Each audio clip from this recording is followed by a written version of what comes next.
And the room is unmuted. All right, very good. So I would like to call this meeting to order. This is a regular meeting of the El Dorado County Board of Supervisors held this day, Tuesday, July 27th, 2021. And with that, the first item we have is invocation by Pastor David Cook of the Cold Springs Community Church. And David, welcome back to the boardroom. It's been a long time, sir. It's great to be back. It's great to be here. It's great to see everyone. Oh, I'm sorry, could you unmute? What's that? Unmute. Oh, sorry. There we go. It's great to be back, and it's great to be here and to see everyone. And I really appreciate the opportunity to be able to pray. Would you pray with me this morning? Dear Heavenly Father, rain is a sign of blessing, and I thank you for your blessing upon the earth last night. That we need so much more rain and so much more blessing. Please continue to send your rain down upon us to renew the earth, to push back the fires and prevent future damage. It's a reminder that there's so little we control in our lives, in so many places that we're dependent upon your grace and mercy. I pray that you would give us more. I pray for the leaders and the businesses and the business of our county this morning. Thank you for each of the leaders in this room and connected around the county who serve the citizens of El Dorado County with their time and energy and wisdom. And I pray that in the challenging and complex and contentious issues that will be faced this week, there will be the clarity to see the best path forward and the courage to do it. Help our leaders serve the vision and the greater good of our county, to not take the easy or convenient path, but the one that will ultimately lead us to be a county of vibrancy, thriving economically, environmentally, and socially. And thank you for the creativity all around the room today that shows the potential and smarts of our younger generations. I pray you will bless each of these students and their families, open up more opportunities for their creativity and skills to be developed and to grow. And we pray for your protection over those in emergency services that are spread throughout our county and state who are pushing back on the wildfires to protect lives and property. We know they put themselves in the path of harm and to provide protection for us. Surround them with skill and gut instinct and knowledge that will keep them safe above all and keep our county safe.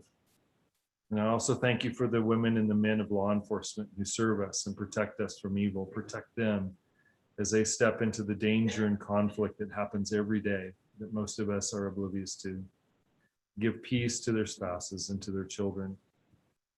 We also pray for those who are in our military and those who have served and returned. Protect those on the front lines around the world and bring peace, provision, and healing to those here in our community who carry the wounds on their bodies and on their souls from standing in the gap for our freedoms. Again, Heavenly Father, thank you for your blessings. Let us be mindful of them so that we can be a conduit of blessing to those around us. I pray these things in the name of Jesus. Amen. Amen. Thank you, David. Appreciate that. Follow directions here and do my. Yeah, there you go. That's always a great way to start our day. Wow, Thank you. isn't It is. It is. Really brightens the day to get started with an invocation. So with that, we'll move to Pledge of Allegiance. Supervisor Novacell, are you able to lead us with your current connection? I am. Very good. I am. Can everyone please stand? I pledge allegiance to the flag of the United States of America and to the republic for which it stands, one nation, under God, indivisible, with liberty and justice for all. Thank you, Sue. So we will move on to adoption of the agenda and approval of the consent calendar. And let's start with District 5. If you have anything relative to the consent calendar you would like to pull or discuss. No changes, thank you. Okay, District 4, Lori. No changes. All right, District 3. I know Supervisor Turnbull and I would both like to pull item 5 Okay, of the consent For calendar. discussion, yes. For discussion, yes. Right. Clarification. I believe Don Simone was able and ready to respond to that. So I think Yes. that's good. So number 5. George, anything else? No, that's it. All right, and I don't have anything I wish to pull from the consent calendar either. So Okay. it sounds like it's only number 5 that was requested to be pulled. So at this time, we'll open it up for public comment on the consent calendar, and it's only the consent calendar. And if you would tell us what item number on the agenda you wish to speak to on the consent calendar, that would help us all orient and understand what item you're discussing. So we would just ask you to reference the item number on the agenda if you can, or tell us what the subject matter is so we can kind of focus very quickly on that. So with that, Kim is going to open it up and then we'll bring people forward, Frank. So let Kim give her spiel. Now taking public comment on adoption agenda and approval of the consent calendar. Individuals will have 3 minutes to address the board. Public comment will be taken first from those participating in the boardroom and then those from participating through Zoom. Please be patient, you will be called upon. For those participating by Zoom, please make sure you unmute yourself when called upon. If you're joining the meeting by phone, press *9 to indicate a desire to comment. If you're joining by Zoom, press the raise hand button. Please voluntarily state your name for the record. Very good. Frank. It's more a procedural thing. So you pulled item 5 and it's not on the consent agenda at this point. And so when it comes up later on in the meeting following consent, then we're going to have comment on items 5. Yes, Okay, thank definitely. you so much. Very good. Thank you.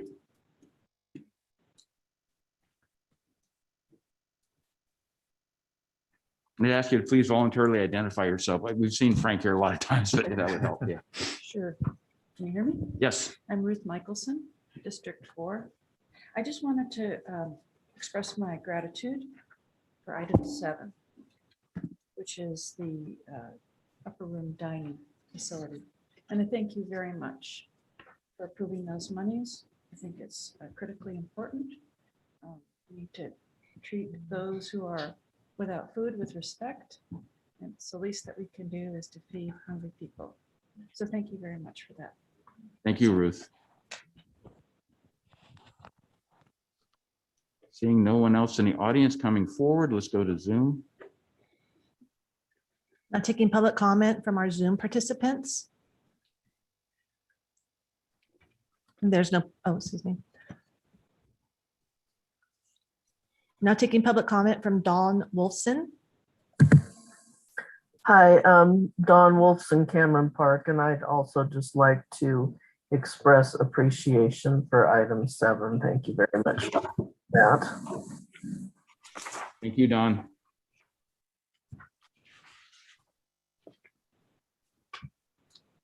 There's no additional public comment. With that, I'd like to move approval of the consent calendar. Okay, I'll second it. motion second. All in favor, say aye. Aye. Aye. Opposed? Okay, and we pulled number 5. For clarification, it was adoption agenda and approval of the consent calendar with the Yep. following change. Supervisor Turnbull and Supervisor Thomas will pull item number 5 for discussion. Thanks for the clarification. So I guess the question is, do we think number 5 should be discussed now, given the timeline required, or should we move into our 9 a.m. time allocation? Do you have any suggestions, staff, on whether we take number 5 at this point?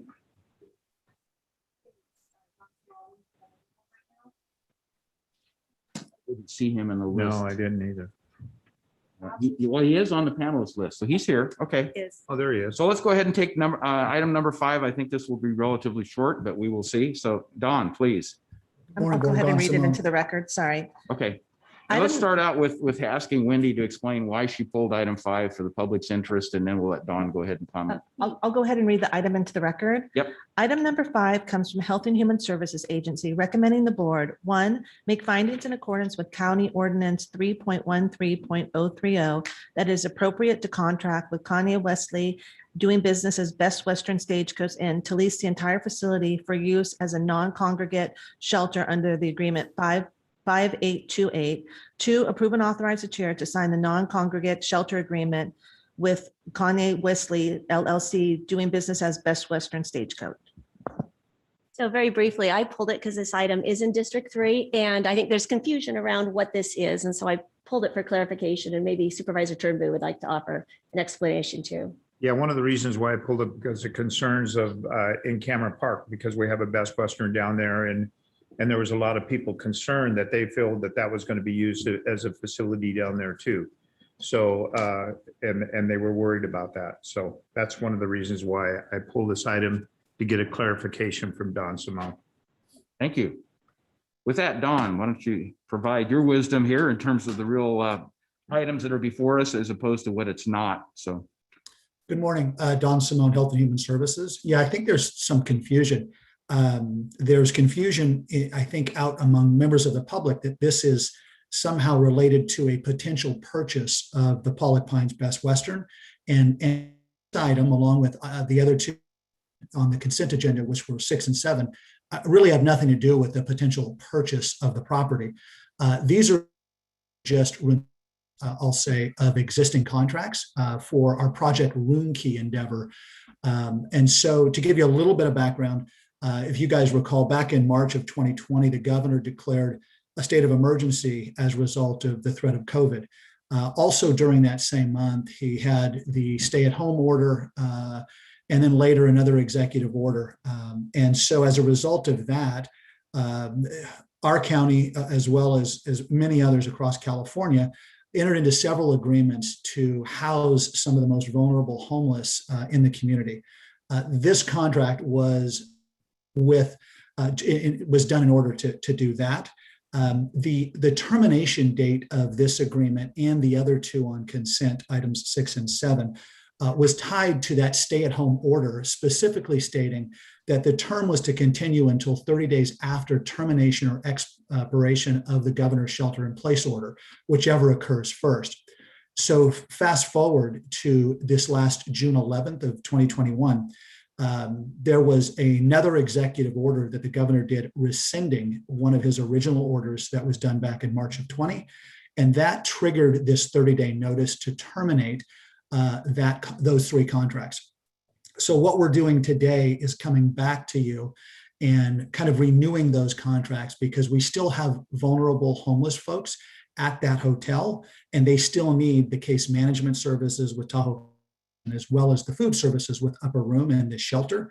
And so that's what's in front of you today. A little bit more context, EDOC, our Continuum of Care, recently voted to formally extend this project as there remains a need to access this non-congregate shelter for the medically vulnerable. So we are just, as the administrative entity, HHSA is bringing the contracts to you for renewal, and they are retroactive because we just could not negotiate these 3 and get back to your board in time for that 30-day period. Thank you, Don. So questions from board members or comments? Go ahead. Okay. Oh, thank you. So Don, what is the funding source? Can you clarify the funding source for this contract going forward? Yes. So right now we're currently using some of the COVID homeless grant funding that was provided by the state to the COC. And if we are going to extend beyond August, they have additional COVID-related homeless funding from the state, as does HHSA. So that's the funding we would continue to use to house these medically vulnerable homeless folks. So it's not general fund source? No. Okay. No. And so this non-congregate shelter of you Project Room Key has been in existence for what, 16 months? So this is not a new program. I think that's really important to understand. It kind of appeared like it was a brand new shelter that was popping up, and it's this Project Room Key that's been in effect. Yes, it started in April of 2020, and it has run concurrently for about 16 months now. Okay. And can you kind of describe a little bit about, have we had some success from this model? Yeah, I would actually say we've had tremendous success in helping these individuals actually exit homelessness. Interesting, if you recall, the program was launched in April using the state funding, and the goal was to help protect surge capacity in hospitals and to reduce the likelihood of COVID spread in the community. Despite it being a response to the pandemic, we've actually been able to house quite a few folks, and I can give you some statistics here. 80% of the folks that we have had at Room Key are age 50 or older. Nearly 70% of those folks are 55 and older. We've had 121 people in the program. 32 of them exited shortly after entering. And again, despite their age, health conditions, for whatever reason, the 32 didn't want to take advantage of the program and largely exited by choice. We of the remaining 89 individuals that were able to take advantage of the program, I do have some statistics. 55% of those 89 have actually been exited the program to either temporary or permanent housing. So 33 of them went to permanent housing, 14 have gone to temporary housing, and 2 have exited into substance use rehabilitation programs. So we're actually running at about a 55% success rate in housing folks. And I would imagine we've got a couple more on a wait list that number will jump to about 60% here in the next 2 weeks.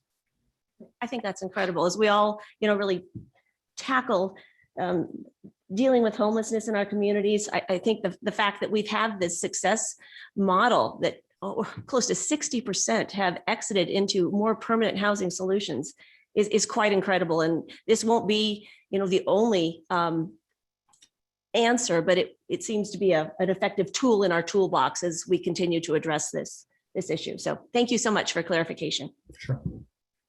Don, one of the things I wanted to ask you, what screening process do you do to be able to see who's capable for this housing?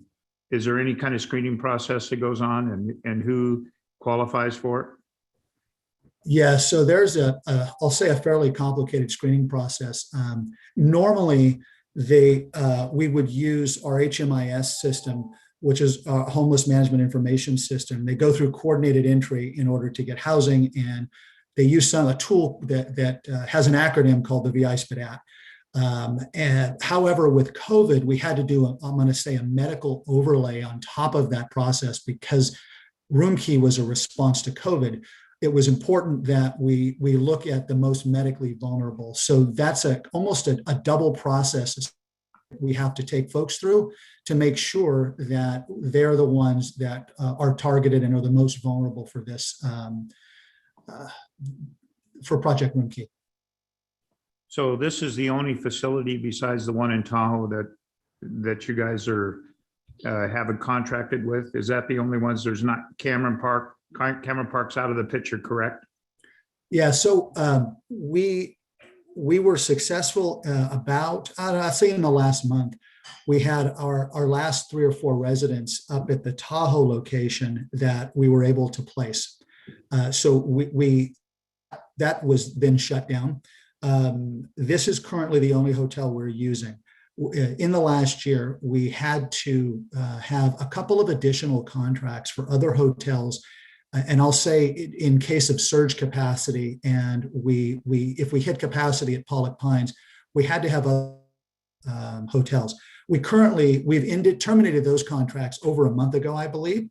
But I will say that we are watching what's going on nationally with the Delta variant. And in case we have to pivot quickly, we may be reaching out to other hotels, again, for Project Roomkey capacity, so that we're able to meet the community. But right now, this is the only hotel we're contracted with, yes. Okay. All right, that's some of the concerns of the citizens that live in Cameron Park, because they felt like that this was a model, and then they would end up moving into Cameron Park. So that's good. I wanted that clarification on that. One of the things is I was asking, how many rooms are in that particular hotel?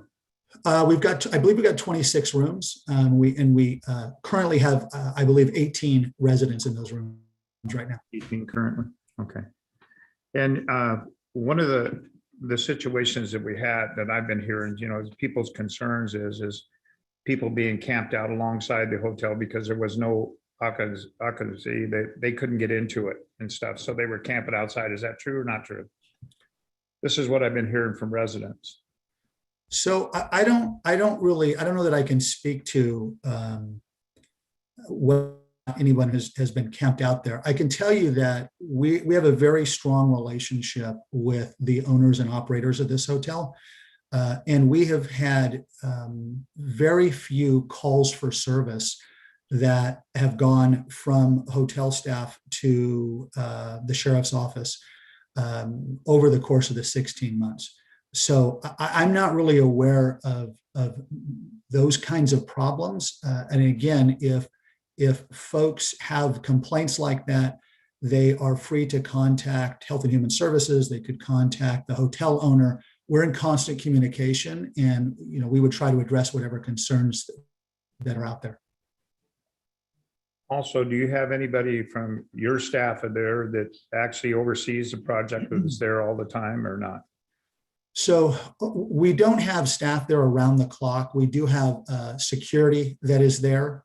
We have, again, the owners of the hotel live on site and we're in constant communication with them. Marshall Medical has I'll say a medical presence periodically there to check folks. We have Tahoe Coalition for the Homeless that has a presence there to do case management. And then there are other community health workers, volunteers that are also on site periodically throughout the week. So we have a pretty good presence, but not necessarily HHSA staff there around the clock, no. Yeah, I understand. I mean, the deal, getting back to Cameron Park and stuff like that, because there's been some big issues down there, especially Operation Turnkey, where a lot of the homeless and stuff, and especially in these hotels down there, that was gotten out of hand, especially trash in the facilities and stuff too. But also people going in the Safeway parking lot and stuff, and people loading their groceries up and somebody standing right behind them asking for money. There's been several times that people have got robbed down there too, even one particular person at ATM.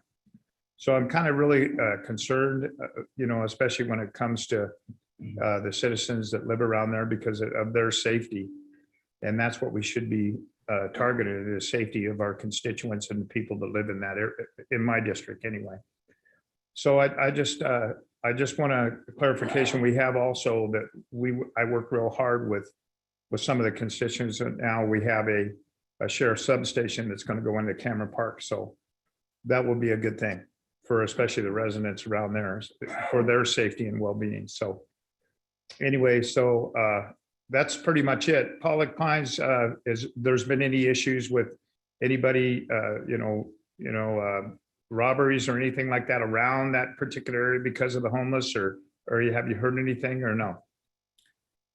I've not heard anything. I talked to the owner last week, and I just asked him what his thoughts were kind of qualitatively about the calls for service. And he said he thinks that early on, back in April and May of 2020, they probably had a couple of 1 or 2 calls a month, but he thinks there's been no more than maybe 8 to 10 calls in 16 months.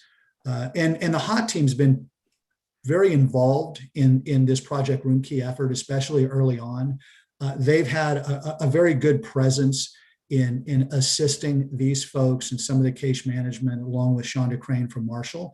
So it's been quite a collaboration. And again, I haven't heard of much of anything negatively, probably over the last eight months or so there. And Supervisor Turnbull, I can back that up. Over the last 16 months, my office has not had any complaints on this site. So, okay. Also, Don, do you guys work really closely with the HOT team? Real close? Yeah, this site they were an integral part of us being able to start kind of a navigational approach to this and to get folks.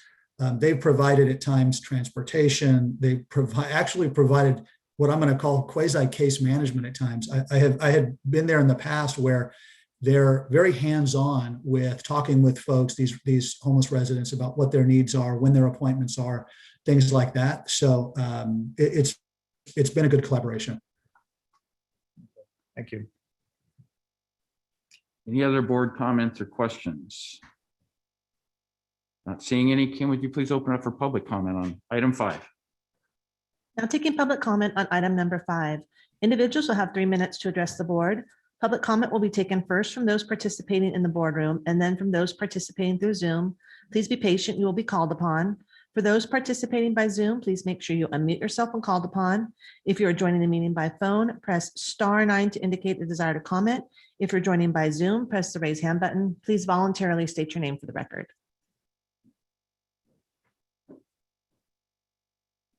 Now it's time. Thank you so much. Frank Porter, 37-year resident of El Dorado County, and proudly so, and a retired school superintendent, and very concerned, as you well know, about the situation with how we're handling our homeless situation in our county and the need for additional affordable housing. I appreciate Don Simone's comments to clarify what item 5 really is. And as he mentioned, this is an ongoing program that's had some real success It's one of the effective tools in our toolkit to try to address the problem of homelessness with a, as Don mentioned, a 55% placement rate into permanent or housing is a very impressive number for any kind of homeless program. I also thought in the rest of my time, I would like to just use to share some comments from someone who's on site and doing this work day in and day out. Tamara Janines, who many of you know, is an advocate for the mobile home park residents as well, but she also is helping to work in this area and doing case management work right at this Pollock Pine site. So I wanted to share her comments that she sent to me. She could not be here today because she's working, doing case management work. And they go as follows. Dear supervisors, I read the opposing comments regarding the county making the Best Western a permit homeless shelter, and I'm saddened by them. I work for the Tahoe Coalition, and I'm a longtime resident of Pollock Pines.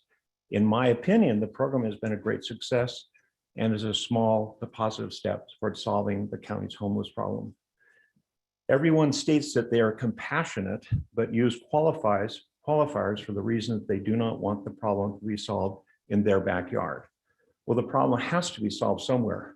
And we have navigated folks into housing, addressed their documentation issues, given them a stable place to, a stable address for their physical and mental health issues, and allowed them the stability to work on changing their circumstances. In my opinion, that equals success. There has not been an overwhelming presence of law enforcement, nor have we had residents arrested on site. They have a midnight curfew. They are not wandering the community aimlessly at all hours of the night. There is not an accumulation of trash, nor is the hotel unsightly in any way. I have recently traveled through LA County, and I can tell you that inaction results in a much larger problem. Shouldn't we continue a program that has a proven track record and that is making positive steps towards a larger solution? Inaction is not an option, and the Best Western Hotel in Pollock Pines is a good start. Please don't stop the positive forward movement the county has been making in solving this ever-growing crisis. All residents of El Dorado County deserve shelter. It will always be controversial, but please let your conscience be your guide. Sincerely, Tamara. Thank you. Thank you, Frank.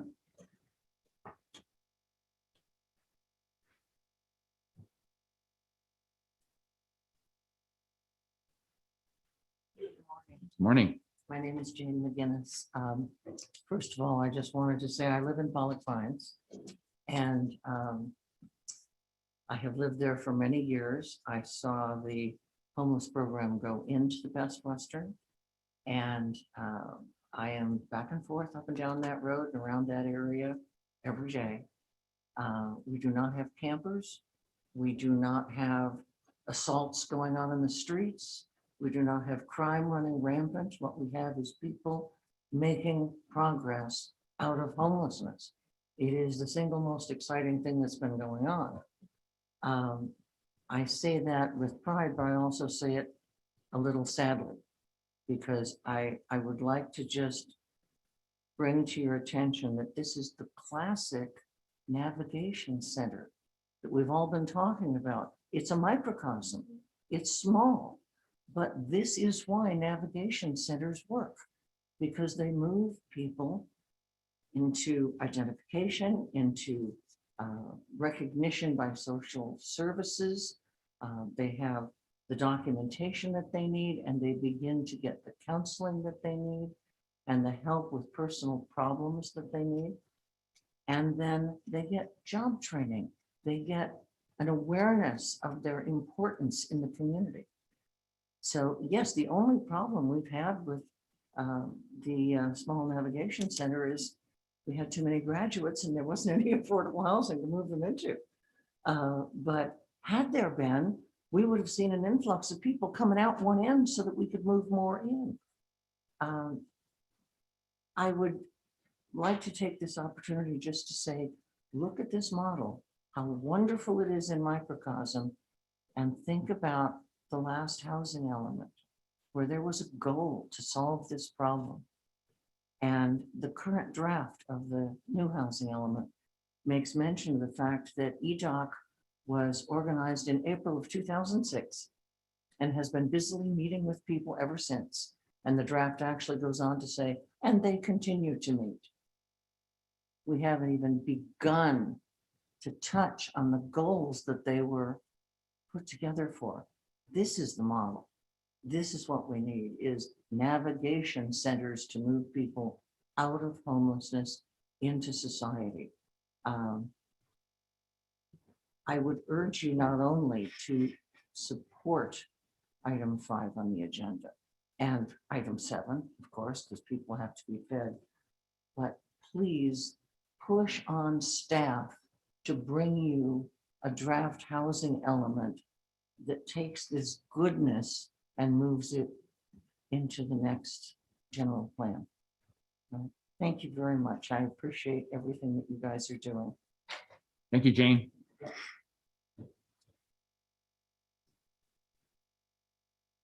Hello, Ruth Michelson, District 4. I concur with everything that Frank, Tamara's letter, and Jane has just said. I think also though, and I am in total support, obviously, of the center up there and what it's doing. But I also think in good governance, all voices should be heard, and they'll probably be calling in. But just in case they don't, I read all the letters. I have the packet here. And I think because people want to be heard, there were some concerns brought up that I think to have those who will be heard and to address them would bring us more together as a community, and not so much the not in my backyard element. And some of those letters addressed concerns that services were not in the area for the homeless, but I think if it could be explained that people come to them, even though they're not in the heart of Placerville where services may be available. Others said, how are they going to get out when there's snow? Well, I'm thinking transportation, something, they need to go somewhere to be addressed. Others said, I can't, it's the only hotel in the area now when my friends and family come to visit, I don't have a place to house them. Well, we should talk about that. I don't know what the situation is with Airbnbs or others in the area, but that's a real concern. Again, I'm saying I'm totally for it, but I like if people's concerns are addressed. Someone else, the people who live right across the street and right next door, said they were bothered a bit by people wandering over and asking questions. Well, what can we do about that? And I guess that would be a Don Simone question. I mean, I think it should be explained very, very well to those who stay at that location, but they're to stay on the grounds and not bother neighbors. And if they do bother neighbors, then perhaps they can't stay there. But someone needs to be overseeing that. It's very important to be a good neighbor. So that's all. Thank you so much for doing this, and let's think of positive solutions to the problems people have addressed. Thank you. Thank you, Ruth.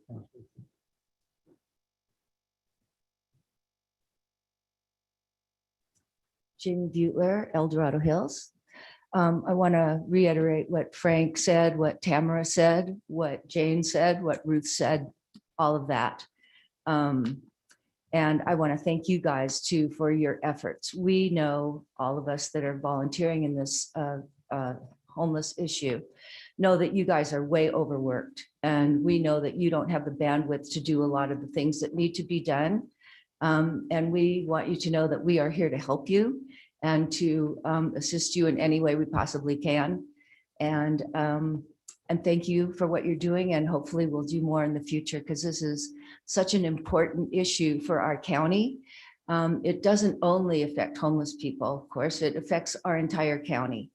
And it reflects badly on us when we do nothing. And it also makes our other citizens of the county uncomfortable to have these people on the streets and to do nothing for them. So again, thank you for what you're doing, and we are here to help. Thank you. Thank you, Jamie.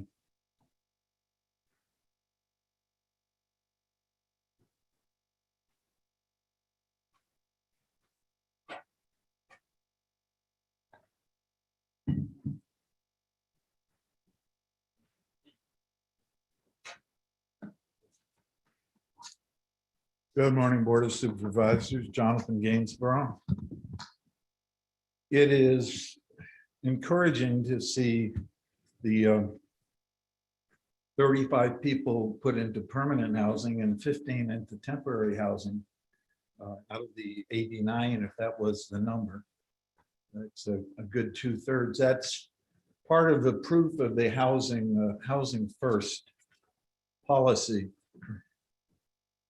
I'd like to make a couple comments, though, about the Planning Commission presenting the 8-year housing element for the county. This is what housing will look like in the county for the next 8 years. Now, the previous 8 years from 2013 to 21 had a statement in it. And the statement was, we commit ourselves in the next 10 years to eliminate homelessness in El Dorado County. Now, that was a great goal. We commit ourselves. Those supervisors made a commitment in writing. Currently, there is nothing in the Planning Commission proposed housing element for the next 8 years dealing with the homeless. The homeless situation has not been eliminated. It's actually gotten worse. The point in time account for the homeless increased to 600. 20% are on the Tahoe side. That would be 120. Why is it that Tahoe has acquired 3 motels for the homeless? And 80% of the homeless, which would be 500 on the western slope around here, we have acquired no motel. It's great that we've made some progress with the Pollock Pines, but it's 26 rooms. 26 rooms out of 500 homeless is roughly 5%. We're dealing with 5% of the homeless. If somebody was dealing with 5% of your 10 children, how pleased would you be? If somebody was dealing with 5% of your 100 children, how pleased would you be? That would be 20 out of 100. Tahoe Coalition for the Homeless is 60, 70 miles away, an hour-and-a-half drive. Why are they in charge of the homeless for the county? It's the wrong center to acquire the result that we need. What's my time, Kim? We have a multi-million-dollar shelter for pets that is impressive throughout California, but currently we're the only county in California out of 58 that has no year-round permanent brick and mortar shelter. Too little, too late. We've got to step up to the plate. The city has challenged you supervisors to stand with them for a managed campground that would manage between 65 and 120 people, double in year-round tents. You've got to step up to the plate. God said to Cain, where is your brother? These are our brothers and sisters, 90 homeless women out there right now in the rain. God said to Cain, where is your brother? And Cain replied godlessly and shamefully for eternity. How should I know where my brother is, even though he had killed him? How should I know where my brother is? Am I my brother's keeper? Yes, you are. 5% is good, but it's not enough. We need a year-round shelter. In the consent calendar, there was an item. Thank you, Jonathan. For naming the properties. This has come up before several times with the supervisors.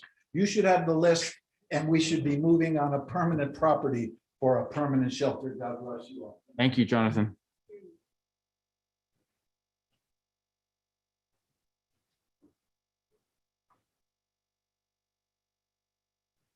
Hi, board. I'm Julie Robinson. And I don't really have much to say, except that these are our family. These are our people. This is our community. You know, when we're saying we're trying to protect our constituents, these are our constituents. And I'm actually really proud of what has been done in the way of Project Room Key. I work in the hospital in the ICU. I was totally expecting that we were going to be full with homeless patients with severe COVID. And we have not. There's, people who've been looked after and kept safe, and I'm glad and I'm proud, and I hope we continue that. And thank you for your work on this issue, and I know we are going to positively move forward with this in a good way. I just know things are going to get better. Thank you. Thank you, Julie.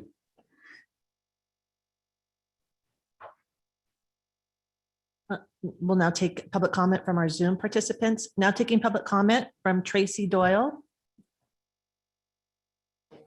Hi, good morning, board and neighbors. I just have some questions and things that I think need to be considered. One of the things that I want to say is that I don't think this is a sustainable solution.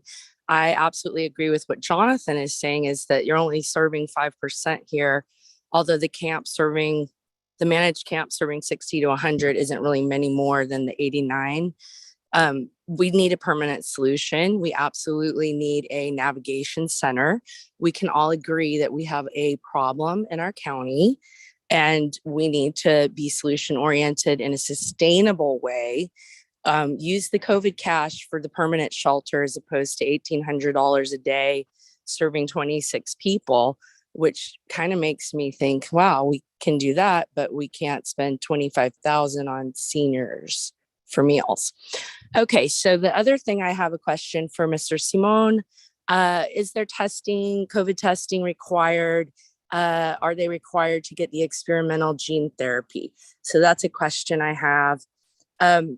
What kind of employment and job training are we doing? I'm a big believer in hand ups, and job training and employment is, a hand up for sure. We have so many businesses, restaurants that can't be open 7 days a week because they can't find people that are willing to come work. So what are we doing to segue people into employment? Ruth's already calling it a navigation center because that's what it's become. There is a concern for me of blurring the public and private sector lines, which I see this as that's exactly what this is doing. Who determines, another question from Mr. Simon, who determines who is the medically fragile that qualify? So that was my question. Or what agencies, or is the hospital referring people? How are people getting funneled into the program? And also, Don, Mr. Simon, how many people, what percent take advantage of the services that are offered? Ron Briggs made a comment on a Facebook thread that when we had the Hangtown Haven, nobody would take advantage of the services. So I'm just curious how many people are voluntarily taking part in the services offered. And let's see, I think that was it. Yeah, that was all I got. We absolutely have, and to say it's not, people don't want it in their backyards. Friends, it's already in our backyards. So that's not what's going on here. The problems, if you look at what went on with the Project Room Key motels in, in San Francisco, it was a disaster. And so people have some real concerns that need to be addressed. So I ask that you respectfully either take some more time to consider and don't vote today or vote no. Thank you, guys. Thank you, Tracy. Now taking public comment from Don Wolfson. Hi, Dawn Wolfson, Cameron Park. Thank you, everybody, for the clarification about what this is and what this isn't. Well, I completely get the concerns of other people in my community, regarding crime. This particular transition center, is a one-time thing up in Pollock. It already exists. I don't see the problem in Cameron Park. I understand the fear of crime. I've been a crime victim. My mother was robbed at gunpoint, and it's very, very scary. And of course, those kinds of concerns should be addressed. But this particular one-off, which is already in existence, should be approved.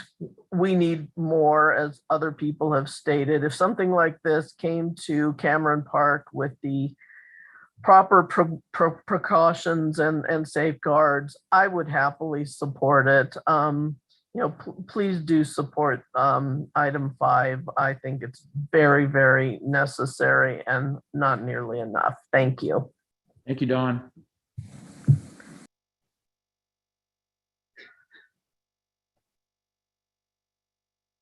There's no additional public comment. Oh, excuse me. Now taking public comment from Colleen Hearn.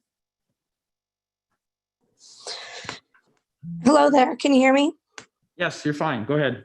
Great, thank you. I represent a group in Cameron Park, Concerned Citizens of Cameron Park, and we've actually been doing a lot of work in our community and have worked with the Sheriff's Department. And the concern that we do have is about the expansion of this program. We also agree that there are concerns. Our group went in and cleaned up a homeless camp and saw the outcome of people who are living on the street. Excuse me. We also see individuals in our community who are struggling, and we refer them to the HOT team. So we know it's out there. We understand, we sympathize with it. My concern is whether or not, and our group's concern is whether or not you expand this program, if it's going to be run properly, and what kind of measures are put in place to ensure that our communities are not further degraded.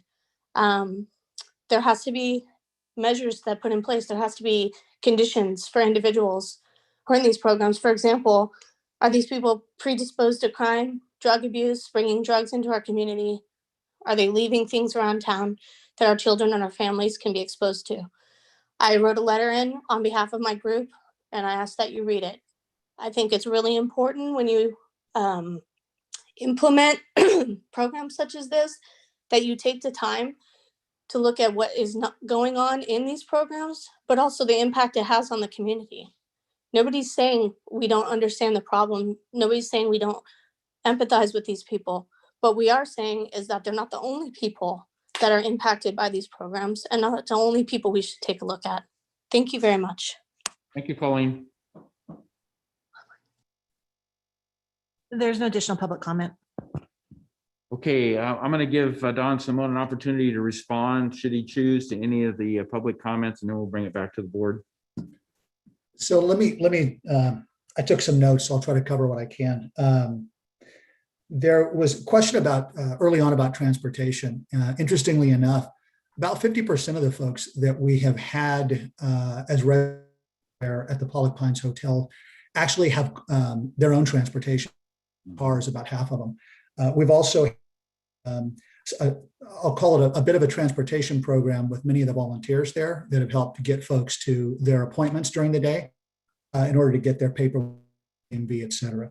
And then, of course, if we were to bring an item to the board about making up some sort of a permanent navigation center with this site or any other site, part of that recommendation would be, if it was at Pollock Pines, we would have to have a provider that had a robust transportation program as part of those services. So, which again, we're not doing today. This is just the continuation of contracts.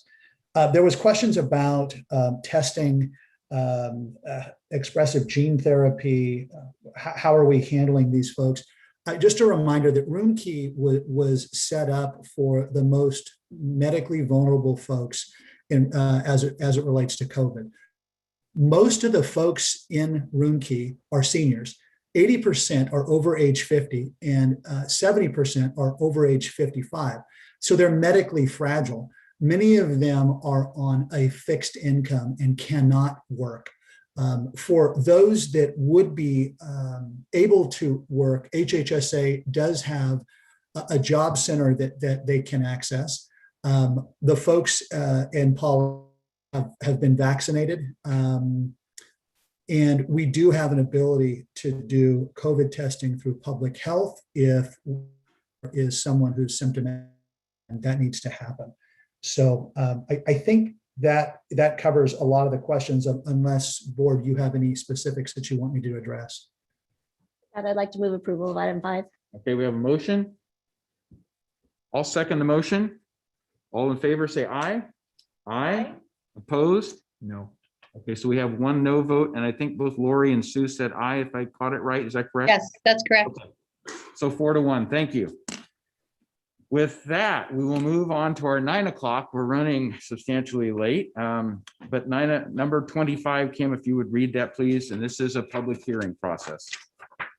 Item number 25 is a hearing from the Chief Administrative Office, Emergency Medical Services and Emergency Preparedness and Response Division, recommending the board, one, conduct a public hearing to consider public comment on the annual written report of benefit assessment for the zone of benefit within County Service Area 3 for the emergency medical services, and two, adopt and authorize the chair to sign a proclamation confirming the annual written report and authorizing the benefit assessments be collected in the same manner as the county's Valorum real property taxes. Supervisor Vera Kemp, can you, excuse me, Supervisor Heidel, could you please open the public hearing? I hereby open the public hearing. Good morning, Chair Morning. Heidel and members of the board. I'm Michelle Patterson. I'm the EMS Agency Administrator. The hearing for this item today is for the CSA 3 benefit assessment that supports ambulance service in CSA 3. The assessment was adopted prior to Prop 218, and at the time, state law and county ordinance required that a report be filed annually that listed the number of parcels by use code, basic rate per parcel, risk rate per dwelling unit, and the total to be collected. I would like to note that the exhibit attached to the resolution today is preliminary and still being verified by staff. The columns of numbers may be updated, but the assessment rates will remain the same as they have in previous years. The final counts will be submitted to the auditor's office for inclusion in this year's tax roll, as has been done in previous years. And the estimated total amount of collection this year is $568,134. Very good. Thank you, Michelle. Questions or comments by board members? Seeing none, let's open it up for public comment, please, Kim. Now taking public comment on item number 25. Individuals will have 3 minutes to address the board. Public comment will be taken first from those participating in the boardroom and then those from participating through Zoom. Please be patient, you will be called upon. For those participating by Zoom, please make sure you unmute yourself when called upon. If you're joining the meeting by phone, press *9 to indicate the desire to comment. If you're joining by Zoom, press the raise hand button. Please voluntarily state your name for the record.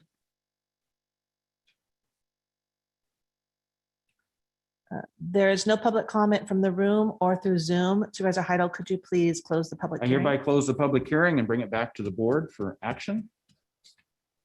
I'll move the item. Second. Okay, all those in favor say aye. Aye. Opposed? Okay, very good. So it passed unanimously is what I heard. So thank you for that.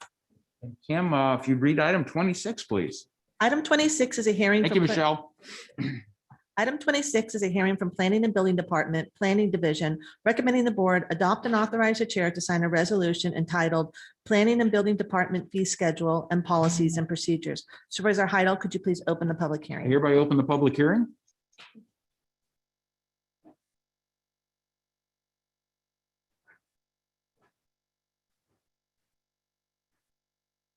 Morning, Tom. I'm Tom Burnett, Deputy of the Planning and Building Department and your building official for the past 11 years. And what an honor it's been. Before you is a request for approval for 2 changes to our fee resolution. And the primary one is changing the process for grading permits. And it's changing it from a time and materials process to a fixed fee process. And the impetus for doing this is to improve our services to our customer and dramatically improve the efficiency of our operations. Currently, we adopted a transportation procedure for doing billing when building department took over the process. And the process requires all of our applicants to place a deposit, and then we bill against the deposit. And there's quite a bit of inefficiency going through that process. The way that the building code operates currently, for all building permits, it recommends that you use valuation of the projects, and then you set a fixed fee so that customers know exactly where you're going to be when you end the project and there's no guessing coming through. This is the only exception for building permits to that. And in addition to that issue, when we go through the billing process, when we collect the money, if there's not enough money, we send out a request for more money. And then if we get enough money, then we've got all the bills against it, whether it's at the time of plan check or time of inspections. If there is money left over, then we refund the money. We'll eliminate all those processes. And then additionally, the customer has to sign an agreement to pay, which needs to be processed. We will be eliminating that. It dramatically increases the efficiency for a number of agencies in processing the work. We've done an extensive study on comparing the history of our projects and what the costs were. And in the, hope it wasn't too boring for you, but there's a lot of statistics in the agenda item.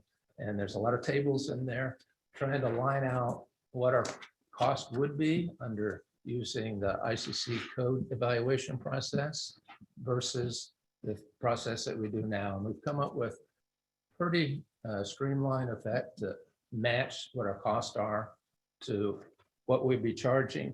We also have a fee study coming up towards the end of this year, and we'll re-review the process when we have the fee study. Our fiscal unit is administering the fee study, and we have a private consultant who will be doing that. Open it up for questions. Questions from the board? No questions. Makes sense. Yep, does. Seeing none, Kim, would you please open this up for public comment? Now taking public comment on item number 26. Individuals will have 3 minutes to address the board. Public comment will be taken first from those participating in the boardroom and then from those participating through Zoom. Please be patient, you'll be called upon. For those participating by Zoom, please make sure you unmute yourself when called upon. If you're joining the meeting by phone, press *9 to indicate a desire to comment. If you're joining by Zoom, press the raise hand button. Please voluntarily state your name for the record. That's okay, Tom. You don't have to leave yet. Yeah, seeing none? Okay. Thank you, All Tom. right, Tom. I actually had a quick question, you guys. Okay, Tom, hold on. Lori's Hold got on, a Tom. question. Yeah. Come on back. So you're going to be doing a fee study this year. So basically this could change again then, right? Depending on that fee study. I didn't hear that. Would you say it again, please? She's saying you're doing a fee study and it could change again based upon the results of the fee study. That's correct. Yeah, we'll reevaluate what our study was with an independent study and see if it matches. And if it doesn't match, we'll make corrections to make it work. And then also the other item that was changing on this is the public records request. It says 15 cents a page. But that won't apply to electronic document, right? No, and sorry I didn't bring that up, but we've been advised by county council, we aren't charging appropriately for research copies. And so when somebody comes in and does research and run a copy, the charge is going to be 15 cents a page. Even if it's submitted electronically? Or only if we run a paper copy. okay, does that need to be clarified, county council? I mean, I guess it wouldn't hurt, but under the Public Records Act, we're only allowed to recover the direct cost of duplication, which is why we only charge for paper copies. Right. I'm not aware of a department's practice of charging for electronic records unless there are certain circumstances under the Public Records Act where there's some programming required to extract the records that you could in fact impose a charge. But generally speaking, if the records are being provided in electronic format, there's no direct cost of duplication. So I think it's pretty clear that the charge is only for those paper copies that are provided. Okay, I'm just making sure we don't, set ourselves up for something awkward later. Understood. All right, thank you. And Kim, if I didn't, I'm closing the public hearing at this point, just to make sure we get that completed. Okay. So with that, thank you, Tom. Thanks, Tom. Back to the board for action. I'll move. Okay. Second it. We have a motion second. All in favor, say aye. Aye. Aye. Opposed? Okay, it sounds like that was unanimous as well. So thank you, Kim, for that. And thank you, Tom, for the continued efforts on the streamlining our process. Makes a lot of sense to not put the customer wondering how much this is going to cost at the end of the road. You pay up front. Thank you for making this a better process than it was. We need to continue to work on all these kinds of processes at the county. So hats off to your efforts and your team's efforts, and really appreciate it. With that, we will move to our 9:45 a.m. time allocation. Kim, if you'd read number 27, please. Item number 27 comes from the Board of Supervisors presenting awards to the winners of the 26th Annual Student Map Drawing Contest hosted by the county and sponsored by the local organization of professional surveyors, architects, geologists, and engineers. This is our fun item. Yes, Yeah. with a lot of participation. Good to see all these smiling faces. Good morning, Chairman Heidel and members of the board. I am Brian Frazier, your county surveyor. And I would like to thank you for hosting the 27th Annual Sage Map Contest Award Ceremony. I'd first like to acknowledge our late county surveyor, Phil Mossbacher, for all the time and effort he put in to make this year's contest run so smoothly. I'd also like to say that we could not have done this without the help of the Resource Conservation District and their AmeriCorps volunteer, Elise Shea. At this time, I'd like to introduce the president of SAGE, that's surveyors, architects, geologists, and engineers of El Dorado County, Mr. David Waddell. Thank you. Thank you.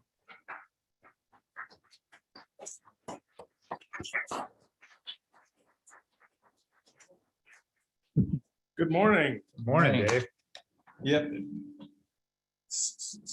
I'm gonna put my glasses on. And let me make a comment. I had to cover it right now. We ask you to please refrain from clapping just to let the meeting flow more regularly. So we'd appreciate that if you'd respect that. And we understand the enthusiasm, but the applause just kind of takes away from things. So thank you. Maybe at the end, once all Yes. the awards are given. Once we're given, yeah, but not incrementally, if you could hold that applause. Great. Well, SAGE is a local professional organization that was founded nearly 50 years ago by a group of local surveyors, architects, geologists, and engineers in El Dorado County, several of which are still with us today, notably Jack Sweeney, for instance, a land surveyor. The purpose and objective of SAGE is to provide and share technical expertise for the enhancement of our communities and county by providing a sounding board that provides information and reasoned opinions to the public agencies and leaders such as yourselves regarding public interest issues related to our individual professions. In addition, SAGE provides a service to our community by offering professional seminars and sponsoring and hosting the annual student map drawing contest. In this regard, SAGE has donated in excess of $70,000 over the past 27 years in awards and prizes to the top student cartographers participating in the annual map contest in El Dorado County. Today, we're here once again to honor the winners of the 27th annual map contest, but not to forget the educators, the teachers, and the students themselves that make this possible. Thank you. So Rich Briner, were you going to kind of tell us the flow of what happens from here? Because I know we're going to kind of rotate how the presentations are done. Rich, do you want to give us an insight on how you would like the flow to go? I think we've kind of pre-coordinated this, but if the audience knows, I think that would be helpful. Since we have a lot of certificates to hand out, and we want to make sure we do this with the right kind of recognition. Rich Briner with SAGE, and I've kind of gone over it with everybody so they know. Okay. So I think we're going to start with Ms. Thomas, and you've got first through, no, kindergarten through second. Through six, yeah, 2 pages. Oh, okay, I see. Got Okay. it. And you'll just be calling them up, third grade or third place, second place. We're going to have everybody stand right here. Third place, second place, first place, so there's plenty of room to come up. The parents are allowed to take pictures over here, and we'll be taking some pictures.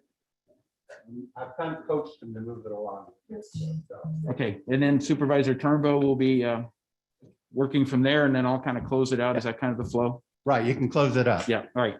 So I am gonna suggest that we just have a single clap after each of the awards. That'll keep it very simple, but it's given the kids the proper recognition to try to provide the balance here. So if you would be willing to support me in that, just a single clap after each of the presentations is made. I think that'll help us maintain our timelines here and move through things with the right kind of appreciation. So With that, Supervisor Thomas. why don't you Great. lead us It is my off? great pleasure to welcome all of you here again and to announce the winners. I'm so impressed with what we see around this room, and the amount of creativity and thought and learning that went into these is just quite remarkable. So thank you for being here. It's just a privilege to celebrate you today. So first, we'll start with our kindergartners. And there's a tie for third place. So third place goes to Walker Stiegel from Sutter's Mill School. So Walker, come on down. Yeah. All right. Awesome. Walker, well done. The second, Over third here. place, That's good. You Right line them over- up here? right over there, Walker. Yes. Yep. All right. Sorry about that. Okay. I have to come down and say hi. So well done, Walker. Awesome. The third place tie goes to Kinsley Fajardo. So Kinsley, come on down.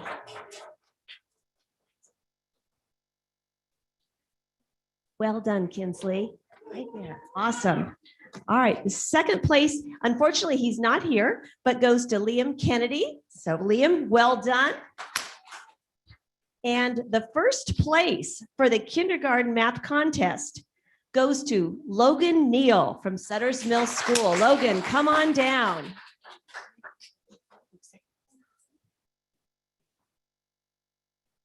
Wow.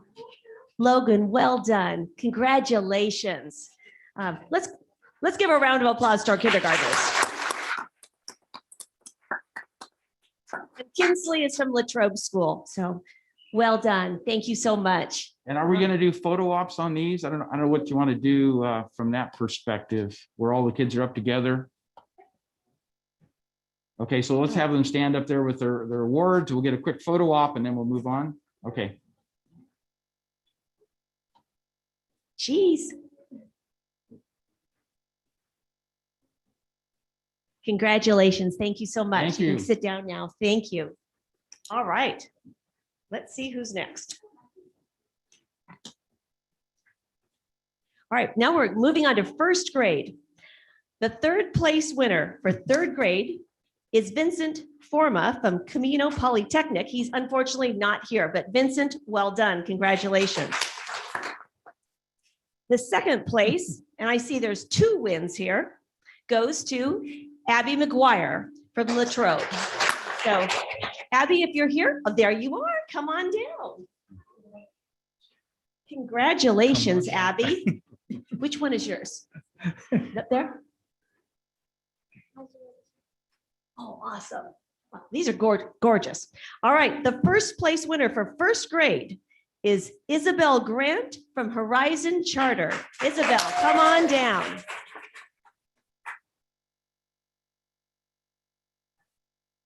Right here, Isabel.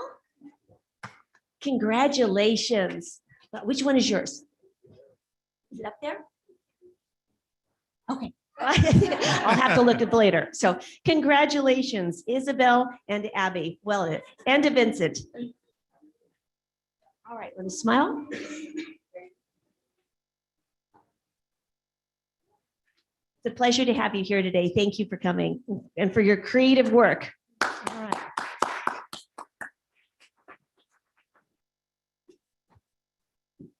All right, moving on to second grade. Third place from Horizon Charter is Silas Missinen. Silas from Horizon Charter. Congratulations, Silas. Right there. Wow. Did you enjoy it? Yeah. Oh, I love posters and maps. The second place from Sutter's Mill, unfortunately, he's not here, but that second place goes to Vincent Schoenberg. So well done, Vincent. And first place for second grade from Latrobe School goes to, I have a sibling here, Emery Fajardo. Emery. Oh, congratulations, Emery. Well done to both of you. Wow. All right, we'll take a quick picture.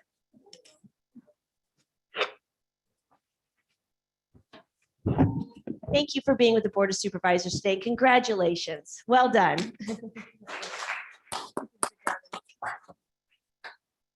You can sit down now. Thank you so much. All right. We're now third grade again. Okay, so third grade. All right, the third place for Sutter, we have 4 wins here from Sutter's Mill School goes to Jacob Neal. From Sutter's Mill. Well done. There you go, Jacob. Congratulations. Right there. There we go. Perfect. All right, from second place is from Sierra School. Second place goes to Bella Cleveland.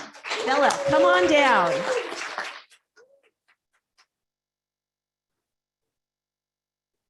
Congratulations, Bella. I have grandkids that go to Sierra. That's a great school. They're all good schools. Love our El Dorado County schools. And the first place winner with 3 wins, unfortunately, he's not here, but I hear he's watching online. First place goes to Isaac Abbott from Sutter's Mill. So shout out to Isaac. So congratulations, our third grade winners for the Sage Map Contest. Really proud of you guys. Thank you. Now we're moving on to fourth grade, the third place winner from Miller's Hill. Let me grab the ribbon here. Third place goes to Lex Burton. Come on down, Lex. The NASA mask, I like that. Congratulations. Right here, there you go. This is just like the Olympics here. All right, the second place, he's unfortunately not here, but he has 2 wins from Miller's Hill again, goes to Garrett Martinez. Oh, Lex, oh, stay here. There, you're not done yet, sir. All right. And then, so congratulations, Garrett, if you're watching online. And then the first place for fourth grade from John Adams Academy with 3 wins goes to Livia Weimer. And unfortunately, Livia's not here, but congratulations. So Lex, thanks for representing the fourth grade here today at the Board of Supervisors. We're very proud of you. So let's get a picture. Okay. Congratulations. And then last on my list is 5th graders. I have a 5th grade grandson myself. All right, great. From Gold Trail School, we have Avery Hamilton. Is Avery in the house? There she is. Come on down. Congratulations, Avery. Wow, well done. Perfect. The second place from Buckeye Union Distance Learning. We've all done a lot of that this last year, haven't we? Is Sahana Mehash. Pardon me if I murdered your last name, but Sahana. Is Sahana here? Congratulations, Sahana. Well done. Right here. Okay. All right, and first place coming from Gold Trail School is Micah Whitcomb. Is Micah in the house? Love the suit. Love the suit. Well done. Micah, congratulations. Did you all enjoy the process? Yes. Well done. There's a lot of competition with stiff. Congratulations. All right. Thanks for being with us today. We appreciate it. All right. And with that, I will let my fellow colleague come on down. Thank you all. The passing of the microphone. All right. Anyway, congratulations to every one of you for putting your effort in it and all the beautiful drawings up here. Hey, you know, you might end up taking the surveyor's job someday, right? Anyway, third place, Sophia Sacarbosa, I guess, Gold Trail. She's not here. And actually, I graduated from 8th grade in Gold Trail, so. Second place, Emmett Weimer, John Adams Academy, not here, and he had 3 wins. First place, Lottie Bosher, Marina Village, and that person's not here either, 3 wins. Seventh grade, third place, Brooklyn McClellan, John Adams Academy. Is she here? Come on down.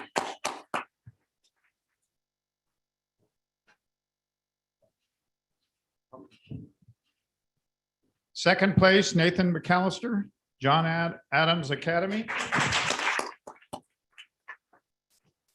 And first place, Grace Thomas, Miller's Hill. And that person's not here.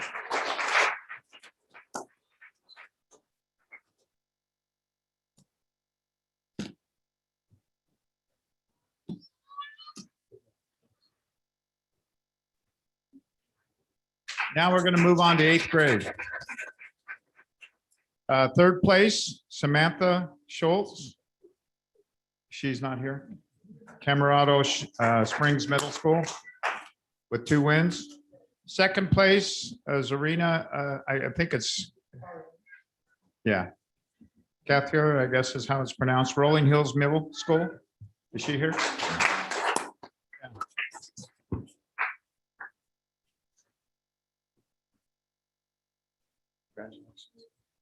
Welcome. And first place, Caden Weimer, John Adams Academy, 5 wins. Wow. I'm not here. I hope they're watching on Zoom. I hope all these kids are.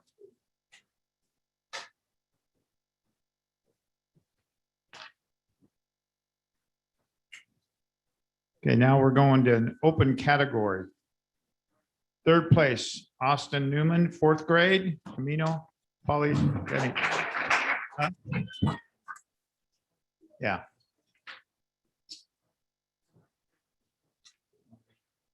Oh, yeah, okay, sorry. All right, let's go this. Sorry about that. Got messed up here. Okay. First place, Shelby Mason, Cottonwood High. All right.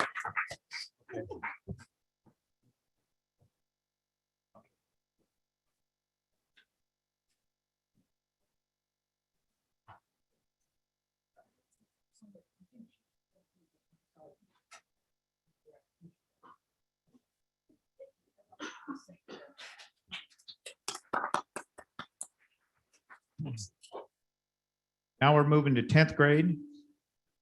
First place, Matthew Medina, Oak Ridge High, 4 wins. Not here, unfortunately. Now we're moving to 12th grade. 11th grade, okay, sorry. 11th grade, first place, Ellie Shin, Oak Ridge High.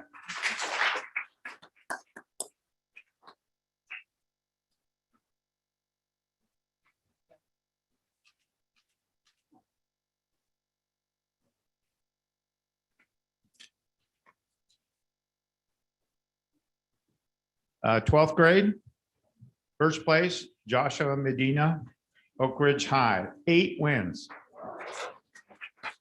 And he's not here. Hope he's watching on Zoom.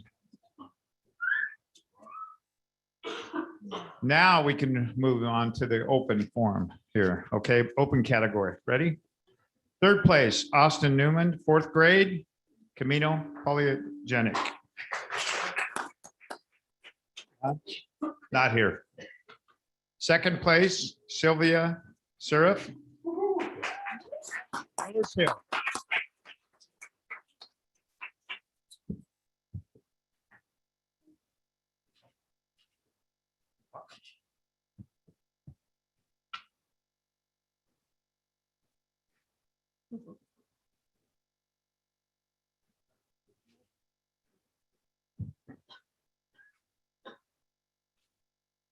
First place, Austin Petrini, 4th grade, Camino Polygenic.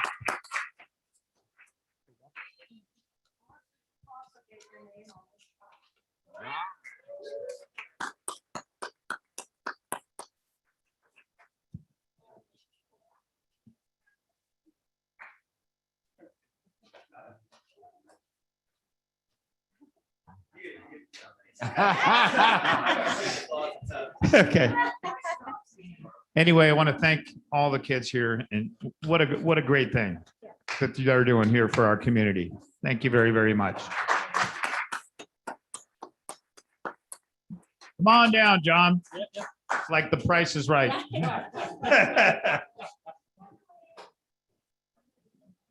Price is Right or Law of Live Auction.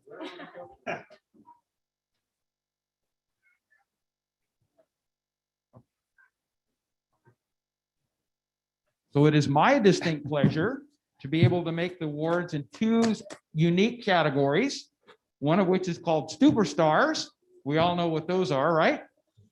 The best and brightest, the most talented, whatever, those are superstars. And then also school awards, because we want to recognize those schools which have participated at a higher level than other schools, obviously through their encouragement, through their motivation to get the kids to look at the contest, to enter, et cetera, et cetera. So with that, we're going to start with our 4 superstars, the first of which is Jacob Neal. He's in the 3rd grade at Sutter's Mill.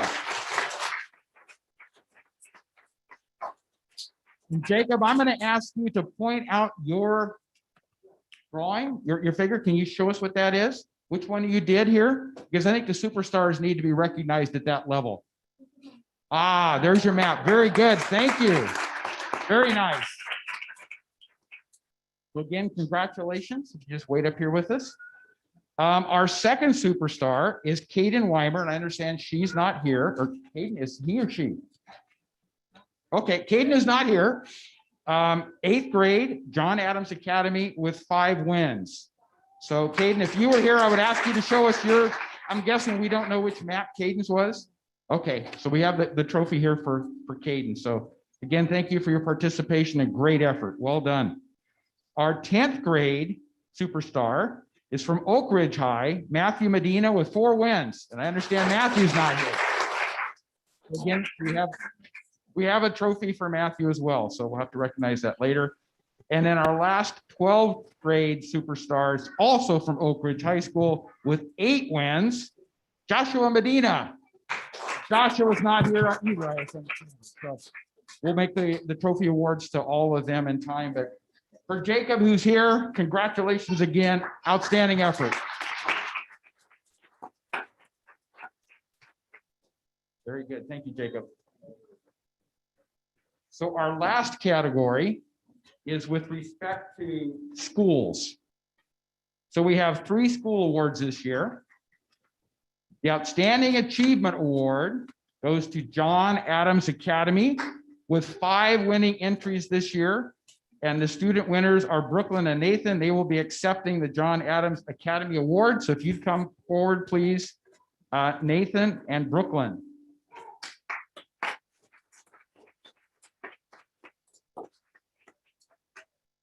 You can kind of hold one side of it. She can hold the other side of it.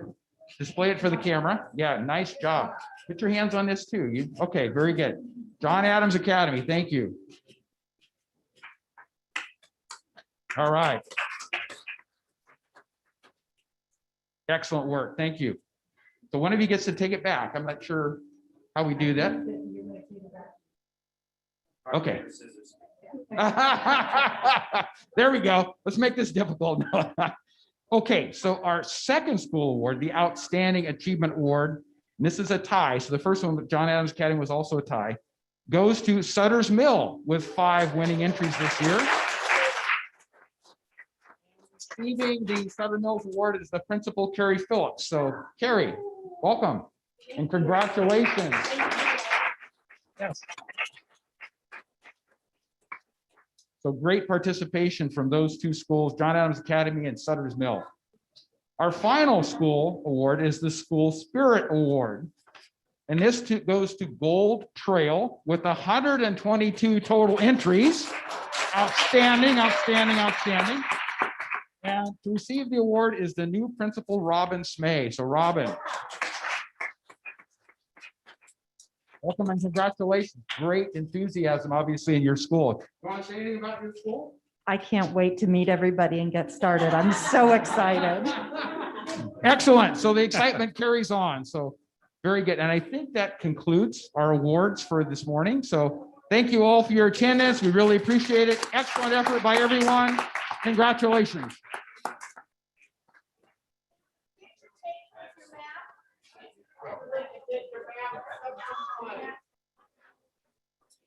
Rich, could you say that again? Are you gonna take a break so they can see that? We're gonna take a break. I think that they like to kind of come see the map. So the boardroom is going to take a recess for 10 minutes while all the parents and students come forward and look at the maps, and then we'll be back in 10 minutes to resume the meeting. So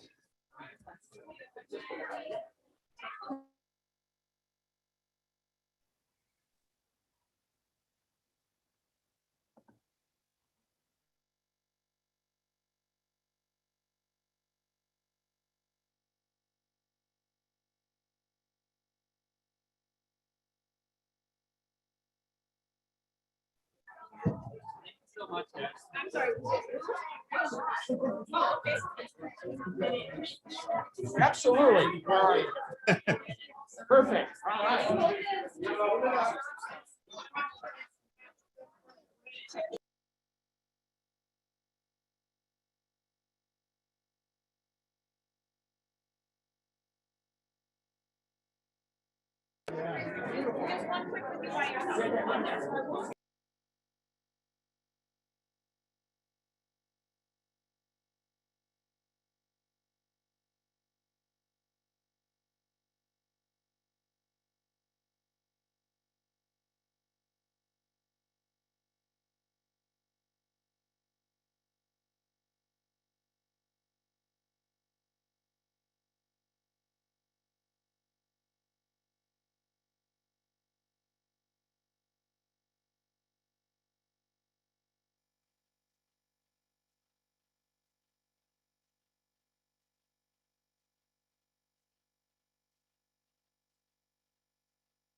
Very good. So we are back and staff has requested we move to department matters at this point, which I think is the right progression. So we're going to take number 23 first, and then we'll go to 24 because 23 is expected to be relatively short. So Kim, if you would read 23, please. Item number 23 comes from Human Resources, recommending the board appoint Jeffrey Warren to the position of Director of Environmental Management effective July 31st, 2021. Morning, board. Morning, Joey Joey. Cresco, Director of Human Resources here. Yes, item 23 is to talk about Jeffrey Warren being appointed as the Director of Environmental Management. A quick synopsis of what brought us here is upon learning of Greg Stanton's retirement a few months ago, we conducted an open recruitment to fill behind him. We had 3 qualified applicants. They went through the competitive process. And at the end of that process, the panel recommended Jeffrey Warren to be appointed to the director position. HR supports that. We are recommending that he be appointed at step 1 of the salary range, which is $142,376 annually. I'm happy to answer any questions if you have any. I have no questions. I don't either, man. Not at all. I think Sue, we need to, Sue, want to say something? Sue or Lori, do you have any comments or questions at this point? No, ready, make a motion. Yeah, I'll make Okay. a motion to Well, be. let's take public comment first. We don't want to All get right. too far ahead of Okay. ourselves. I Okay. typically do that, but Kim, if you would open it Sorry, up for Don. public comment, please. Now taking public comment on item number 23. Individuals will have 3 minutes to address the board. Public comment will be taken first from those participating in the boardroom and then from those participating through Zoom. Please be patient. You will be called upon. For those participating by Zoom, please make sure you unmute yourself when called upon. If you're joining the meeting by phone, press *9 to indicate a desire to comment. If you're joining by Zoom, press the raise hand button. Please voluntarily state your name for the record.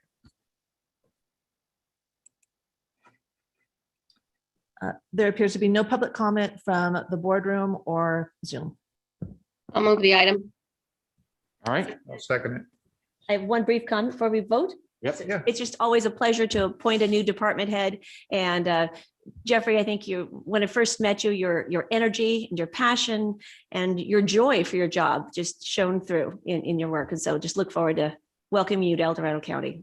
So, Ditto, Wendy. Thank you. And I also look forward to meeting Jeffrey. Thank you. So with that, Kim, we probably should do roll call since we have 2 of the supervisors who are on Zoom. So if you do the roll call for this vote, please. Supervisor Hydall, how do you vote? Aye. Supervisor Turnbull, how do you vote? Aye. Supervisor Thomas, how do you vote? aye. Supervisor Parlin, how do you vote? Aye. Supervisor Novosel, how do you vote? Aye. Motion passes 5-0. Very good. So thank you, Jeffrey, and welcome to the leadership leadership of the organization stuff. Would you like to make a few comments in terms of your thoughts on moving forward? Morning, board. Thank you very much for this appointment. It's a crowning point in my career of an environmental health specialist, so I'm very proud to be here. I had great leadership before I came here, and filling in the shoes of Greg Stanton. He's been a great mentor, and I'm looking forward to carrying on the tradition here.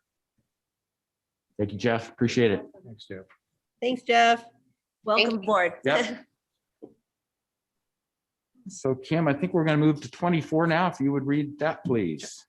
Item 24 comes from Planning and Building Department, Economic Development Division, recommending the board consider the following. 1, direct staff to prepare rules and procedures to provide reimbursement for developers who construct improvements that were proposed to be financed by the Missouri Flat Master Circulation and Financing Plan. 2, consistent with economic development objectives of the county strategic plan and board policies J2 and J7, provide conceptual approval of the use of transit occupancy tax funds for the Department of Transportation, applicable portion of the county's cost to reimburse the developer for eligible costs incurred in the proposed construction. And 3, once final costs are known, direct staff to return to the board with an item to approve the necessary road improvement agreement and/or developer reimbursement agreement. Wow. Yeah, good morning, board. Morning. Thank you, Kyle Gilman, Economic Development. Basically going to recap what Kim said there and then leave it to your board for discussion and questions with us. But this item's been a multi-departmental effort. In addition, policy discussion for your board. And we're seeking direction on conceptual approval of a couple of items. The first is the direction to prepare the procedures to provide reimbursement for the developers who construct improvements that were proposed in the MCNFP financing plan. And secondly, to meet the economic development goals and the charge by your board to come up with creative ways to help get projects off the ground. Asking your board to contemplate conceptual approval of using TOT funds for the county's applicable portion of the county's cost to reimburse the developer for eligible costs incurred by the construction of these MCNFP improvements. And if there is conceptual approval, and once final costs are known, we're going to return to your board with an item for the necessary road improvement agreement and or the developer reimbursement agreement, including the addition of this funding obligation for fiscal year 21-22 budget. So with that quick overview, I'm going to hand it over to your board and ask us any questions. I've got Danny here from County Council and then other staff here to chime in as well. So thank you. Thank you, Kyle. Board comments or questions? Yeah, I think I'd like to start us, but I know Don Ashton is also on the line from his vacation. So thank you, Don, for being with us this morning. Just like to briefly give some background on this issue. This is an important project in District 3, but it's also an important project for our county. This is not a new project. This dates back to 1999 when this started going, and it is an original project that is listed in the MCNFP and it is on our CIP project. And basically what we're doing is I think the developer's given you all an overview of the project. And this is phase 1, where they're building the commercial development portion. Developers ready to go. They have leases in place. They're ready to move dirt, ready to get their permits. And so the next phase prior to them doing that will be to do the reimbursement agreement with. This is the first time we've done that through the MCNFP, even though it dates back a really long time. So while this first portion is commercial development, the second portion of the project is slated to be hotel, convention center, and possible RV park. And so in talking with the developer as he's getting ready to get his bonding, there was the board item is just a little confusing in the fact that, and I clarified this with the developer yesterday, that there is basically a $1 million gap in what we have in the MCNFP, but that's not slated till 26, 27, 31. It's a ways out. And through his bonding agreement, they need to see about $1 million that's liquid. And so while the staff item says 2.2, really there's $1 million gap in funding that we need to identify. And TOT funds were advised because it's a liquid fund, and this project will be a TOT driver for El Dorado County. At full build out, the convention center and the RV resort will be an important TOT driver. So it's a short-term investment of TOT dollars to build TOT capacity. And once again, those funds are reimbursable into the TOT account. That's basically my motion today. Will be including not a 2.2. I think it's really important for the board to understand, because I know TOT dollars are precious. So it won't be to approve up to 2.2 million, be up to $1 million in TOT, not the 2.2. So that's just a brief overview. And I know the developers here today, so we might want to hear from them as well. Okay, take board comments first. Yeah. Any other board inputs on this? Yeah, one of the questions I want to ask is with these particular funds, isn't it going to open it up for other developers going to be asking for the same thing? Is it a possibility? That's the only concerns that I have on this particular project. But not only that, it's been going on for at least 8 years, I think, this project, if I recommend noticing, that was going on. So and there's so many different things, especially with our TOT, when our roads are failing and stuff like that right now, where we taking those TOT funds to fix and repair our roads. So I have a few concerns on it, and especially open it up for other developers who are going to be asking for the same thing. So that's my concern. Yeah, George, and I'll jump in. I have the same concerns. It's basically a loan out of our TOT fund, which we know by looking at the ARPA funds that are coming through federally, that we have a possibility of using our TOT funds that are in there for a good reason, for reserve for, one of them was for broadband, and we've got broadband coming up. And I'm very concerned about the precedent setting of basically giving a loan out from our TOT fund, our reserve that was specifically in there as we had earmarked it in the past for broadband. So I'm a little, very much concerned about two issues. One, setting the precedent of loaning out of our TOT, and then secondly, the idea of now it's going to, it could very much restrict our ability to do matches for any broad. If I may take a stab at that, John? Are you done? It sounds like you dropped off connectivity. Are you still there? Yeah, no, I'm done. That was Okay. it. Done. Thank you.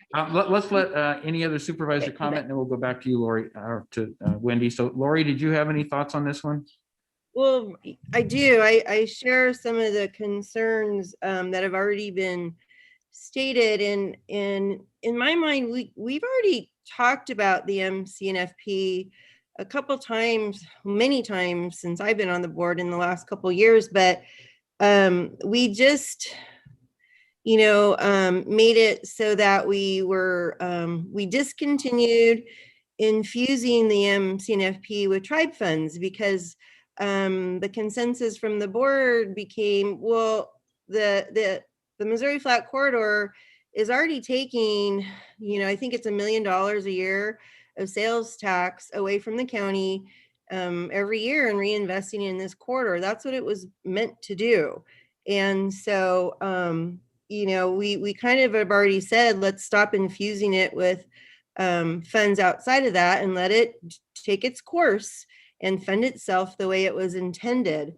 And then also the notion of paying back what we might loan it with a project that's going to be built in phases. And it sounds like the more lucrative phases are coming later. I don't know, we are not being guaranteed when we might get paid back. And so again, what the other supervisors shared, our concerns is we've been using TOT to leverage the broadband. Broadband will have a huge economic impact for the entire county. And so we really need to be careful where we go with this. And I think there's a lot of concerns about a precedent here. And is this a sure thing for bringing in money? We have other projects, I think, in the county that could maybe show a better return on investment or a higher priority. So I think we need to be very cautious of doing something like this. Thank you, Lori. And I share some of that same sentiment about the use of TOT, but I am firmly committed that this is a major economic development opportunity and we need to make it happen. But my interest is more how quickly can we reimburse the TOT should we choose to go that direction, understanding we have very few liquid funds that you can show as immediate collateral for things. But I would look at ARPA, as Sue mentioned, as a possible way for under the economic development infrastructure type of things. If impacts from COVID, trying to rebuild your business base, those kinds of things is a possible use of the ARPA funds to reimburse TOT. So my question really goes, I guess, to Don Ashton and other staff members as to how quickly we believe the TOT could be reimbursed. Because if we're talking a multi-year period, then I think we do compromise our ability to use those funds for other very much needed projects. And so it's a balancing act, in my opinion, but we need to find $1 million somehow. I just am concerned with how long it may take to reimburse TOT to free that money up for other applications. So I see Don's on. So are you ready to respond to this, Don? I'll give it my best. Thank you, Supervisor Heidel, Don Ashton, your CIO. Answer your question about how long it will take for these projects to increase our tax revenues to subsequently then that question. Because I don't know that we've had discussions with the developer, and at the end of the day, it's up to the developers how quickly he develops that project. Right. I'm pleased that the board is aware, that you're recognizing all the policy issues. And that's why it's before you, because it really is your role to decide these, and it's a difficult one. But this is one where we have at least 2 examples with this project, which I also agree with Supervisor Heidel and Supervisor Thomas that it could be a significant economic driver upon full build out, which is one of our policies. And priorities of the board, but so is broadband, and quite frankly, so is the. So you have competing priorities here, and that's why staff are. Did you hear me? Yeah, you're breaking up a little bit, but I'm catching enough to. Lori says she's not able to understand you, but I'm kind of filling in the missing pieces. But yeah, it's kind of going in and out. I'm sorry. Okay. If you cut the video, Don, does that help? If you just drop the video part, maybe that'd help the audio clarity. Let me try. Okay. Is that better? Yes, at least for now. Is that any better? Okay. So I tried to say, you have the board is recognizing the competing policy issues here with priorities you have set between a project that, if upon full build out, could be a large economic driver for the county, but it also would limit your abilities to meet some other board priorities, such as broadband or other priorities you have set with TOT. To answer your question, Supervisor Heidel, as to the timing, that is really something staff can't answer. That would be up to the developer and how quickly he would be able to develop this project and start generating the additional revenue. All right, very good. I appreciate the comments, Don. So with that, I'm going to allow Supervisor Thomas to make some additional comments, and then we're going to hear from the project proponent. So. That sounds great. Thank you so much.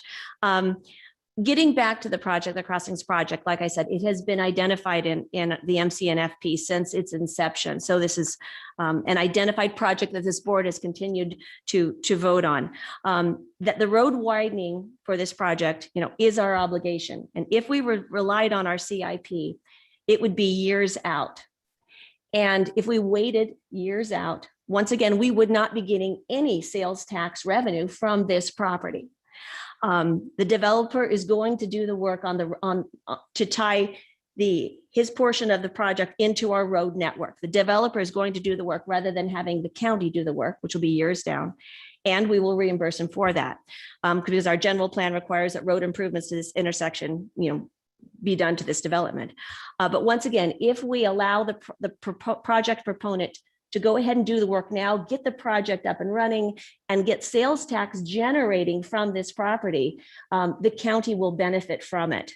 It was alluded to that on April 14th, 2020, the board reinstated the J7 policy through 2022, which, as a reminder, J7 is an overall statement of intent that the county will consider economic development incentives as part of a broader strategy of business attraction to be considered on a case-by-case basis. And this is one of those, and the board approved that policy and reinstated it through 2022. So, and I do want to clarify that this is conceptual approval only. If the board agrees to conceptually approve that we will take up to $1 million of TOT funds to fill in the gap so the developer can get his bond and get going on the project, then our staff will come back and with the reimbursement agreement and all the details that we will then have a chance to look at and get all the details on. Once again, this is just a conceptual approval only.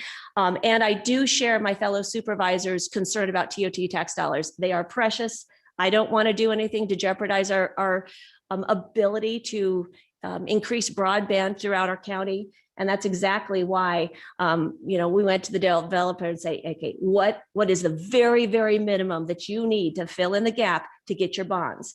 And it's $1 million, not the 2.2 that's alluded to in there. And that makes a big difference because that would leave about 1.8 in the TOT reserves. So that's all I have for now.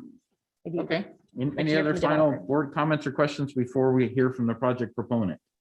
So one of the Go ahead, George. One of the things I just want to say, our roads are very, very precious, in our county, and especially when it comes to maintaining and brushing the easements, filling potholes.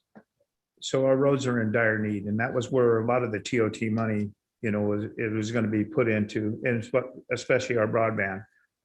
the situation way back when we had logging in our county, we used to generate anywhere from $5 to $15 million a year that went into our roads to be able to support our roads, to help us.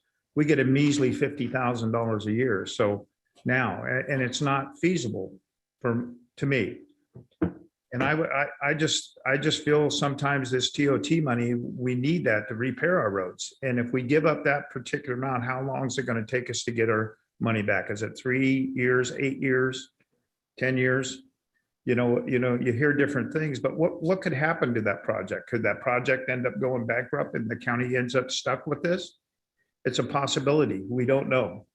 So that's some of my concerns when it comes to this, especially when we give this. And especially this project's been going on for several years now. I think it's been going on for about 8 years. So I just feel that if we end up in a situation like that and that particular project goes bankrupt, then the county is stuck. That's my personal feeling anyway. Thank you. Lori, did you have additional comments or thoughts? Yeah, I have several. Excuse me, frog in my throat. So I guess we need some clarity on this because it quite honestly is a huge risk, because the project looks great, at full build out, but we don't know when that's going to be. And what businesses are already signed on to it? Because again, I think the bigger revenue generating businesses aren't going to be coming until later. So I have a lot of hesitation. We just last year, or no, it was earlier this year, finally stopped infusing the tribe funds into this MCNFP. The MCNFP was set up to take care of the corridor here. And then to say that the county is going to benefit from it, well, the sales tax dollars from this area go right back into this fund. So, only this corridor, this road corridor is going to actually benefit from it. It's not the county as a whole, unless we stop, putting the money back into this MCNFP. So I think maybe we need a little more clarity on the funding, the timing, what businesses are really, here and signed on. Again, I think at full build out, if it comes to fruition, it looks like a great project, but there's no guarantees that's going to happen. And so it's kind of risky. And I'm not really sure that our residents would appreciate us using the funds this way. So, and then, on the Legistar item, it says to contact Tiffany and Raphael. And so I'm just wondering, are they here today? Do they have some input for the board on whether this is, the right path for our county? Supervisor, this is Bill Martinez. I am on if you have any questions for me. So Raphael, do you think this is a good solid route to go with the MCNFP? We have other projects to do in the county. Why would we do this one now? So Supervisor, that would be a decision for the board to make. Transportation's recommendations are for infrastructure, for either safety or for circulation. This would be a decision, either a monetary or business decision for the board to make as to whether the utilization of TOT is beneficial for this type of project. So you don't have an opinion whether or not we should do this? The transportation tries to bring facts before the board, whether it's engineering facts or fiscal conservative decisions on projects that are long-term. This one is not a infrastructure need that is needed for our circulation at this moment. Okay. And then if I could, board, Jennifer Fanich, Chief Administrative Office, and I'd like Raphael to listen in and fact check me if I'm wrong on this. But from my understanding, this project is scheduled for to start in fiscal year 2026-27. So it is scheduled that the MCNFP fund would have that money available for the project at that time. And what staff is asking with this item is whether the board would want to fund the project in advance with the TOT, but the project is scheduled to be built and funded with that money that's already to be in that fund at that time. Well, Jennifer, I guess my only fact check on that would be to Natalie. I think if Natalie is on, because there is a possibility that we might not need Headington and or the signal, if not for the project itself. So I don't know if Natalie is on and if she could comment to the timing of that. This is Natalie Porter, and from Department of Transportation. Jennifer's correct that in our latest version of the CIP, we do show that this project being started in fiscal year 26, 27, or it's in the 10-year bucket. So it's not, it's the earliest that we would have the funding available through the MCNFP is fiscal year 26, 27. So there is part of the reimbursement agreement that we'll be looking at is what's the need for the signal, and the signal is needed for the project. We are still waiting for the traffic study on that portion of it to determine when the signal is actually needed in regards to the project. So we don't have that as yet. I know that they're working on that updated traffic study for that. So does that answer your question? Kinda. And then also though, I've been watching the CIP for a long time now. Mm-hmm. And so you're saying it's in the 10-year bucket, I guess? Right. Right? Yes. But often projects just slide down. I mean, when I moved back to El Dorado County in 2002, the Ponderosa interchange was supposed to be getting done. And now that's off another 20 years. So just because something is slated doesn't mean it's going to happen, because funding doesn't always build up the way we need. So this is dependent on that it's in that year, because that's when we're projecting that we will have the funds available to build it. Correct. And again, the projections seem to always fall short. In my experience watching the CIP, that projects often just slide down another 10 years out or whatever, because the funding isn't coming in as fast as we'd like. So again, that just kind of validates the concerns about when we would get paid back. So there's been other times where a developer has fronted the money themselves for an improvement, and then we pay them back when we get the money. And that could be an option here too, correct? Yes. Okay. All right.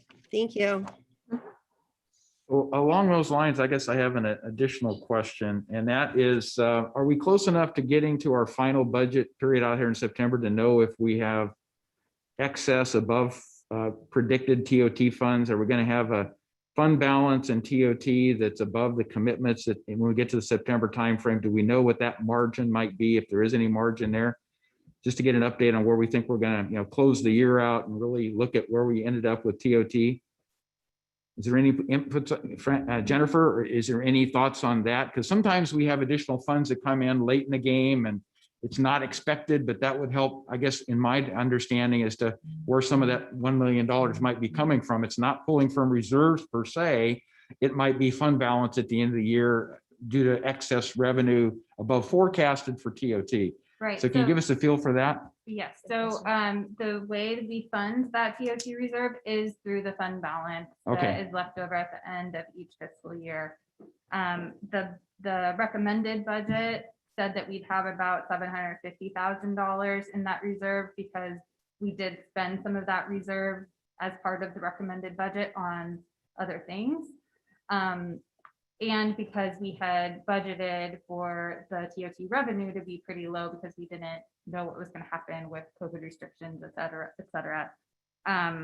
But and of course, this hasn't come to your board yet, but we've been watching what's coming in for TOT. And so we think that Rather than the 750,000, we'll have about 2.8 million in that reserve as a result of the fund balance from 2021. So that's significantly more than what our expectation was, which says we have a little bit of wiggle room maybe for this and still not compromise as many projects as we might have to do, you know, that hard decision of which gets funded and which doesn't. So I appreciate that, because that's hopeful to know our TOT is coming in with excess income revenue above what we had predicted, which is typical, but that's a big margin. So I appreciate that update on it. So with that, I think we want to open it up to the project proponent to go ahead and provide their inputs and answer any questions that you can answer at this point. Good morning, board. Leonard Grado. Thank you so much for hearing this item today. I know there's been a lot of work that's gone into this, so I appreciate it. I wanted to just clarify a few things that I've listened to regarding the dollars. You know, how does money come back? I think Supervisor Turnbull, a concern that he had, and Supervisor Parlin, you know, how does this money come back? When does it get paid back? And also address the tenancy side of the project, so you understand where we're at with tenants. I'll address that first because I think it will kind of set the stage for cash flow to the project, revenue to the project based on projections that they have through their national plans, et cetera. The current 4 tenants that we have now are America's Tire Store. These are signed contracts, okay? Plans have been submitted in various states, whether it's design plans for site work, buildings, et cetera. Dutch Brothers Coffee, that's a build-a-suit signed lease. Their plans are ready to permit. Burger King, signed contract. Their plans are just waiting for a response to a question that county had regarding stacking distance in their drive-through, which has been addressed by our traffic consultant. And then 7-Eleven convenience with fuel. That's a set of documents that are ready to literally issue the vertical building permit. Contract's been done for about 16 months now. The gross revenue for those 4 tenants annually, okay, in sales is about 16 million annually. Currently, this land, this project, if you will, generates about $15,000 a year in net tax revenue to the county in property tax. That's what comes in. Those 4 tenants specifically, just those 4, and we're negotiating with 2 other users currently, both national tenants, because they are drivers to these types of projects, okay? Those 4 tenants by themselves will generate north of $250,000 a year to the county, okay?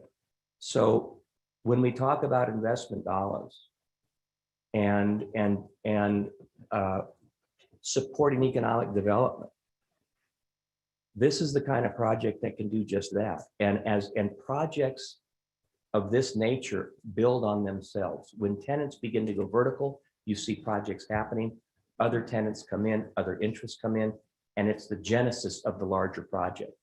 We are well along in our design work on the other phases to address what Supervisor Parlin, what Lori was mentioning, with respect to what I will call the heavy hitter in revenue, which is the hotel and the RV resort for the project. Because what we've done, supervisors, is we've taken a project that literally was entitled for 530,000 square feet of retail, which will never happen just because of where we're at with retail today.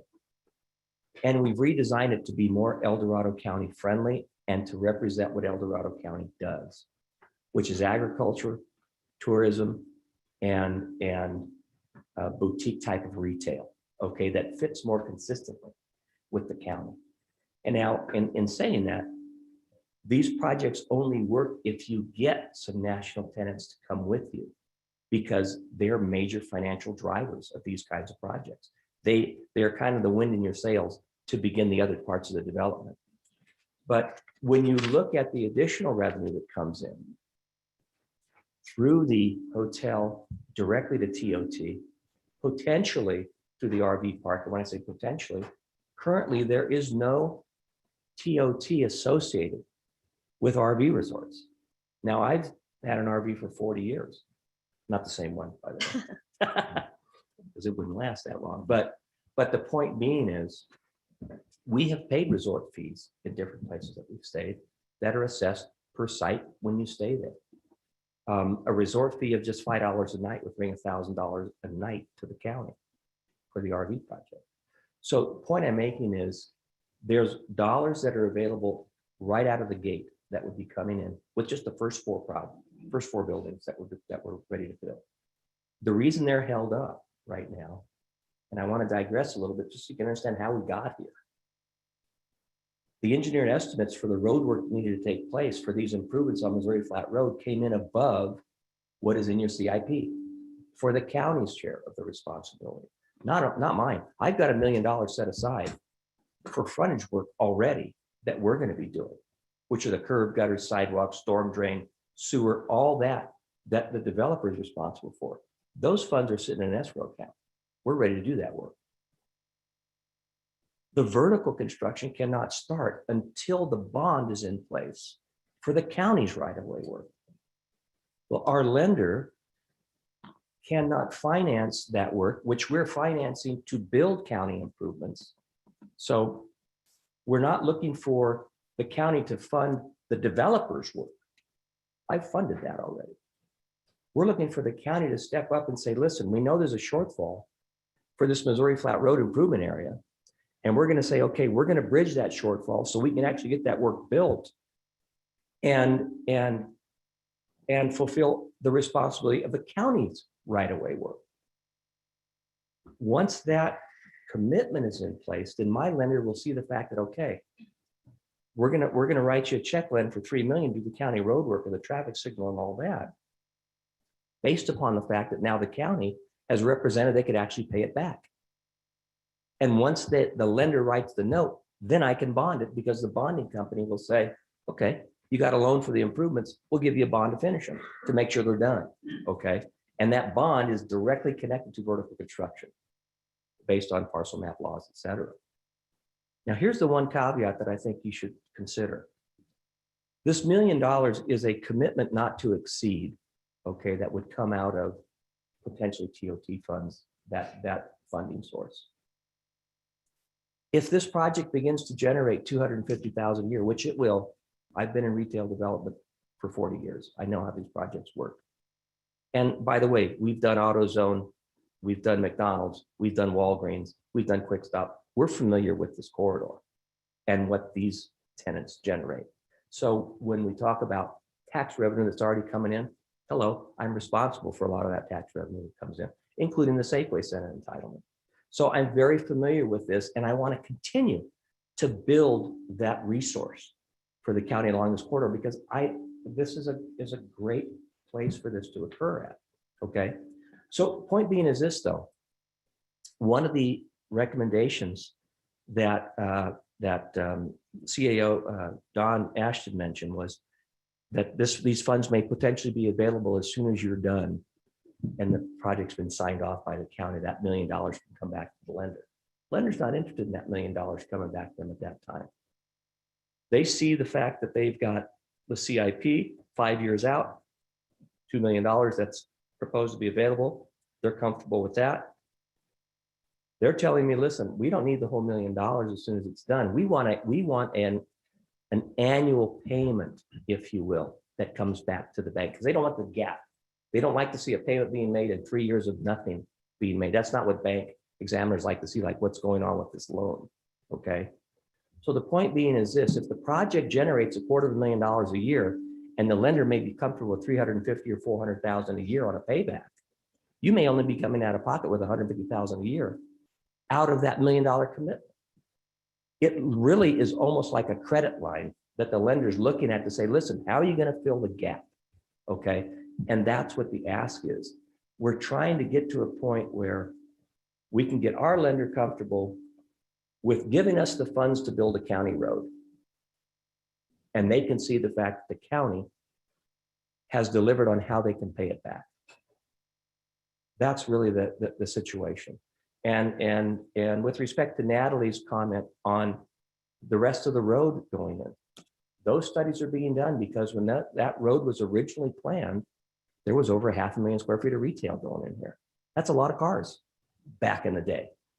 So it's a different scenario that we're dealing with today.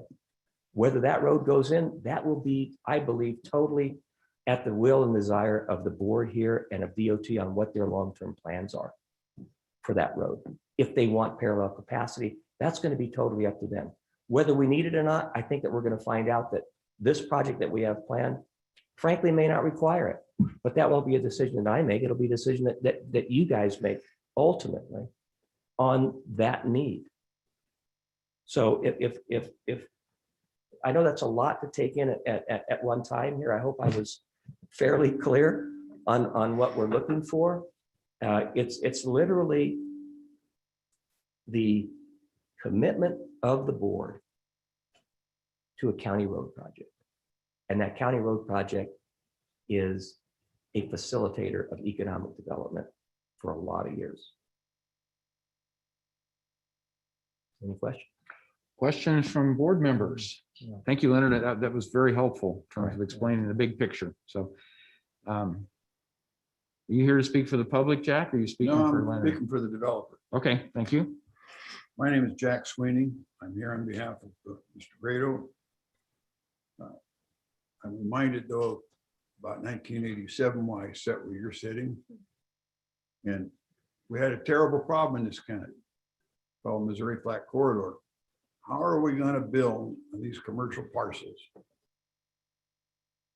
And how is the county going to pay its share of the roads that it needs to build to serve the public?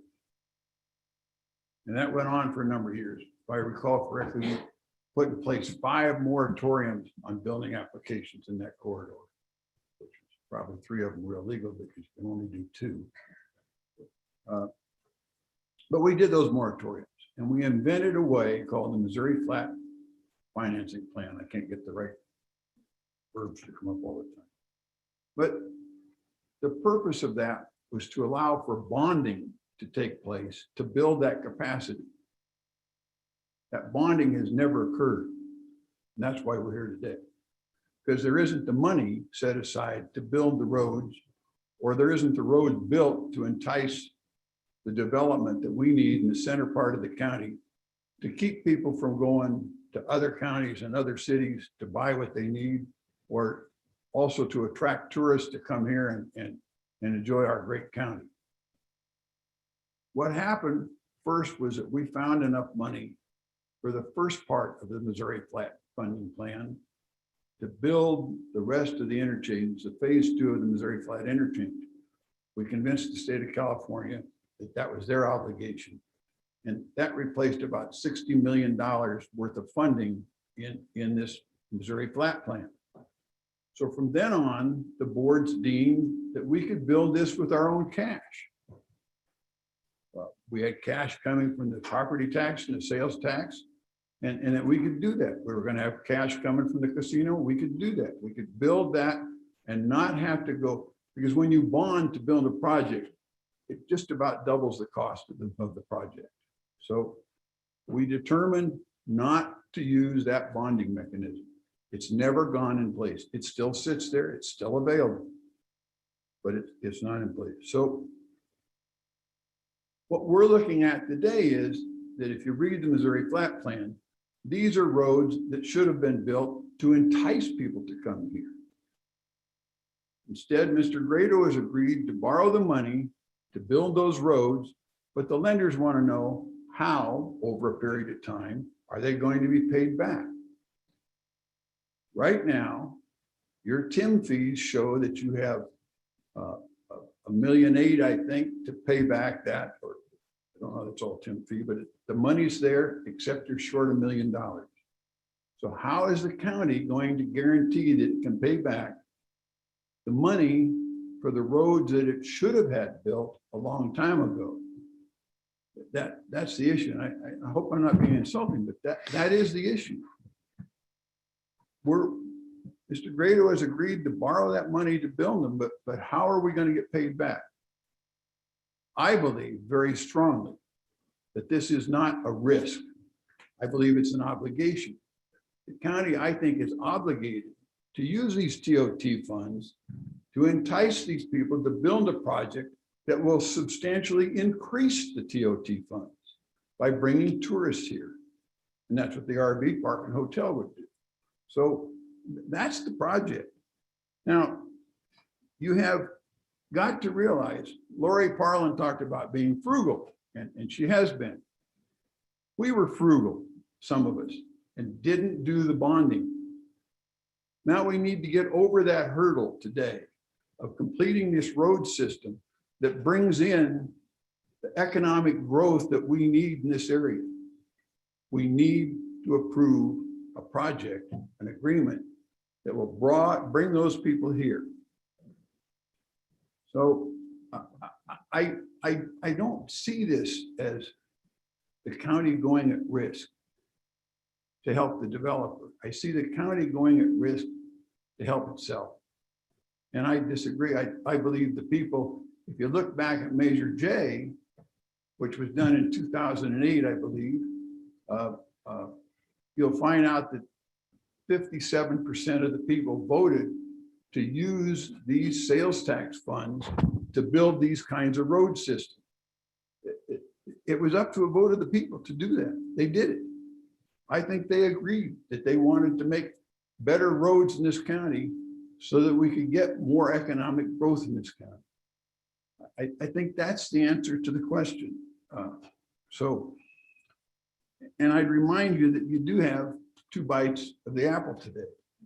This is a conceptual agreement to put this money in place. It's your good word, I realize that, but it's still a conceptual agreement. And we'll be back with, hopefully we'll be back with the road improvement. I'm fearful today. I started working on the Missouri Flat Corridor in 1983. And I adopted the saying that if anything could go wrong, it will go wrong with Missouri Flat Corridor. And I could go through a whole history of all the bumps and the problems we've run into. I think we're at the apex. And we can either fall short by not approving this loan today.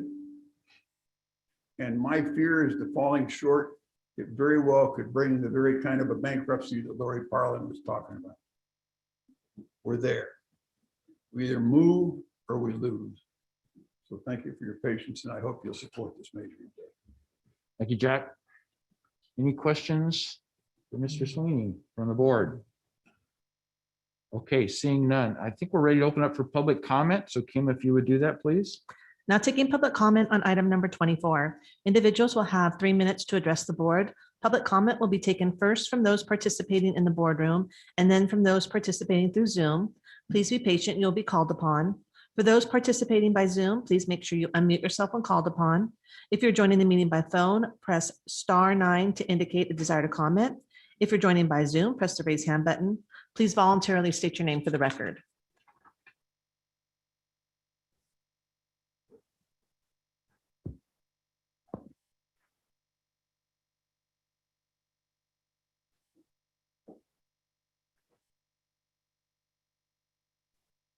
Good morning, board. Laurel Brim from El Dorado County Chamber and El Dorado County Economic Development Corporation.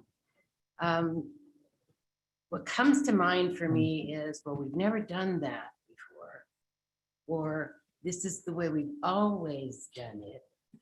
And those are 2 sentences that I really, really try to keep out of my vocabulary. I really see this as an opportunity to build economic development, and the other portions of this project are going to increase tourism. It's like the perfect project for that area. Excuse me, not COVID. And most especially that RV park. And I know that it's coming. It's not something that the shuttle's going to turn on tomorrow for that, but the developer has a very good reputation in the projects that he's completed, and he's probably done 90% of the commercial projects in our community in the last 20 years, 35 years. So I'm here to encourage you to, and here's a cliche that I don't like to use, but I'm gonna think out of the box. Setting a precedent, I don't believe that that's true. I think that this is a one case situation. And if you are approached again, it would be another one case situation that you can evaluate at that time. And if somebody had the, well, you did it for him attitude, well, if their project had the same merits, maybe you would do it for them as well. I think it's a creative way to get this going and get some economic development going in our community. So thank you for your time, and I hope that you support this. Thank you, Laurel. There appears to be no more public comment in the board chambers or on Zoom. Okay, so back to the board for action. I would like to have a comment. I have more questions, guys. I'm not. Okay. Yeah, I wasn't going to make a motion. Yeah, So we're going to go to Supervisor Thomas first and then with Supervisor Parlin. So go I ahead. wasn't going to jump to a motion, Lori. So actually, I'd like to address your question, Lori. And I thought it was a very good question, is why would we do this project? And I think the applicant was very eloquent in his answer on that. But to me, why would we do this project? Because this corridor has been identified as a priority economic center for the Western Slope. Because this project has been identified as a priority project within this corridor. This project's ready to go. As the applicant said, they have lease agreements in place that will create sales tax. So this is an exciting catalyst project that has incredible potential for the Western Slope. I've heard support conceptually for the project from my fellow board members. I have also heard concern about TOT dollars, and I share that concern. So I do have a question. I think Dawn's on the line. I have a question for Dawn Ashton. Dawn, is there any other source that we could use that would not jeopardize TOT dollars that might be required as a matching fund for other critical projects? Is there any other source for this? Thank you, Supervisor Thomas. And if I'm breaking up too much, Sue Haneke can answer this question as well. In listening to the discussion, and I apologize for not thinking of this sooner, we do have $3 million in a designated reserve for the road for a potential new courthouse. The board may recall that during budget discussions. Can you hear me okay? Yeah, Yes. You're coming through fine, Dawn. Okay. Thanks. Okay. The latest information we have from the state is, and in my conversations with the Superior Court, is that there's not going to be any funding for a new courthouse for El Dorado County for at least 5 years. And then the county will have to make a decision if you even want to have that new courthouse. That's an option. The board could take $1 million out of that designated reserve and instead of using TOT money. And I believe it's less risk. I'm not going to say it's no risk, but it's less risk than using the TOT funds. I like that. All right. Well, we'll certainly, hear from other supervisors, but I would like my fellow supervisors to strongly consider that. I think that's a great compromise. Thank you, Don. That's it for now. Okay. I'm going to speak on that because that was We're one going of to take Supervisor Parlin and then we'll Okay, take you. all right. Go ahead, Lori. Lori, And then please. I'll go after George. Thank you. Okay, thanks, guys. I guess part of, so Wendy, the statement that you made that this is an economic, what'd you call it? Priority center, whatever for the county. Is that an accurate statement, or is that just something that people say? Because I'm not really convinced that this particular corridor is that economic engine, because if it were, the MCNFP would be paying for itself. And we've infused a lot of money over the years into that corridor. And I don't think it is paying for itself. So that's one of my biggest concerns is, we have other areas of the county that I think generate more income, and maybe that would be a better place to invest it. And again, Leonard, I think the project looks great if it, does come to fruition. The problem that I just have is, like you said, the first few projects are only going to bring in $250,000 at best to the county. And when that money, that $250,000 comes in, maybe Natalie can help me, that would come in and that would go right into the MC and FP, right? So the county as a whole is not going to benefit from it. The sales tax from that area goes back into that area. Do you know what I'm saying? So unless we have the hotel lined up and ready to go, the county as a whole is not going to get a lot of money from this. And we don't know when that hotel is going to be coming. So I would say it is risky. This is risky. And I'm not sure that our constituents would appreciate us, taking this kind of risk with money that's public funds. So I don't know. And then, we have had developers in the past front money for stuff like this. So maybe that's something, Leonard, you're saying you only need another $1 million. Can your investors come up with that $1 million and we'll pay you back when we get the money in? So maybe we need to look at it more that way. So I'll wait and see what some of the other supervisors say. Thank you. Thank you, Lori. George. One of the things I did talk about back when I talked about that money that was set aside for that courthouse of $3 million. And then that money was supposed to be, we could free it up and put it into the phase 1 of the bypass. And that would free up our tribe money to be able to fix our roads. So if this money is particularly sitting there, and like Don was talking about it's actually at a low risk of $1 million could be pulled out of this particular fund, be able to put into this project. The only concerns I have is how long is it going to take to generate anything that in this particular project and the money being kicked back to us. So I feel that, I think this project's a great project. Don't get me wrong. It really is, Leonard. I just had a few concerns, but if there is a possibility, we're also talking about money that we lost in sales tax, gas tax that we lost during the COVID.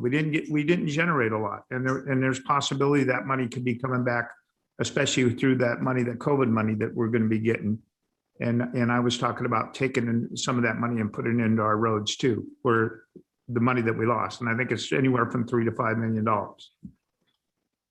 So the only thing that I am concerned about is how long is it going to take to get this project off the ground? Is it going to be 2, 4, 5, 6 years down the road? I just want a little bit more clarification on it. Leonard, can you talk about that a little bit? Well, let's finish all the board comments before we go Okay, back to the proponents. all right, go ahead. Anyway, there may be, I know yeah. Sue wants to speak, so is that Okay. the only question you have at this point? That's the only thing at this point, right? Okay, Supervisor Novacell, please. Thank you, Chair. But one of the first questions that fellow Supervisor Thomas asked was, why would we do this project? In my mind, it's not about the project. I think the project's great. I think we should find incentives to be able to help economic development whenever we can. I have no issue with that. My issue is with the process and the procedure and what this does for our county in general when we take money out of a reserve that we have specified for a reason and use it for something else. And that is a policy change in our board. So we need to take this seriously, that if we were to agree with this, that this would be a policy change for our board that would be affected by every time we have a development come in. We need to decide if that's what we want. I have my concerns about this for a couple of reasons. And number one is, again, get back to the broadband. We had a set aside here, knowing that we have broadband funding coming from state and federal, and that we're going to need matching. So there is one issue. Another issue is, just as the developer mentioned, when he goes to the bank, he's got investor, or goes to his investment pool, he's got investors. They don't just get their money back. They get a substantial amount of money back for putting that money out. What does the county get when we do something like this? Where is our loss of investing it into our investment pools? And are we going to be accounting for that? Just something to think about. And then the other part that I have, I do want to comment on is, if we have $3 million going in the courthouse that's sitting there, and we're not going to do a courthouse, or at least we're not going to do it, and it actually sets up that timeline of when, this money would be coming back. And I have an issue with that, but bottom line is, I don't have a problem looking at the courthouse funding, but I think that should be another conversation of coming back and discussing what our losses are, where we could put that funding for anything else. And again, I think us risking TOT is one thing. And oh, by the way, I think the developer has a really good point. I think we can do this tomorrow, and I think we should, is come back with an ordinance that allows us to tax with TOT on our campgrounds. It happens in the city of South Lake Tahoe, and in most any other jurisdiction, there is a TOT tax on RVs and campgrounds. And for some reason, we don't have that on the West Slope or anywhere. And so I would absolutely think that that's a really good point. We need to do that now. We don't need to wait. We shouldn't wait. But at any rate, yeah, I have my concerns. I think our TOT should stay in that reserve, and we should find another source. And then we should talk about our opportunity loss that we have. Thank you. Thank you, Sue. And I would just comment, I just draw a distinguishment between an RV park and a campground. And I just want to make sure that at some point we have that discussion. We need to have it. What constitutes an RV park and what constitutes a campground? Because I do want to make sure that we preserve the right for people to use the public lands at the lowest possible cost, i.e. camping, as opposed to an RV park, which tends to be used by people who are more affluent and able to pay the costs of an RV overnight stay or week stay or whatever it is. So I do draw a distinction there in terms of the type of use, but that's a discussion for another day. So thank you for your comments. And is there any, council? Yeah, if I could just offer a couple of clarifications, because I want to make sure we kind of refocus the discussion back. First of all, I think it's important to clarify that the request before you today has really two components to it. You'll see in part one, it's directing staff to provide prepared rules and procedures to provide reimbursement under the MCNFP. And I know most of the discussion today has focused around the TOT. I don't want that to get lost in the mix, because as currently programmed, there is money in the MCNFP in future years, as Supervisor Thomas referenced, for purposes of construction, or in this case, reimbursement of developer advance costs for the project. And I think that that is still being contemplated. Again, as was noted earlier, despite the fact that the MCNFP was formed so long ago, this would be the first time where the county has provided reimbursement from the MCNFP, as opposed to, as Jack noted, directly funding the cost of construction. So it is a new concept, but not an impermissible concept. Again, I will read to you from the MCNFP report from 1998, where it notes that the funds derived from the MCNFP sources will be used for the following purposes, quote, reimburse developers for certain transportation improvements constructed and dedicated to the county. So I just want to make sure that we segregate out a couple of the issues you're discussing today. So first of all, there's the MCNFP component. The second, and I think the one that's generated the most consternation amongst your board, is the second part of the staff request today, and that relates to the use of TOT money to, I think, do well, and I might require some clarification from the developer or perhaps Supervisor Thomas on this. It's either to provide additional funding for the project, because it is my understanding that their project costs exceed the estimate that has been provided in the MCNFP documents. And I believe also it's contemplated that that money perhaps be doled out in a different manner than our traditional reimbursement. Now, I would suggest that if you take any action today, that those specific deal points be subject to later negotiation as between the parties. I think what staff is looking for from you is this conceptual direction. Again, number one, MCNFP reimbursement is a novel but not unpermitted concept. And number two, the use of TOT, or as Supervisor Thomas suggested, the reserve account as a means of bridging that funding shortfall that's shown within our CIP documents. So I think that those two things are important. Again, I think that specifics would be subject to later discussion, but I wanted to make sure we offer that little bit of clarity.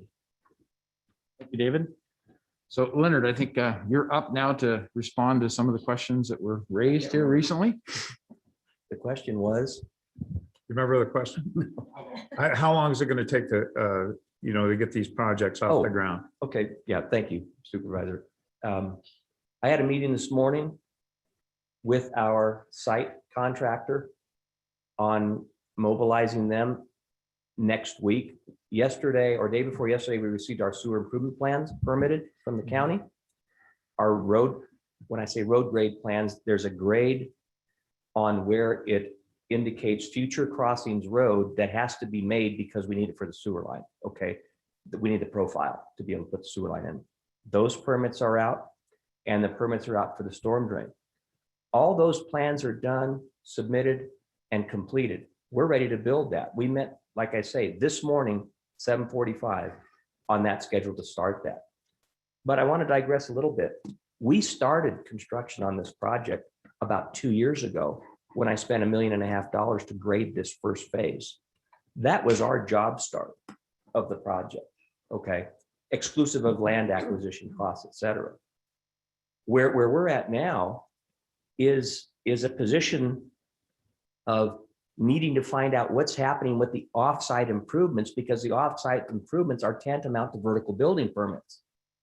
We've had a vertical building permit completed in plan check since March to start the 7-Eleven, including their canopy, their tanks, environmental management. I know environmental, I don't have anymore. Anyhow. They're right there behind you. It's right behind you. But the point I'm making is the tanks have been done.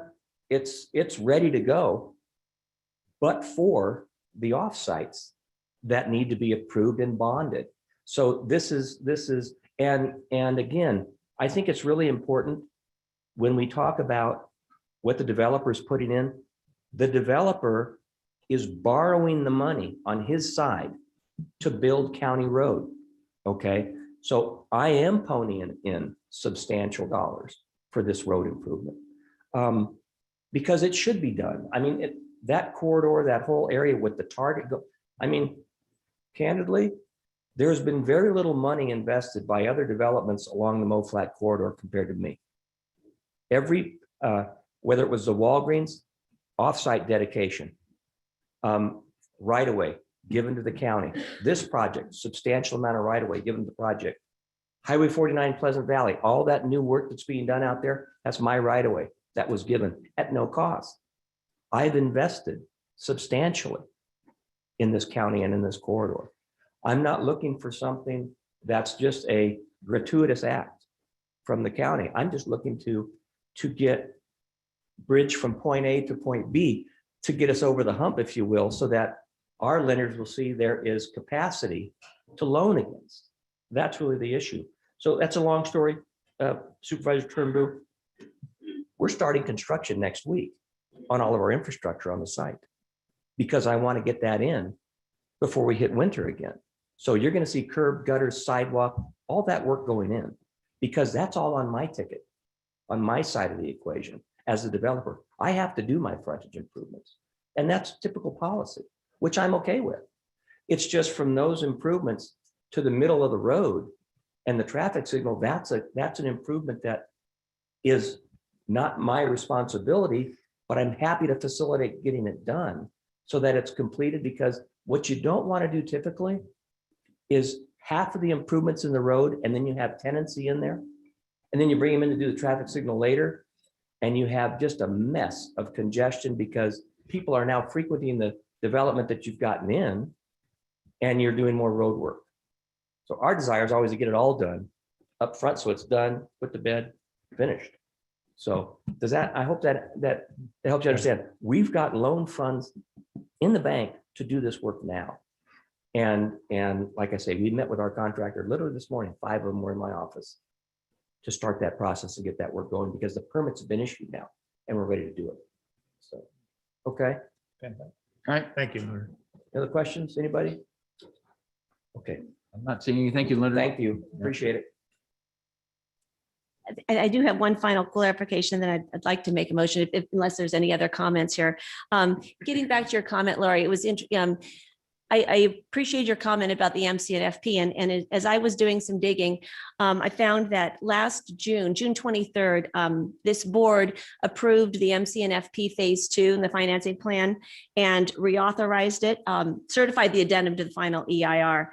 And in that, 85% of the property tax in the Missouri Flat corridor is to be used for phase one improvements that have not yet been completed. And this is the last commercial project identified in phase one. After that, 50%, the percentage in the Missouri Flat Corridor drops down to 50%. So it goes from 85% to 50%. And I think that's for future development. So I think that's important, that as we help build the capacity for economic development on this corridor, for the next improvements, like if this is the last commercial property identified in phase one improvements, then the counties will benefit 50% of the corridor. So I think that's an important distinction, and that was unanimously approved by this board last year. So with that, I would like to make a motion that we approve. I move staff's recommendation of item 24 with a fourth item to conceptually approve up to $1 million in designated reserves from the Courthouse Road Fund to be later reimbursed in order to meet the necessary reimbursement timelines for the developers that the developer's lender is requiring.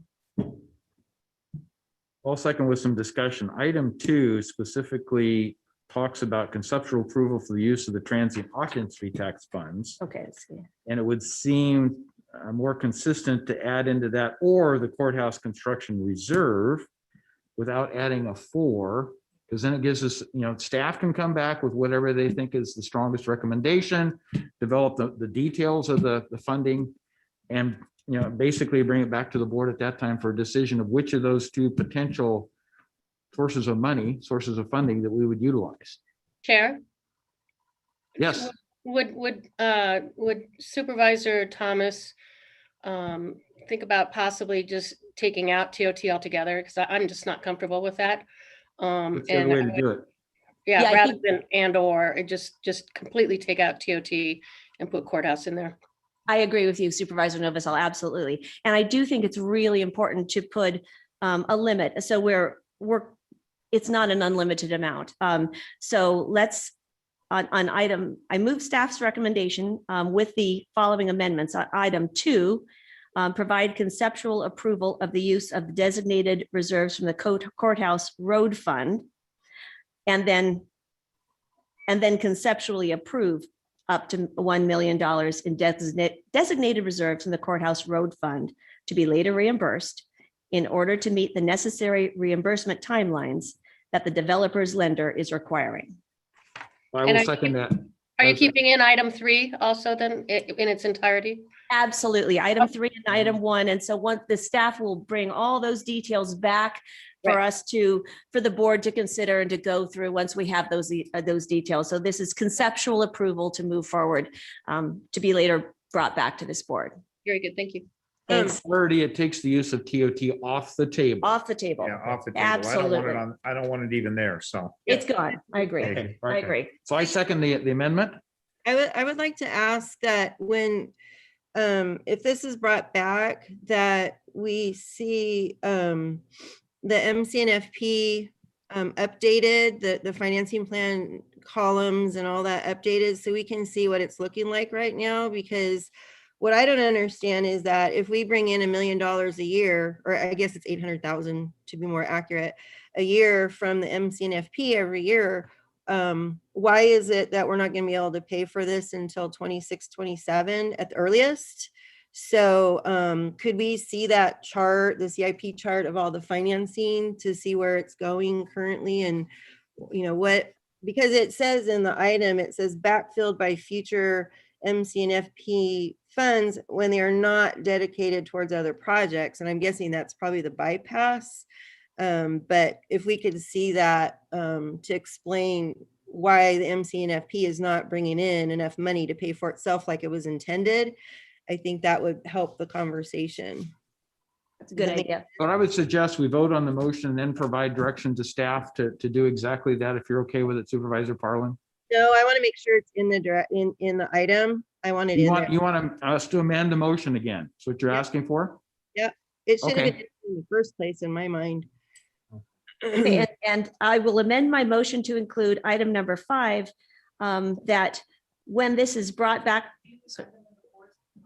I think it's item 4 because we just took 3 and converted it and didn't have a new 4. If I'm I keeping the did, math I straight. did have a 4. No, because I want to put a limit on up to $1 million. Yeah, so Okay, so item that's 2 is the 4. completely off the table. On number 2, we switched the wherever transient occupancy tax is listed, we are going to insert designated reserves from the courthouse road fund. Right.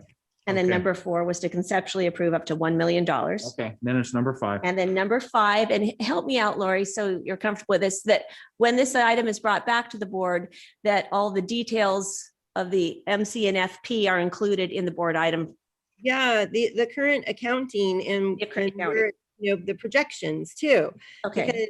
Because if it brings in $800,000 a year minimum right now, so why isn't that enough to pay for this right now? You know what I mean? We say we have $1 million gap. Why isn't it paying for it? So I want to see why we can't take care of this money with the fund itself. Like that was the intent of the MCNFP. So I want to see on paper, it probably should have been attached today for reference.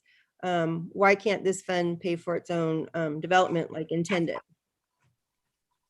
Okay, so, and then item number 5, direct staff to bring back the current projections and MC&FP projections. and MC&FP fund balance, the current MC&FP projections. That should work. And I guess that includes the CIP part of it too, where it's going. Why isn't it paying for itself? Where's that money going? All right.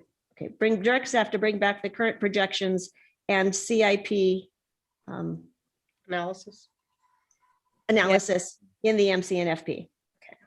Something Sorry, like that was so messy. Yeah, sorry, I didn't know. I just, I haven't seen that chart in a while and I know it's out there. So, and it's probably updated often because there's a lot going on there. Sounds good. Happy to amend my motion to include that. So I will accept as a second that amendment. And Kim, have you got all of this noted? You want to try to read that back to us? I can type it to you and send it to you. I will go back and watch the video. Okay. Perfect. Okay. All right, very good. Sorry, it was messy. Yeah, so I think I've got sufficient documentation in my notes here and stuff that I have a clear understanding what it is. So Well, basically, the gist of it is the Supervisor Thomas' motion is to approve staff's recommendation. However, with regards to item number 2, where TOT is referenced, we'll insert designated courthouse road funds. Number 4 will conceptually approve of not to exceed 1 million. Number 5 will be direct staff to return with the projections of the current MCNF plan and also the CIP analysis in the MCNFP. Yes. Hard to say. Well done. Well done. okay, with that, I think we're ready for roll call. Kim? Supervisor Hydall, how do you vote? Aye. Supervisor Turnbull, how do you vote? Aye. Supervisor Thomas, how do you vote? Aye. Supervisor Parlin, how do you vote? No. Supervisor Novacell, how do you vote? Aye. Motion passes 4-1.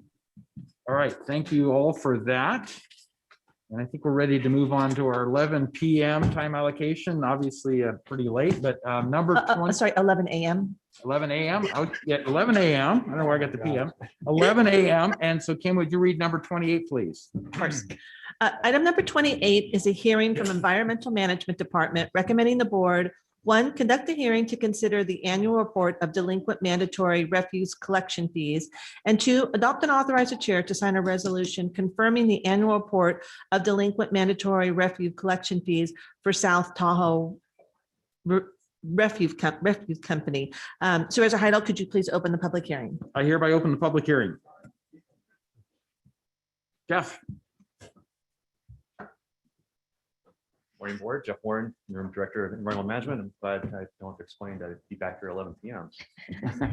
I don't know. I think I was looking 11 p.m., 11 a.m. and 1 p.m. and I got the two cross connected. So anyway, 11 a.m. We're here, right?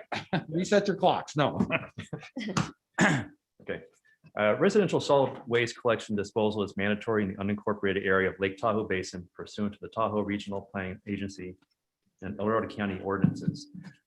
The goals of mandatory refuse collection are to reduce illegal disposal, provide for expanded disposal, recycling, and yard waste programs which support the county's compliance with AB 939, and that mandated 50% diversion by the year of 2000, and institute a consolidated and single refuse collection rate within designated mandatory collection areas.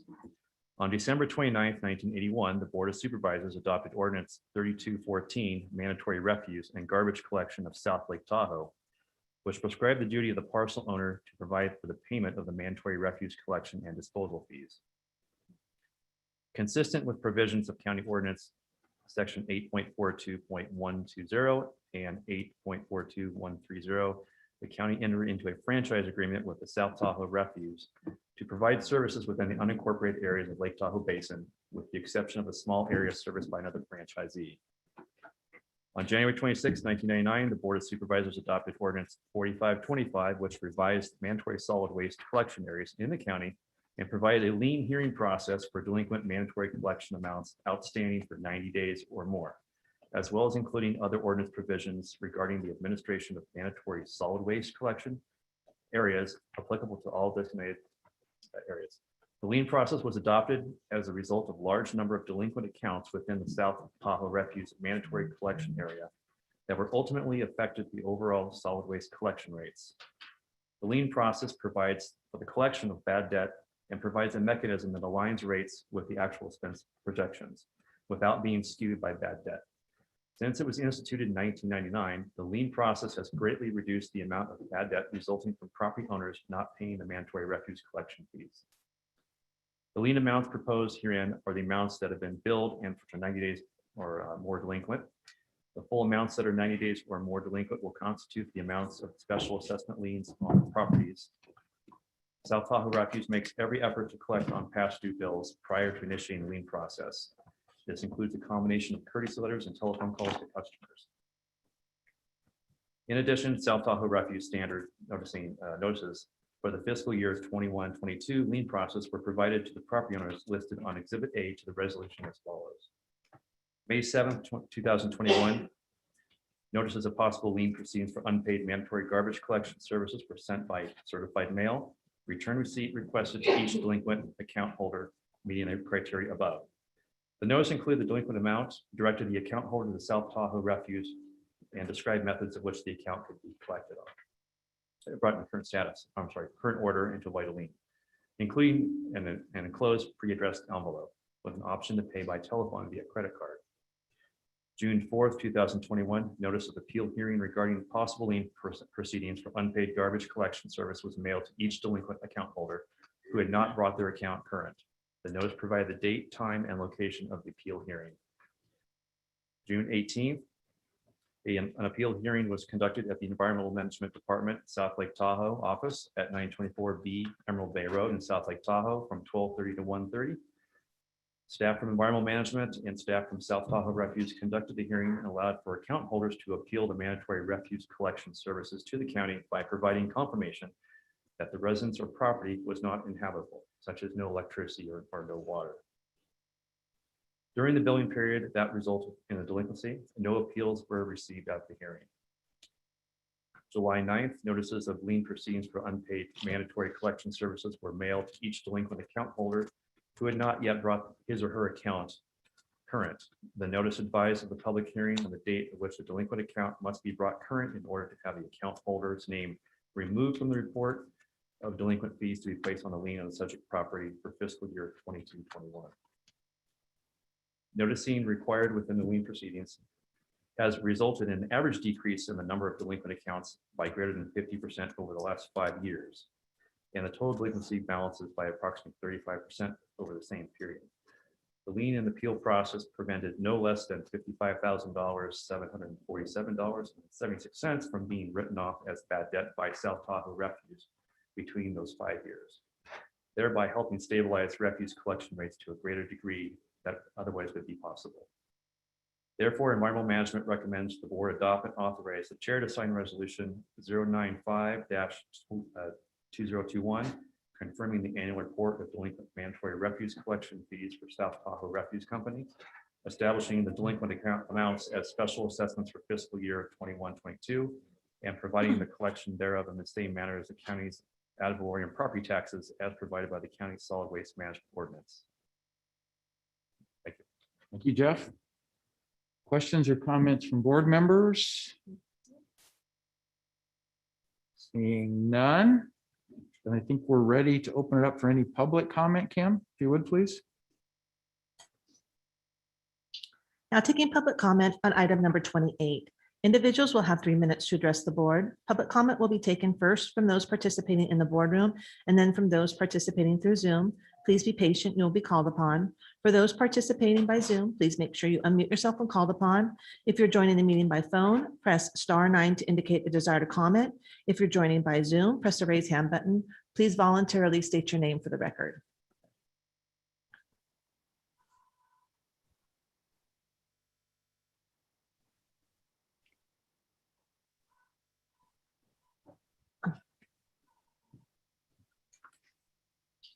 Hi, Bruce Davis. Our cabin's on Bakersfield Street and Myers.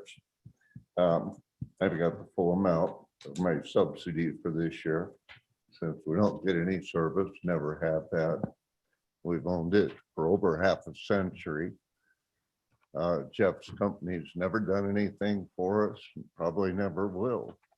But here's my subsidy check, and I'd like us taken off your lien list. Thank you, Bruce. Appreciate that. Yeah, any questions? No, you're not doing anything. The sewers are idle. There does not appear to be any additional public comment. And could you please close the public hearing? Hereby close the public hearing. And Jeff, would you like to respond at all to the comment just made? It's your choice. You don't have to, but. I got a question, for Jeff. Jeff, can you just step up a little bit? He was just asking a particular question. Kind of bothered me a little bit.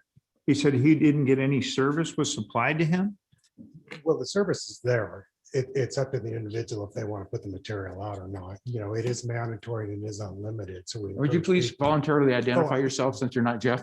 Yeah, that's right. We got the Jeff show now. Yeah. Okay, all right. Yeah, it's Jeff Tillman with South Tahoe Refuse Company. Thank you. Sorry about that. Okay.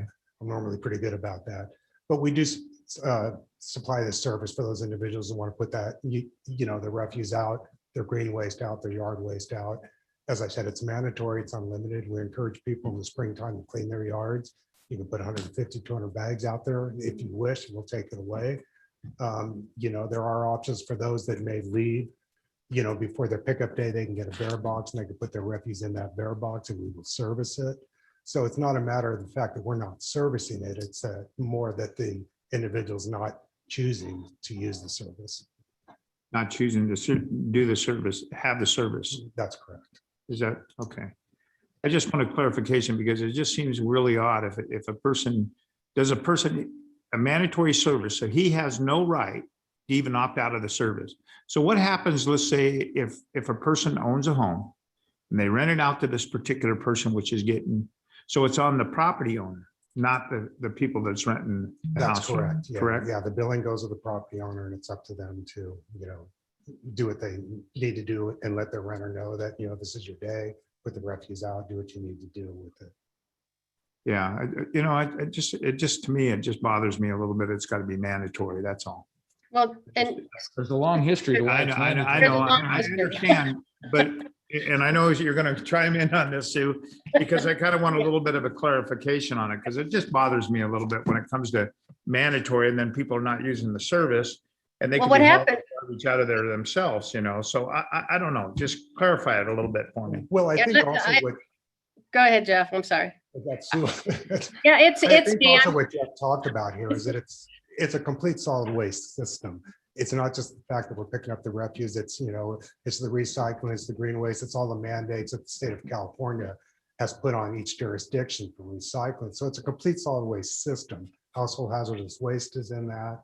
And electronic waste, the state of California keeps piling more and more on, all the jurisdictions that take care of these type of materials. So it's not just the pickup, it's the system, it's all of it, so it's everything is in that rate. And George, I'll just state, one of my issues I have is, I have a commercial property out and it's on the way out of town. And what happens is it gets filled up every Sunday with people dumping their garbage in there. And a lot of it is, they're saying, well, we're not getting garbage service at home. We're just going to dump it in somebody else's. And that's what happens. We've got a program where we clean it up. That's why when you come up to Tahoe, you see a really pretty nice area. And that has a lot to do with South Tahoe Refuse and our Clean Tahoe program and the work that they do that gets subsidized if we were not to ask everybody to pitch in for this. So it's not just the pickup. It's the fact that there's a lot of garbage generated in our area and we need to make sure we take care of it. And I'm going to add to that. We need to be prepared that the state is trying to put that onus on the rest of the state and make it mandatory everywhere, especially with trying to implement the SB 1383. So yeah, we've been trying to have meetings and make everyone aware, but it's coming. Be ready. Yeah, that's that organic ordinance. That's going to be really difficult. It's going to be tough. Yeah. Yes. I just wanted some clarification. That's all. And I can go back a little bit. When mandatory service was implemented, there were 30 illegal dump sites in South Lake Tahoe. Yeah. And in order to solve that problem, they went to the mandatory unlimited. I'm sure you know what it costs to clean up these illegal sites. So, that was another reason it came about. Yeah, okay. Yeah, I understand, especially our forest, our national forest, there's been so much dumpages going on in them too, so. And I am really concerned about it. I just wanted a clarification, that's all. So, yeah, if there's no other questions, I want to go ahead and make a motion to adopt and authorize the chair to sign resolution 095-2021. Second. Before you do that, I'm sorry, but I just want to note, I think it would be prudent for maybe Jeff to read off the APN number for the individual who just provided his check so that his APN. For the can be record, for the removed public from record, this, yes, good idea. be Jeff, can you clear. come forward with the microphone and just let us know so we can note that that's been removed? Yes. The APN number for this particular property is 034-371-005-000. And the name is Bruce Davis, And correct? it's the Bruce Davis, that's correct. Okay, very good. Thank you. Thank you for clarification. Appreciate that, Jeff. So with that, I want to go ahead and make a motion to adopt and authorize the chair to sign resolution 095-2021. as amended to. As omit amended. the- Yeah. As amended. Thank you. I'll second that. I think Lori seconded. Oh, I'm sorry. I didn't hear you. I thought, David had jumped in there, but okay, we have a motion and a second. Roll call, please, Kim. Supervisor Hydal, how do you vote? Aye. Supervisor Turnbull, how do you vote? Aye. Supervisor Thomas, how do you vote? Aye. Supervisor Parlin, how do you vote? Aye. Supervisor Novosel, how do you vote? Aye. Motion passes 5-0. Thank you for that. Thank you, Jeff. And Jeff, appreciate it. Jeff and Jeff. Yeah, Jeff and thank you. So with that, we'll move to the second 11 a.m. time allocated item, number 29. Kim, would you read that, please? Item 29 comes from the Chief Administrative Office, Parks Division, recommending the board receive and file a presentation on the final Chili Bar feasibility study and provide input to staff on the identified options, and to direct staff to work with the American River Conservation to determine potential options for management of the state and return to the board. Good morning. Vicki morning. Sanders, Parks Manager for Chief Administrative Office. So I'm excited to finally get this study to you. If some of you recall, last year, we were directed by your board to prepare a feasibility study on this piece of property. You would ask for 3 things to be identified for us to look at the current infrastructure, what it would take to bring it up to standard, what would the public like to see, and what's the economic feasibility of doing those improvements. So today, Meredith is here from Helix Environmental to give you the presentation on what the results of that study was. What I'm here asking of you today is not to necessarily pick an option. So as you're looking through this, our main reason for being here today is to come up with the management of this piece of property. It's right now, the conservation easement is held by American River Conservancy, and there is an outdated management agreement out there right now. And we have the property up top.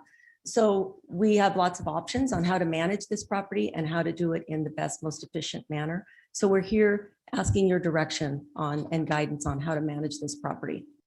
So after we hear the presentation, it should give you some more information on which direction you should direct staff. All right, very good. Great. Thank you for having me here today. As Vicki said, my name is Meredith Branstad. I'm with Helix Environmental Planning. And we have completed the feasibility study on Chili Bar Park. Quick overview of the process. We started in the fall doing an opportunities and constraints analysis that looked at what the existing conditions are on the site. And then starting in January, we went through a series of 3 public outreach meetings combined with some conceptual design alternatives and some financial feasibility assessments of that. And that completed in June, and then also a presentation to the Park and Recreation Commission. Through the results of that public outreach and the conceptual design were summarized in the feasibility report, which hopefully you've had a chance to review. So this existing conditions map shows the study area, which, as Vicki said, is the upper terrace. So that includes the existing parking area, the upper terrace, which was previously used as a mobile home park. There is an existing house, residential building, a store, a very decrepit mobile home on the far west side, and then also an existing restroom and laundry building. And there's a little bit of area that is within the project boundary that's on the lower terrace as well. Next slide. So our first public outreach meeting was held on January 27th via Zoom due to COVID-19 requirements. And we had more than 70 participants, both from the local area, and we also had participants that are from the rafting community that called in from the Bay Area as well. So very robust conversation. And at that meeting, we reviewed the opportunities and constraints that we found in the existing conditions report and got feedback and ideas for some conceptual designs.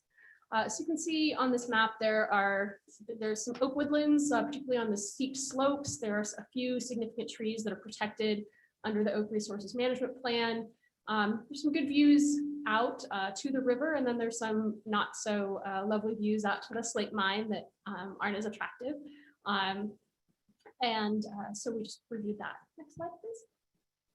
And some of the key points that came out of that first public outreach meeting was there's a very strong desire for some day use improvements for the existing uses. So permanent restrooms, picnic areas, and potable water. There were concerns about overnight use. There's some interest in playgrounds and sports courts, some of the more traditional park facilities. Financial feasibility long-term was an important consideration for a lot of people, even as they wanted to see new uses at the site. And then there was strong desire for trail connections to the local regional trails and improving accessibility from our study area down to the river as well.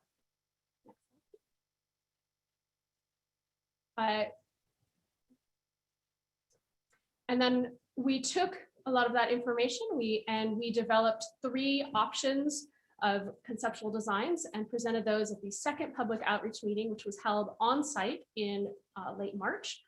23 people attended and 7 people emailed their comments to provide feedback on the 3 preliminary conceptual designs. And those are very similar to the ones that are presented in the feasibility report itself. So some of the feedback we got was that the existing parking is sufficient. Option 2, which was our day use kind of traditional park kind of facilities, was the most preferred option. And option 3, which was camping, was really the most controversial. There were very vocal opponents both for and against. But supporters wanted to see more high-end camping options, which was also supported by the results of the preliminary financial feasibility study, which showed that tent camping really wasn't going to be a financially supported long-term. And again, accessible river access and connection to the regional trail systems, although off-site from this particular study area, were very important to many of the people who came. So we use this information and revise the conceptual plans to better reflect kind of the information that we got at this meeting. Next slide, please. And then we presented those and the draft feasibility study at the third public outreach meeting, which was held in early June.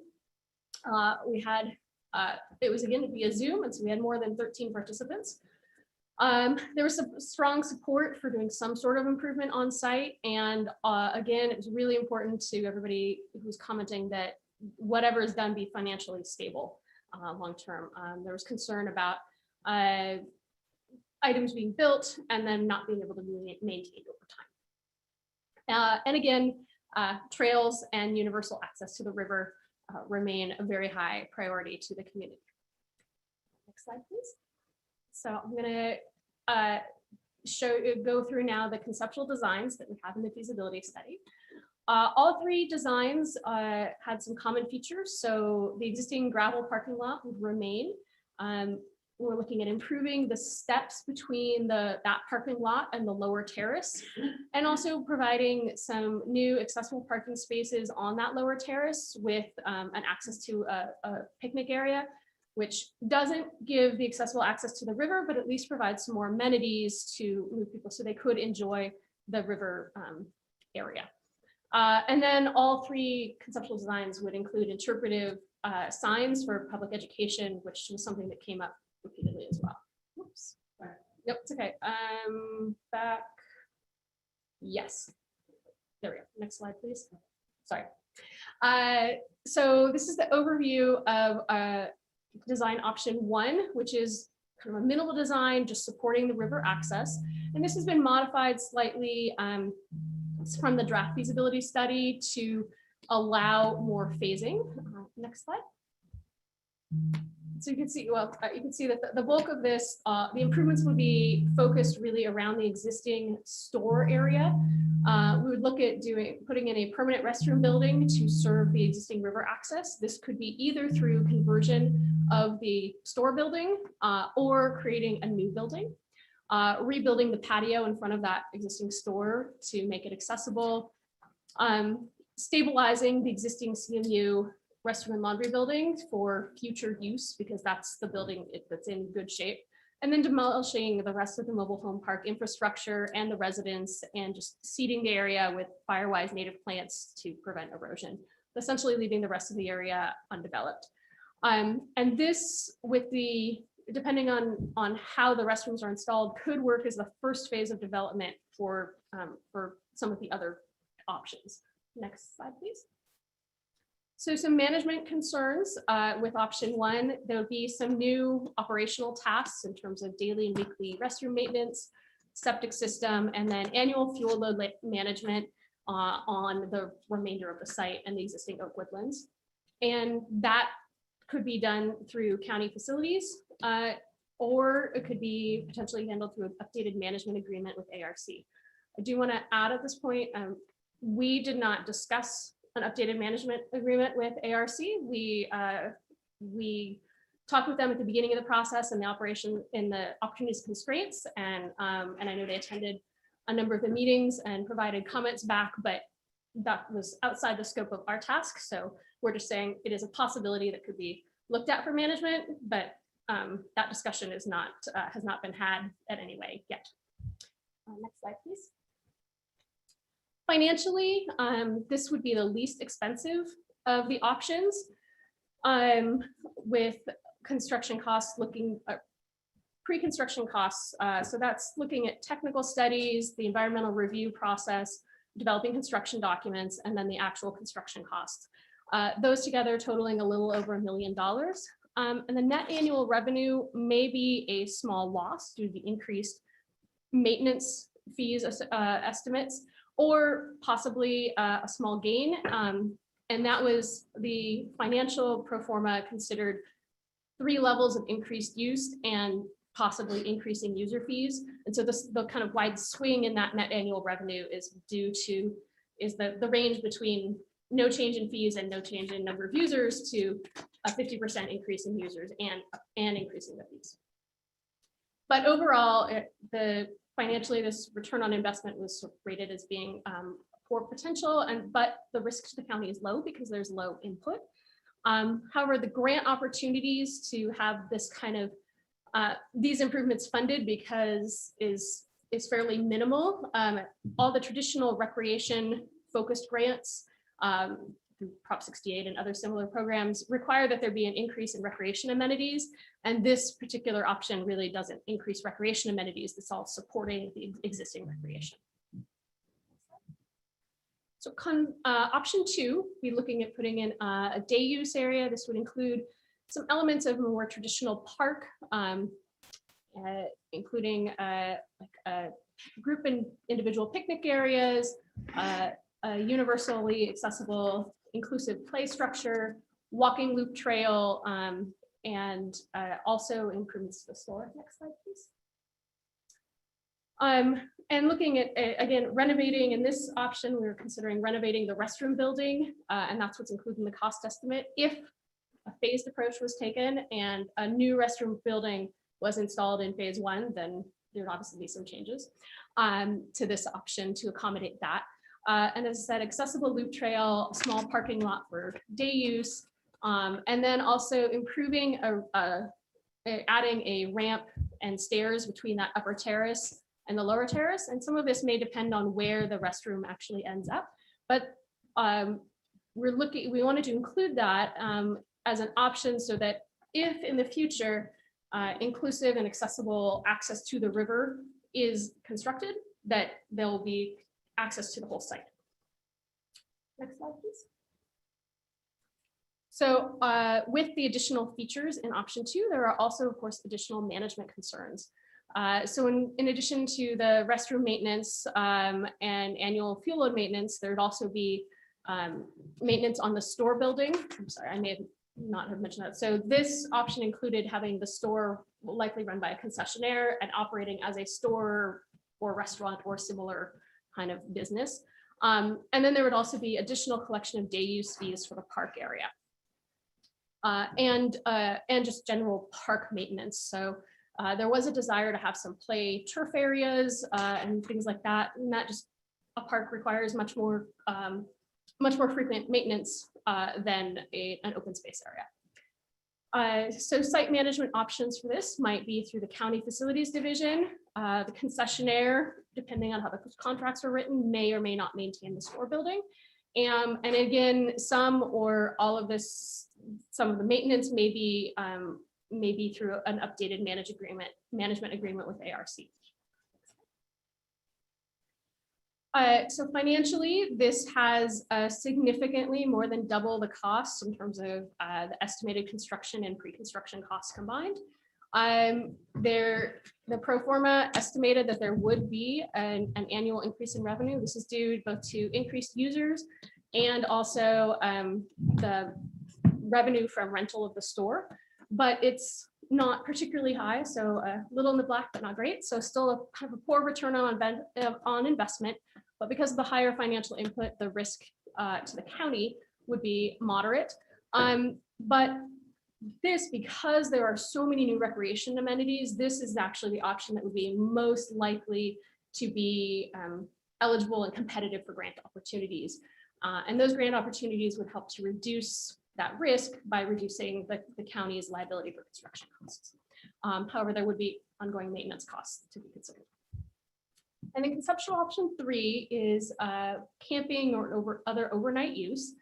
And so the main difference between the initial concept that we had proposed and this is that we look back at the financial analysis for looking at more high-end camping, which could take the form of RVs, which is what's shown in this conceptual analysis, but there's I think a note on the one in the report that the exact nature, it could also be tent cabins, yurts, other glamping kind of options, but those higher end camp options rather than straight tent campsites are what makes the difference between making it really a financially viable option or much less viable. And we assume that that exact composition of what that might look like would be made in the future by either the campground manager, whether it's a county or a concessionaire. So key features in this would be, again, renovating that restroom building, having that connection to the lower terrace. And we estimate that this site could have 9 to 12 high-end campsites of some sort. An on-site camp steward It could be in a renovated house. It was discussed in the Park and Recreation Commission meeting that perhaps a more cost-effective way to do it would actually be to demolish that house and have camp stewards bring their own trailer or other living place in. But there is also opportunity with some renovation. The house could serve as like an Airbnb or similar rental structure. So there's a lot of moving parts and options on this that would really need to be looked at further. We kind of looked at one level of feasibility. Also, again, having the store operated as a concessionaire, and then also this does include a group gathering space on the west end that has kind of nice views down to the river. Next slide, please.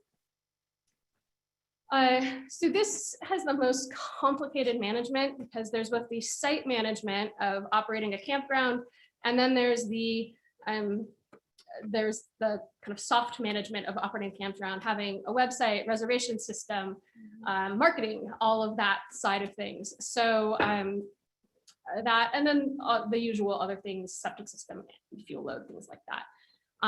Management options for this would be having a concessionaire come in to do this, possibly with a long-term lease. That could be something where the county develops the site and then someone operates it, or it could be done as a concessionaire who both develops and operates it and takes on that risk. There are options with this.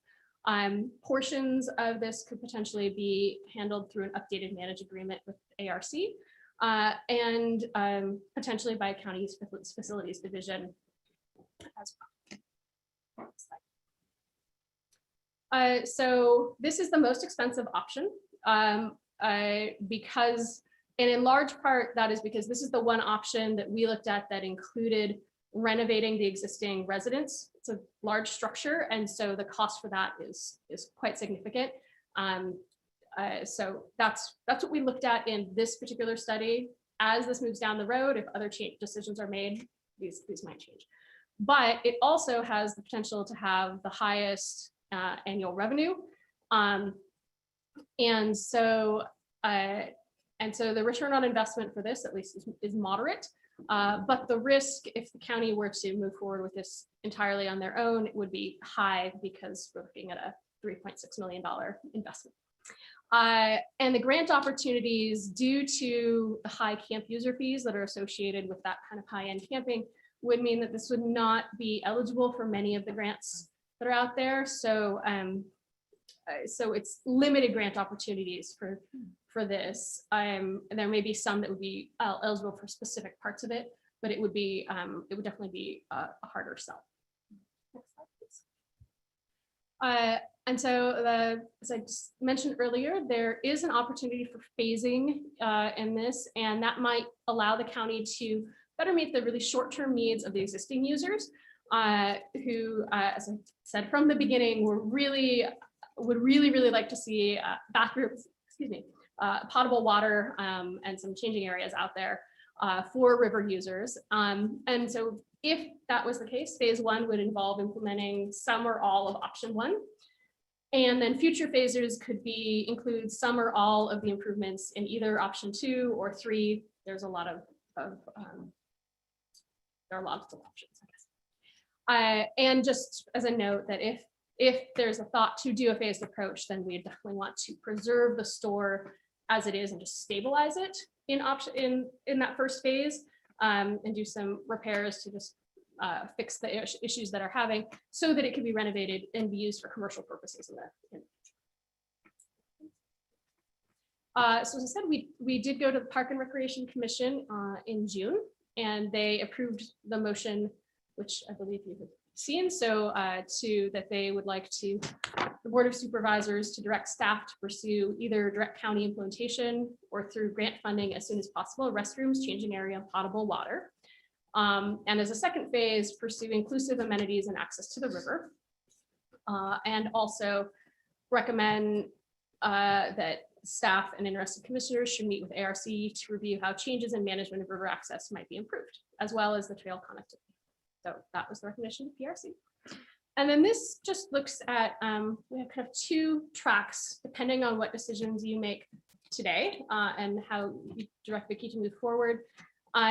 If the if the site is to be developed by the county, then what we see happening would be to assemble a development team from the county divisions, partners such as ARC and potentially concessionaires, identify public funding sources and secure that funding, complete the additional studies on the buildings and the site that are required, do the preliminary design, go through environmental review, construction documents, and construction. If the decision is made to have development be completed by a concessionaire, then the county would need to prepare the contract and bid process for that concessionaire. And once that contract is awarded, there'll be the standard development permit process, and SQL review will presumably still be required. And you can see the stars here indicate additional options for potential public participation, which has been really important throughout this entire process. The community is obviously very invested in this site. And that is the end. I want to say thank you for your time and attention today. I appreciate you letting me be here, and I'd be happy to answer any questions if you have them. Questions or comments? Well, the question I have is the ARC, how much money are they generating per year in that particular site? Elena is in the background. She can Okay. answer. I think it's around 70,000, I think was the last.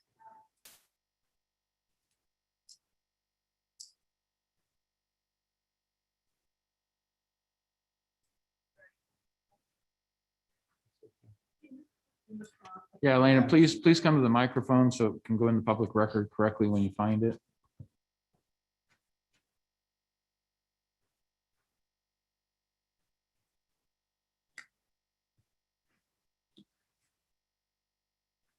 Hi, my name is Elena DeLacy. I'm the Executive Director of American River Conservancy. I'm just going through our profit and loss statements, and I unfortunately did not bring our, maybe I do have it with me. Yes, I do. So for, were you asking for net income or gross or both? Both. Okay, so our total income for 2019 was 40,000. And our net income after expenses was 2,410. Gross income for 2020 was a little bit more than that. I don't have the current report. We had increased users, I think due to COVID, where people were outside recreating and found that Chili Bar was a great place to be. So I think we had maybe 10,000 more in gross income. And that's just from day user fees, put-in fees. It's basically across the board. It's $3 per person. And if you park a car, it's additional $3 for parking your vehicle. Yeah, one of the things that, and that trail can it be opened back up? Because I remember that trail when I was a kid, so. So there is currently, there's no official trail. There is a trail on BLM land that's downstream. There's private property in between the Chili Bar property and the BLM property. So people could potentially utilize a portion of the, within the high water mark.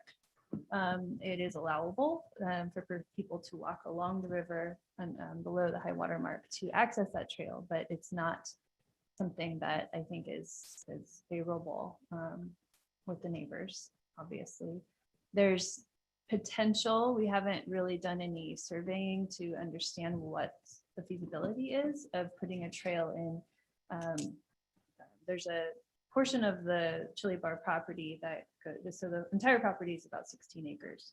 Yeah. So there's a portion that goes up. There's a kind of long rectangular piece of land that goes to the north, and it's actually shares a border with BLM. So it'd be very steep and switchback trail. You could connect up with BLM land up there, but you'd have to come back down the hill to get to that. I think the Flume Trail, that you're talking about. Right.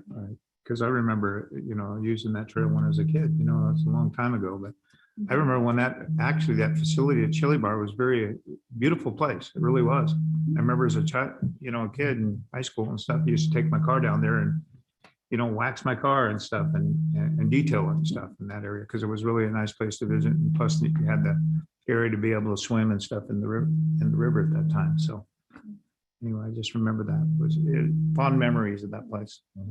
Yeah. Elena? Any other questions or comments from board? One other question and stuff. I looked at all the different phases in this thing.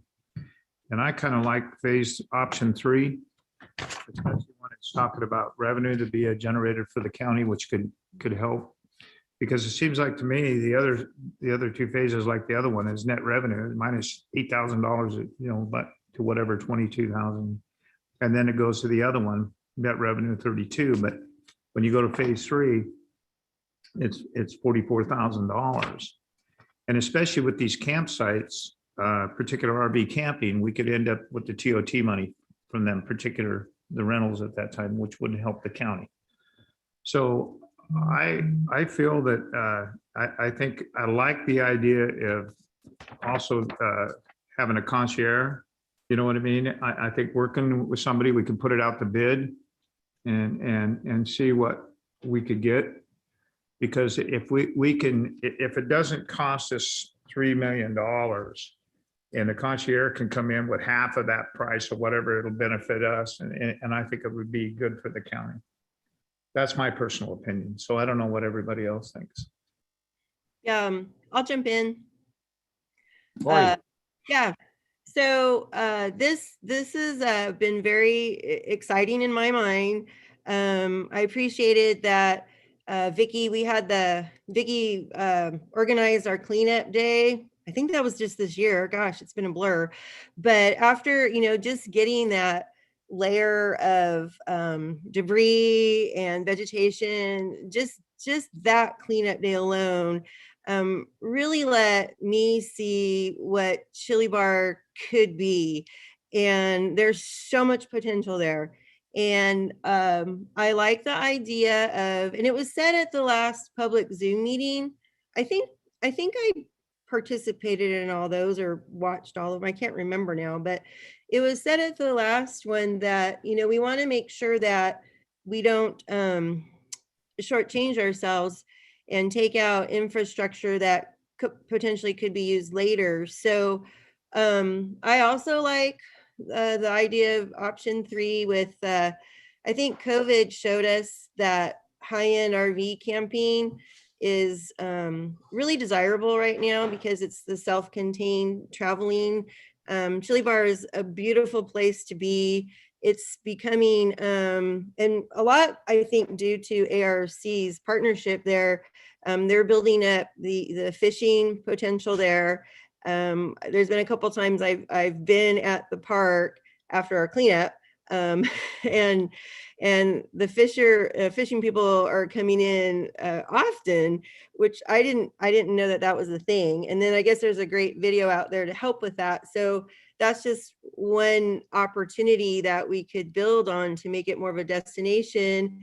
There was another day where there was just a teeny tiny little party group of folks down there on the grassy area having a wedding by the river. It was not one of those big, obnoxious, loud music ones that we're having issues with in the county. Not that, just a quiet group of people went down and got married by the river. And it was, that's neat stuff. So I think there's a lot of potential there.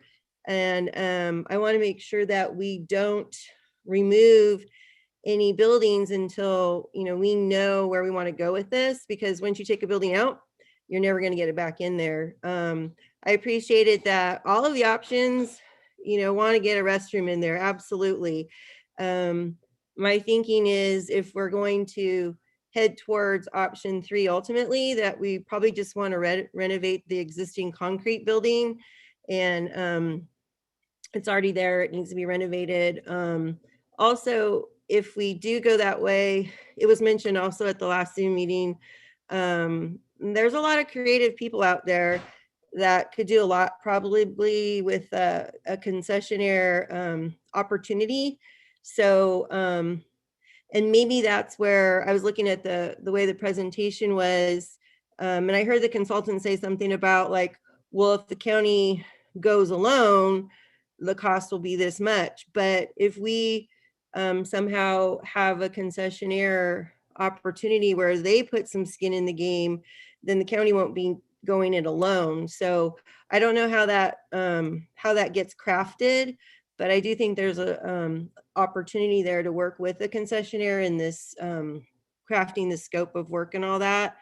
A long-term commitment maybe so that costs can be recovered by a concessionaire.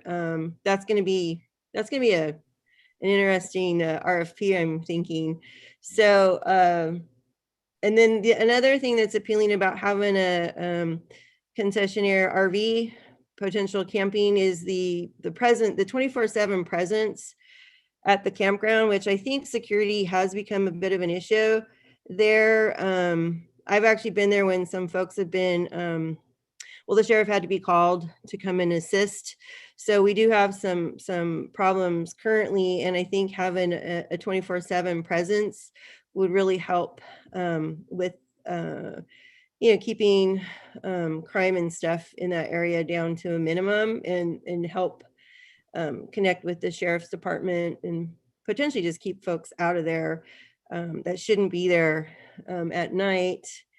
And then two, my understanding is, and Elena, I appreciated the letter you sent in. It kind of, in my mind, showed that you would like to keep and continue our partnership between ARC and the county. And I think that is something that we should explore if you guys are still interested in. I think that it's been going pretty well the last few years. And there's other projects that we partner with in the county. So this could just be a part of that to grow our relationship.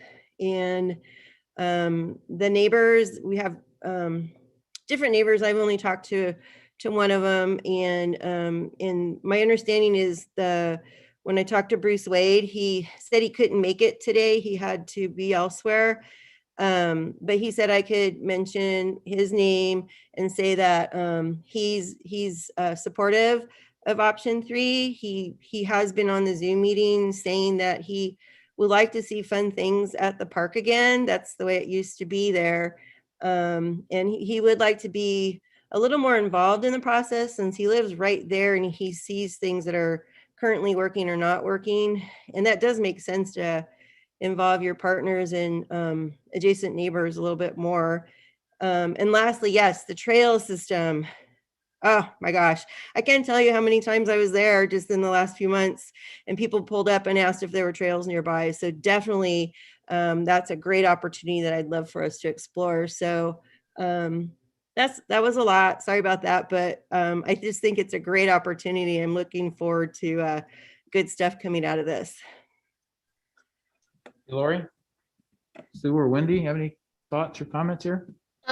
Yeah, I'll jump in. I think it looks great. I'm excited for all of you down there as far as, really taking something that needs a lot of help and creating something that obviously the residents and tourists would very much enjoy. I love the idea of camping and putting RV in there. I would just add a couple things. One is Tahoe Paradise Park, we put in a camp host, which was really great to have. We did have a residence that we built that was there. And the problem with it was the person renting kind of took a little too much ownership in the park, deciding who was going to come in and who wasn't.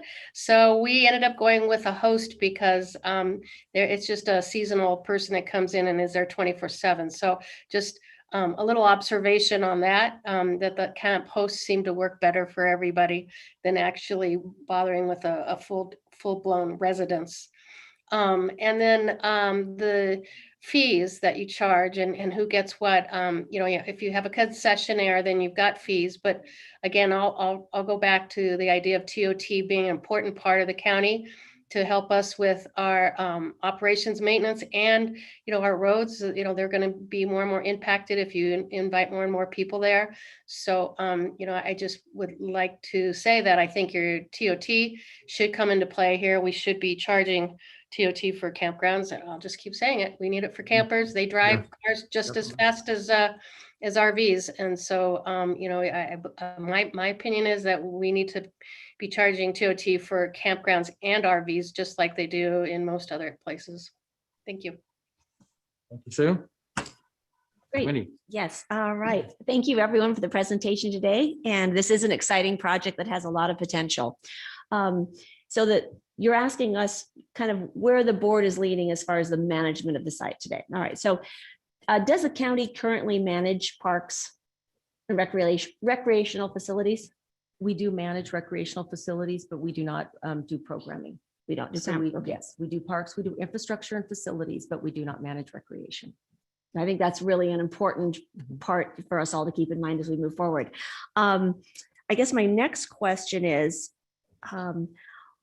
what would the RFP process be? I assume that we would develop the RFP and craft it to ensure a full and fair public process rather than working with people to craft it. Can you kind of describe what our process would be if we decide to go out for a concessionaire? It could be however staff and the board would like it to look like. So if the board would like to have input on what needs to go in the RFP, then certainly staff can bring it to you before it's released for competitive solicitation and proposals. And then when we receive traditionally in an RFP, when we receive the proposals, then there's an evaluation committee. There's a criteria usually set on how they're going to evaluate those proposals so that they can determine which one would have, either ranked as number 1, number 2, number 3, and then they present it to the board with a recommendation on who to go with. So I assume that before we go to that process, obviously the board would weigh in on which kind of, at that point, we'd be talking about options and amenities and what direction we'd like that RFP process to include. Okay. All right, great. But we would develop that internally, of course.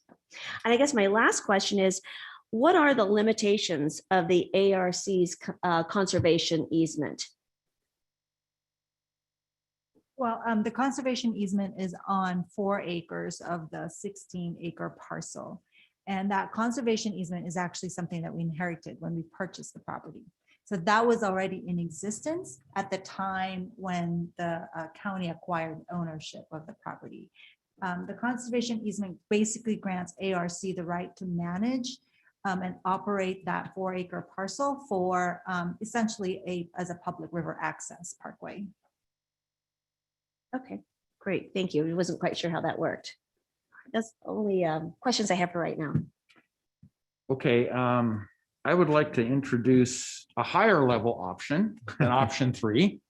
Call it option 4, whatever, but I see the potential of this particular site is outstanding. But it's going to take a combination of things. I would like to see, the contract resumed with the American River Conservancy, ARC, because I think their stewardship, their work out there has been incredible. So I'd really like to see us work with Elena and her group to the maximum extent possible as part of this opportunity. I'd also like to see a concessionaire come in. But my focus is more, how do we encourage year-round use of this facility? How do we bring in other than just the summer visitors and stuff? And I think there's things that we can do with the use of the river, perhaps the fishery, the way that's developed. There's a lot of potential here that's outstanding. And I'm leading more towards having the maximum number of RV sites, because those are year-round use. You don't worry about, is it raining real hard? You go in your RV and when the water lets up, you go fishing or you take a hike. And so I think that's where we're going to get the best return on investment. But I do think it's a 3-way approach where the county would be involved at some level of management supervision. The concessionaire would run the majority of the things in the upper part. And then ARC would be involved with continuing their good work and helping us, with the access, et cetera. And I do think there's some grant opportunities even in those categories, depending upon how creative we are in preparing this, what I'll call a master plan, for lack of a better term, right? We have options and ultimately we need the master plan. I think phasing makes a lot of sense. I don't think you can do everything at once, but I do think we need to look at what is going to give us the greatest year-round use as early as possible. And to me, that's RV sites that are ready to go. You drive in, you plug in your power, and you're there to stay fall, winter, whatever. When the weather isn't so nice sometimes, but you like access to the outdoors, and you make, you pick and choose when you go do things. And otherwise, the outdoor fires and that sort of thing. Camping, typically people want a lot of outdoor fires. RV users, not so much. They're self-contained. They have all those amenities available. So from the fire season perspective, I think you're better off with more RV type of use than campsites. And I'm talking about the tent campsites and those kinds of things. I think there's a lot of opportunity for people who want to use those campsites operations, that they are available in other parts of the segment. But to me, the unique thing about this site is being able to come up with a program that attracts year-round use. And that means you'd have to upscale the bathrooms, you'd have to provide the ADA access, everything basically in option 3, but scale it up a little bit more. The maximum layout of the RV sites to encourage that usage. And I think that takes the concessionaire's input, because I would like to see a concessionaire, at least one of the respondents in the RFP, be somebody who has those kinds of operations now, someone local that might be able to bring their knowledge, their experience in terms of helping us design this and come up with that master plan and determine the phasing. So that's where I'm kind of coming from. I had the opportunity when I was out there to talk with both Kurt Crowfoot, who's with ARC, and understand what he would like to see implemented out there, the fishery, those kinds of things. I think there's huge potential there. I know our Fish and Wildlife Commission is already interested in looking at those kinds of things. And then I was also able to talk to Carl Smith, who had a lot of good ideas, and he's attended some of the local meetings and stuff. But I think I would rather go for the bigger program and really see what we can do in terms of grant funding to offset costs, but really make sure we encourage that year-round use, because that's, I think, the point that's going to make it sustainable, as opposed to here's another project that just isn't going to work over long term, because we're primarily only attracting people in the spring and the summer for the rafting season and some of the other accesses we have there. So that's kind of where I'm coming from as a general thought. And with that, are there any other questions or comments anyone on the board has before we open it up for public input? No, I have no question. Okay, Kim, please open it up for public. Now taking public comment on item number 29. Individuals will have 3 minutes to address the board. Public comment will be taken first from those participating in the boardroom and then from those participating through Zoom. Please be patient, you will be called upon. For those participating by Zoom, please make sure you unmute yourself when called upon. If you're joining the meeting by phone, press *9 to indicate a desire to comment. If you're joining by Zoom, press the raise hand button. Please voluntarily state your name for the record.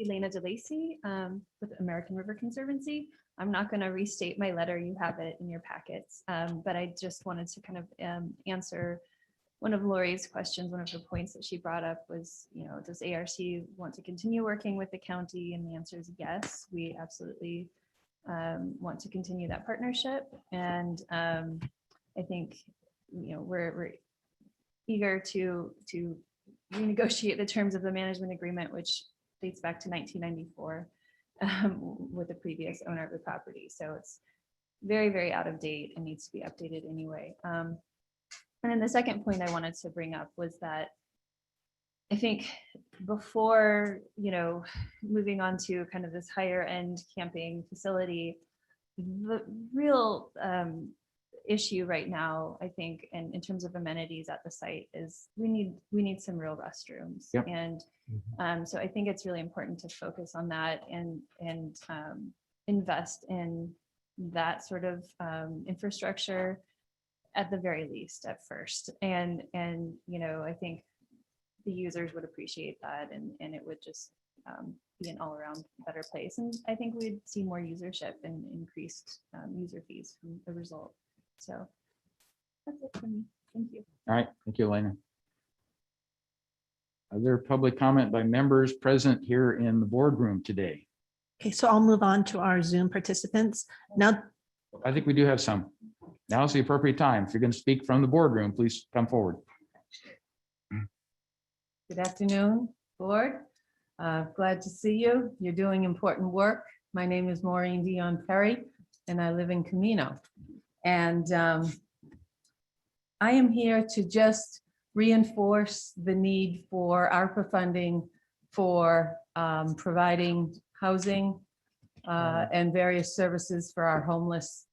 I'm sorry, neighbors. This is not open forum yet. Because Oh, it's not. No. We haven't gotten to 1 o'clock, number one, and we're Yeah. still finishing up the chili I'm bar sorry. discussion. That's okay. I'm sorry, Maureen. We did make that clear. I'm sorry. Okay. Now taking public comment from our Zoom participants, Karen Mulvaney. Thank you. My name is Karen Mulvaney, and I am a frequent user of Chili Bar. Speaking as a private citizen today, but I also represent El Dorado County on the State Council for Developmental Disabilities. Many people with developmental disabilities and other disabilities either use a wheelchair or cannot independently navigate land covered by river cobble safely. I think I've attended all of the Helix meetings and Colombo Lotus Advisory Ad Hoc Committee meetings having to do with the Chili Bar project, as well as the Planning Commission meeting. And I really appreciate how much interaction there has been between the public and Helix has really been listening, also Vicky as well. So it's been a really rich project. One of the first public comments that was heard during the first public Helix meeting was from a rafter whose husband is in a wheelchair and wanted to be able to get to the river's edge and get into a raft, which is not possible today. So I very much like to see a county level commitment to build ADA wheelchair access to the river's edge for those who'd like to be able to raft the river. Really as a priority rather than a footnote.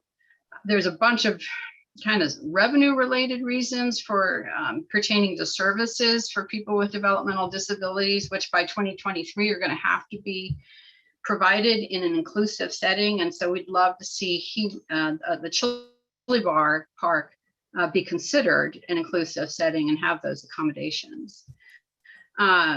There's very strong community support for inclusive access and features, including ADA bathrooms. So I just want to echo that for those who are not here today. As the consultants noted, their project area stops short of the river. There would need to be cooperation with the ARC, American River Conservancy, for that to be achieved. And so hopefully that's a possibility. Other than that, I'd also just comment that I really love the board's support for a more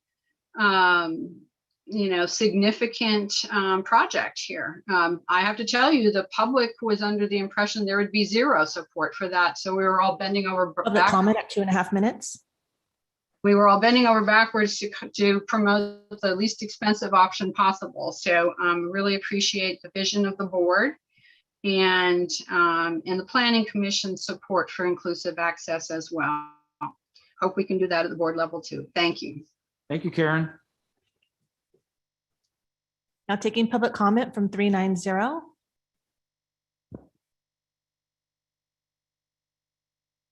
Ken, you're still muted. There you go. Good morning, board. This is Ken Greenwood, or good morning. No, it's 11 p.m. Anyway.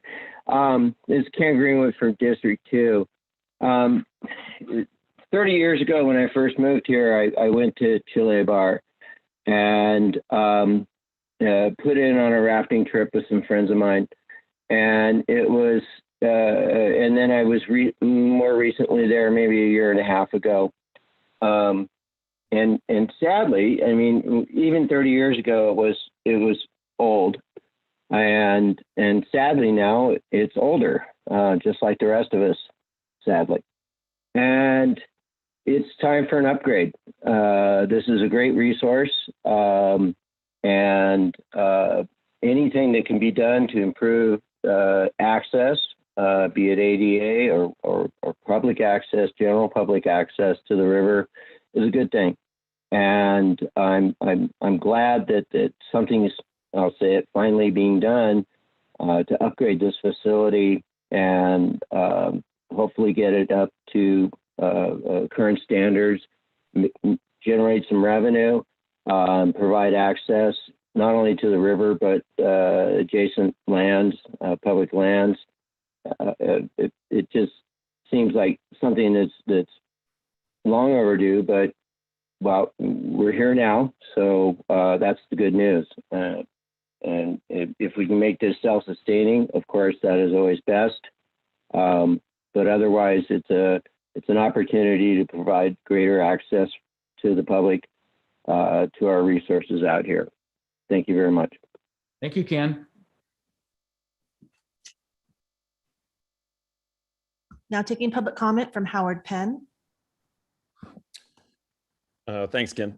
This is Howard Penn from Coloma, here from the Coloma Lotus Business Council, and member of Coloma Lotus Advisory Committee. At first, I just want to comment that really appreciate your guys' time on this topic. As a couple speakers have commented on, this has been a long time coming, and it's been wonderful to see the energy behind it. I couldn't agree more with Karen on how open and inclusive and cooperative the county has been, and the consultant Helix has been as well. So we've had some great meetings.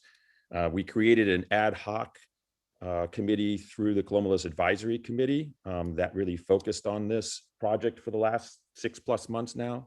And so there was a lot of focused community input that went along with the report that Helix supplied. So we really appreciate that. Everyone made great comments, so I'm not going to repeat them. I'm just going to say that the top 3 things that I think came out of all the public meetings and all the conversations that we've had and all the meetings that I've had is bathrooms, bathrooms, bathrooms.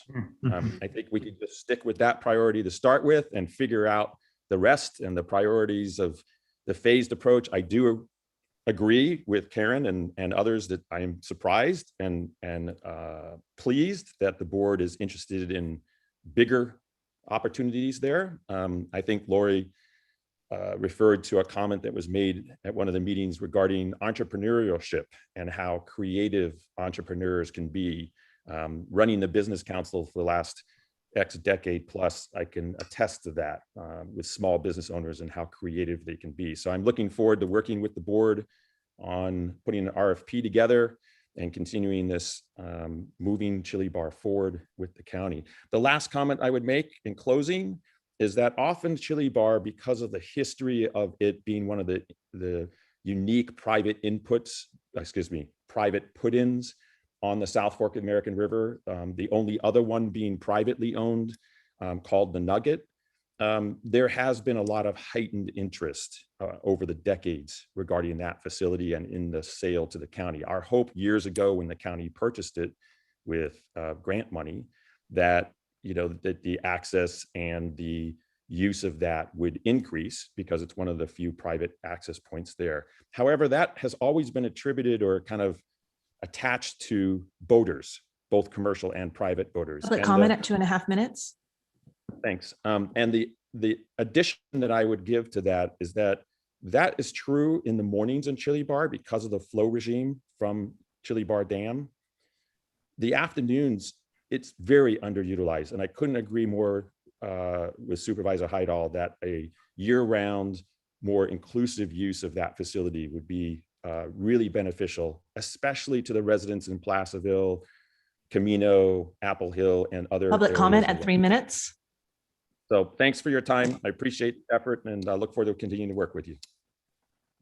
Thank you, Howard. And let me remind the Zoom callers that even though we are beyond 1 p.m., we're still on item 29 with Chili Bar. So we're not taking open forum comments at this point, only comments on item 29, the Chili Bar project. So please continue, Kim. Now taking public comment from Sue Savino. Hi, can you hear me? Yes, you're fine, Sue. Okay, I didn't hear that last part. I'm going to actually call about my opposition to the Dollar General store and Fair Play. Yeah, you're too early. We're not Okay, quite there yet. Okay, I'm sorry. I missed that. Okay, sorry. No problem. There's no additional public comment. Okay, so back to the board for any questions or further comments. like the direction we're going. Well, I Yeah. guess Yeah, I do too. And my question would be to Vicky, do you have enough direction at this point? Would you like a little more discussion on refinement of kind of what we're asking you to take on? Where do you stand on this? Yeah, because the way I have it for number 2 was to direct staff to work with American River Conservancy. And I believe that is where the direction you want us to go in. Do you want us to also start to work on concessionaire, an RFP for a concessionaire? And then what I can do, I'll be back to you in September, so I can bring you what I feel might qualify for a grant application, because a grant application a bathroom will not suffice. Right. That's considered an amenity. So I have to figure out, are there other recreational opportunities that we could include in that, whether it's the picnic area or maybe a small playground, in order to get that restroom Right. amenity in there. So I can bring that back to you when I come back to you in September. And I should hopefully have some answers for you at that time for how the discussions with ARC has worked and where we are on the RFP for the concessionaire, if that works for you. Since this is Lori's district, I think we ought to hear from her. Lori? I'm like jumping in. No, I know. Go ahead, Lori. Go ahead. So I like that idea, Vicky, that because again, I heard it from the consultant, is if we can have partners in this, and in my mind, the RFP is with the concessionaire is an opportunity to have a partner, so that and you know, I don't know how many different ways that could be crafted. There's probably a bazillion. And also with the grant opportunity, could some of the inclusiveness that Karen Mulvaney references, could that help with the grant opportunity, or is that also a different scope of, or is that It has to be a recreational opportunity. So just being able to, just the ramps to get to the lower area would not suffice. An inclusive playground would make it qualify. So that's what we just have to play with, what options I can put in the grant in order to get the amenities covered. So I will be creative. I count on you for that. So I love that. So yeah, I love this direction. So I'm trying to think, do we need to put something different more in here then? Because number 2 says direct staff to work with the ARC. Definitely we want to keep working on that. And then we don't have anything specific on the agenda item the way it was written yet, though, about pursuing crafting or creating a draft RFP. An RFP for the concessionaire. Right. Do we want that specificity? Whoa, in this, Vicky? We do, because that was certainly, I think the board liked that direction. Okay. I agree. We should go parallel path at this point, Yes. get it opened up, and let's see what kind of response we get back, because we may have to pull back on some of the ideas if Right. we don't get a lot of concessionaire response and look at a different project. But Is this a good time to ask about revenue generating? Can we ask staff to just explore revenue possibilities, you know, such as TOT or whatever, not, you know, on top of a grant, if there's anything else out there that would be possible, or is that something further down the line? You mean with a campground TOT? Is that what you're referring to? Yeah, just, I mean, if we're talking specifically about a grant, is there any other, revenue generating slash, funding mechanisms? I don't know where we're at on that, but I'm just asking if this is a good time to have them included, that part included, or should we wait until we get a better idea of where we're going? Right. Go ahead. If I can jump in, Sue Henneke, Chief Administrative Office. With regard to the TOT on the campgrounds, that would actually, it's my understanding, would take some voter approval. So that could be a process that could be quite a ways out, but certainly something that you could direct staff to start looking at. And it's not quite clear to me what the RFP would look like that we'd be working on, since we haven't necessarily chosen an option. So it may be a little early to start a draft RFP. It may be that staff can have a little bit of time to work with ARC and see what their level of interest and involvement would be, how in each of these options their management agreement might fit in with a potential concessionaire, and then come back with options for potential RFPs. So you could go out, for example, for an RFP for the whole thing, the campground. And if you did that, that would be written very differently than if we were looking for something more along the lines of option 1. So in order to get a decent response, I would recommend that we narrow down a little bit what we're looking for before we actually try to ask for an RFP. Okay. Or begin crafting one.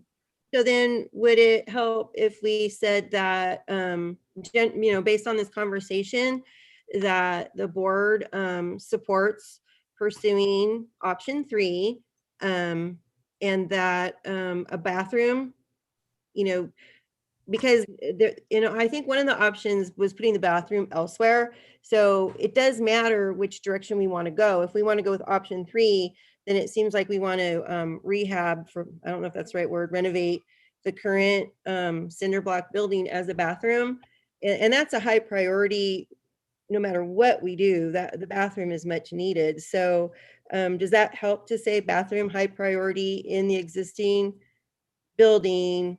We would like to pursue option 3 and allow staff to explore how we get there. Is what makes this work, Sue? That would make sense to me. I mean, there has been a lot of discussion about phasing, and Vicky's talked about grant opportunities. So if we could, have, when we're pursuing those early phases, have the end goal in mind, probably be the most efficient way to go about it. Okay. And then let staff kind of help us get to where we want to go. So My only comment, I would not limit it to option 3, but that's what you're suggesting. And I would rather not restrict it to just that, because I do think there's a lot more potential than what option 3 shows, but that's just an opinion. Oh, whoa, you mean more than just an RV park? Is that what you're saying? Well, you're talking about nine spots, I believe, with option 3. And I think you can do quite a bit better than that if you really focus on how to properly develop it. But Oh, right. I don't think that we were getting that specific in my mind conceptually. Let's say conceptually option 3 then, because I think a concessionaire would come back, or whoever wants to manage it or whatever, they would come back with the number that they think they would want there, is my understanding. I think that in this presentation, that's just a number the consultant used to give us a ballpark figure, but absolutely, John, I believe that a concessionaire would probably come up with their own number of what they think would work there. Yep. Okay. And I personally believe that at some level, ARPA funding might be an eligible source of funding for some of this, because impacts of COVID, we know what the impact has been in Chili Bar just due to the COVID period, and we're now trying to recover, and we're trying to upgrade to have more ability for people to come to to El Dorado County, to the rural areas and stuff, and enjoy our great outdoors. So I do think there's potential with ARPA, but not having read all the between the lines stuff, I do think there's some other sources other than just TOT for revenue to provide funding for this. Because I think the last update we got, parks specifically was added to the ARPA funding. So that's Well, infrastructure is certainly part of it. So it gets into those definitions. And I think the more we clarify the what, based as we explore a concessionaire model, then we will know what funding is appropriate for that. Yeah. I think we need to get a little further down the line till we narrow down the funding sources. Right. I think we're on the right track. So conceptually option 3, not specifically those numbers like, John, you said, but conceptually option 3, bathroom, high priority, let staff explore. How do we get there? Is that good enough direction, motion? Vicky, does that give you enough to go with? Yes, it does. Okay. I'm thinking, when am I going to fit this all in?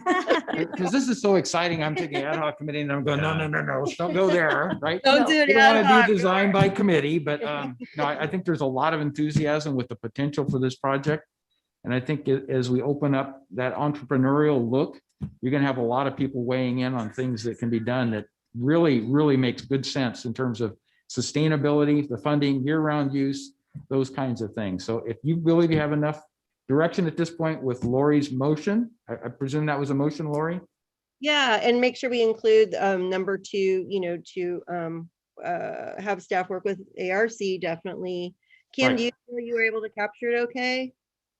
You got that, Cam? That's always the clincher. I'll run it by Vicky just to make sure that it's comprehensive. Okay, all right. Oh, that's Okay. a big mistake right there. All right, I'll make the motion. Okay, I'll second it. Okay, so we have a motion second. Kim, please roll call. Supervisor Hydal, how do you vote? Aye. Supervisor Turnbull, how do you vote? Aye. Supervisor Thomas, how do you vote? Aye. Supervisor Parlin, how do you vote? Aye. Supervisor Novosel, how do you vote? Aye. Motion passes 5-0. Awesome. Excellent. So Good Vicky, we'll see you back here no later than September 28th, right? With all the good inputs and Vicky has Yeah. mad skills. Can't wait to see what she comes up with. thank you for all our consultants' Thank efforts you. on this great Yeah. study. It got us really motivated, started. So excellent. Thank you, everyone. All right, with that, we have a decision. We have our 1 PM time allocation for open forum. So the question is, do we move through that recognizing we have a 2 PM or do we take a lunch break? I would prefer to take a lunch break and try to keep it to a minimum because otherwise we're going to be here very late on the 2 PM start. So Oh, pleasure of the board. What do you like? I like that, John. What Everybody are you okay thinking, with like that? 15, 20 minutes? I can do 20 minutes. Is that okay with Yes. everybody? Yep, it's good. and then Okay, come back. 20 for minutes. So open. we are going to take a 20-minute lunch recess and we will be back at 1:36. Awesome.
The Supervisors Novacell and Parlin, are you present? Yes. Yep. Okay, Kind of, Okay. mean, but you know. What? All right, so we're ready to begin with our 1 PM time allocation, which is open forum. And Kim, if you would please read that, and I would just remind everybody, for planning purposes, the Board of Supervisors plans on a 20-minute time frame for open forum, but we certainly want to hear your comments, but please keep them to 3 minutes. Kim? Now taking public comment on open forum. Individuals will have 3 minutes to address the board. Public comment will be taken first from those participating in the boardroom and then from those participating through Zoom. Please be patient, you will be called upon. For those participating by Zoom, please make sure you unmute yourself when called upon. If you are joining the meeting by phone, press *9 to indicate the desire to comment. If you're joining by Zoom, press the raise hand button. Please voluntarily state your name for the record. Hello again. Hi, Maureen. Greetings. Maureen Dion Perry from Camino. I know that you have addressed the issue of ARPA funding in the past, but I was unable to participate in that discussion, so that's why I am here today in public comment. I think that clearly we all know that the homeless encampments on the western slope are creating significant fire and public health risks, and they need immediate attention. We're also facing another winter without any lodging program in place. I think it's important that we recognize that there have to be many pathways to meet the needs of our community for both affordable housing and housing and support services for homeless people. The city of Placerville has recommended that there be consideration of the option of a managed campground. And they have identified property that they would provide for that, is my understanding. And they are asking the county to partner with them in order to help fund that along with them, and to identify a few other locations in the county to also provide this kind of service. It is my opinion that a managed campground is the quickest way to provide some immediate services during this fire season. And it would offer the opportunity from a community vantage point to move into the area of different types of pallet shelters or huts that would be additional facilities that could be provided relatively quickly and with the help of our community, so that this would truly be a partnership between the city, the county, nonprofits, Housing El Dorado, the Upper Room, along with our community, so that we form a partnership with all of those groups to try to address the immediate needs of reducing the risk of fire and public health risks that we're facing with the homeless encampments. So I really encourage you to Public comment at consider 2.5 minutes. the use of ARPA funding and this collaboration with everyone I mentioned in order to move this project forward as rapidly as possible, given the fire risks and public health risks that we're facing and the growing homeless population that is encamping all around, everywhere. Cameron Park, El Dorado, there are homeless. I have learned as I've gotten more involved in this, that there are homeless encampments. Public in comment at every 3 district. minutes. Thank you very much. Thank you, Maureen.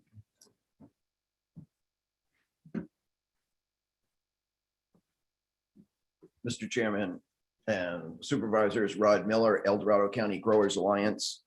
I wish I could be up here saying how great our commercial cannabis licensing program is, but unfortunately I can't. It's been 1,000 days since the voters approved by 60% vote a commercial cannabis licensing program.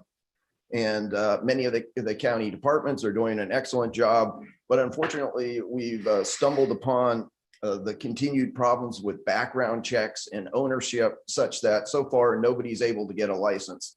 And I really think it's time for you all to step up and take your policy development leadership position and solve some of the problems that we have with the program.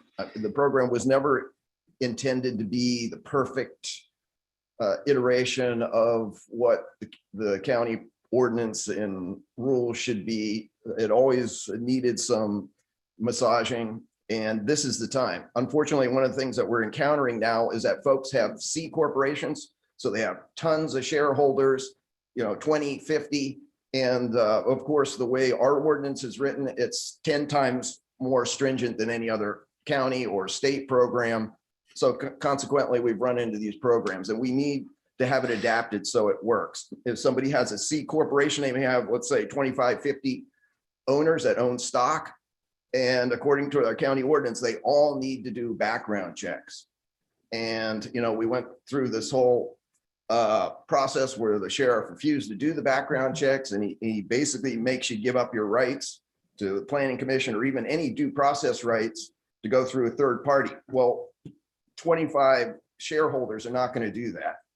They're not going to give away their rights. And part of his agreement says if there's any minor technicality wrong, then he can at any time revoke your license. Nobody's going to risk their millions of dollars in investments on that.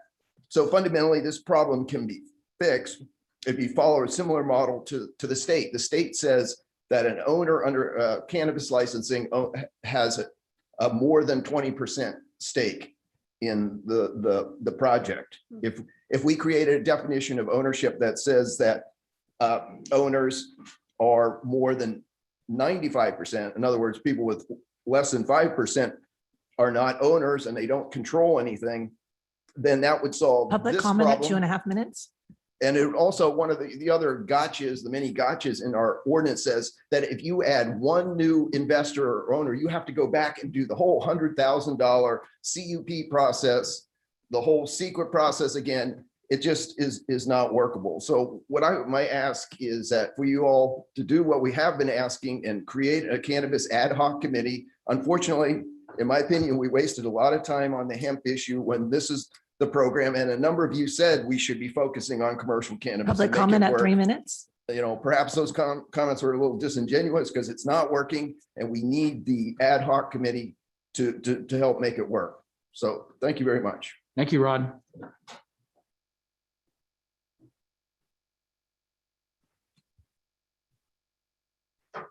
Hello, Ruth Michelson, District 4. I took a little drive up to Pollock Pines, just a little side comment. I was curious about the facility out there that we discussed this morning for the homeless. I wanted to tell you it's very neat, very well kept. I think it's wonderful. Also, I happened to go by, before I found it, I went by a different hotel. I was a little confused that I was at the wrong place because people this morning said I have no place for my guests to stay when they come to Pollock Pines, but there's a place called West Haven Inn. Nice big hotel. So I don't know what that was about. Go there. The reason I'm speaking today is to sort of go on with what Maureen was talking about with the monies. I was not here for that discussion either, but when the city was considering how to spend their $2 million, I wrote a letter to them with some thoughts, and sort of similarly, I won't go into the whole deal. It was a 2-page letter, but I know that there was 7 guidelines for how to spend the money that was put out by the government. Public health and economic impacts related to the pandemic, such as prevention measures.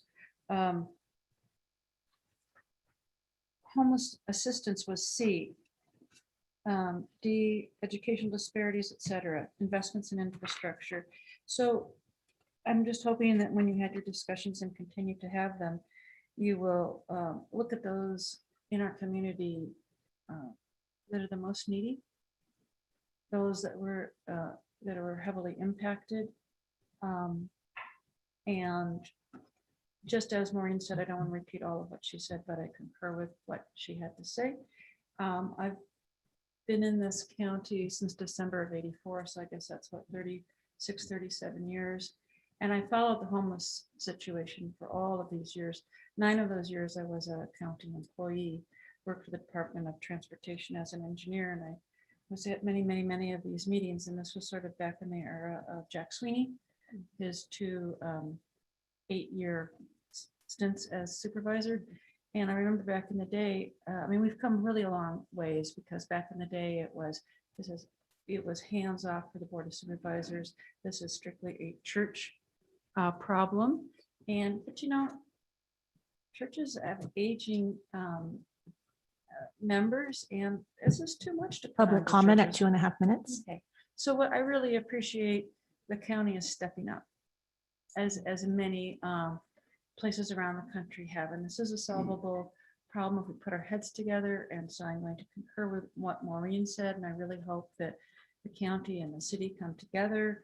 And I'm not a huge fan of campgrounds because I don't want it to stop there. Everyone deserves a roof over their head, but as long as that's a starting point and we move forward to give people real homes to live in. Public comment at 3 minutes. Thank you very much. Thank you, Ruth.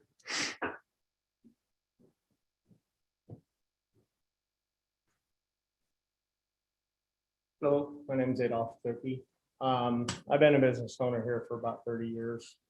And one of the things that's bothered me is that, you know, the majority of the people did vote for cannabis to be legally grown here. I think we have a great growing opportunity. People can make a lot of money, but it's really ridiculous to ask for a company to say they got 1 million shares and 10,000 people want to be part of it. It's 10,000 background checks need done. That's, I mean, what if Apple needed background check? It's ridiculous. And I just think it can be cleaned up really good by fixing that sentence that says an owner is anybody that owns any amount, regardless of how small. That's just putting a roadblock. The county's voted for it to be legalized, and I think we need to move forward towards it. You know, cannabis is not even as bad as alcohol. Sheriff never been out on a domestic violence. The guy got stoned, beat shit out of his wife. Doesn't happen. It needs to be treated more, you know, more acceptable. So I appreciate if we can straighten the wording out and get it where people can invest in it too, because I think our county can really make, you know, we can make better than Napa. All right, thank you. Thank you, Adolph.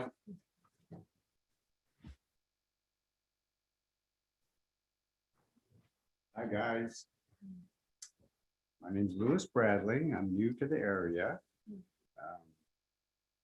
I just want to say that your behavior last week of walking out on us was unacceptable. You all work for us. Okay. Everybody has valid points that you need to listen to. I'm ex-military. I worked on the flight deck. I risked my life for you people and our country. And you need to respect us and your people. And the cannabis thing, you're right, it's legal. So please do what's right for your county. That's all I ask. Thank you. Thank you, Louis.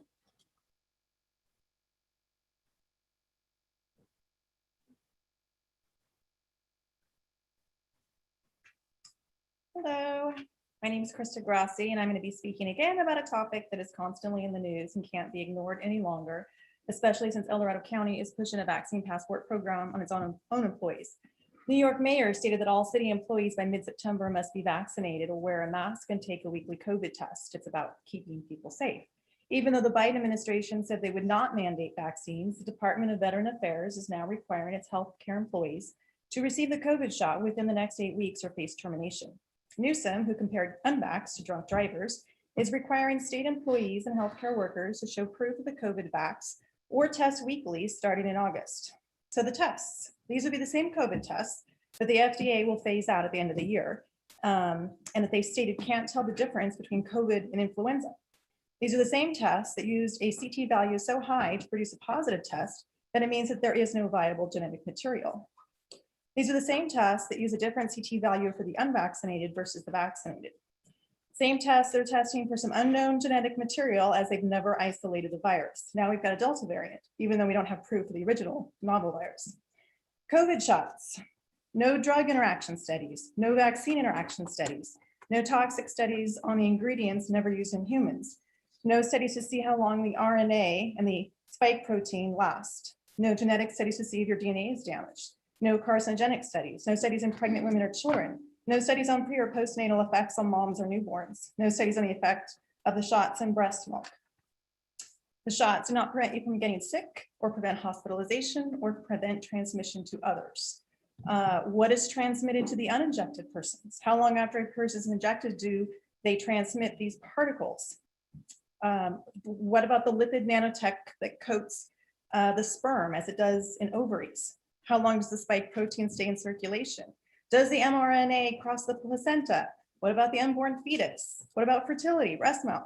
What about passing generationally? Currently, there are well over 40 mechanisms of injury, including such items as anaphylaxis, cardiac arrest, neurologic damage, heart inflammation, autoimmune disease, blood clots, infertility, paralysis, explosion of cancer throughout the body, and death.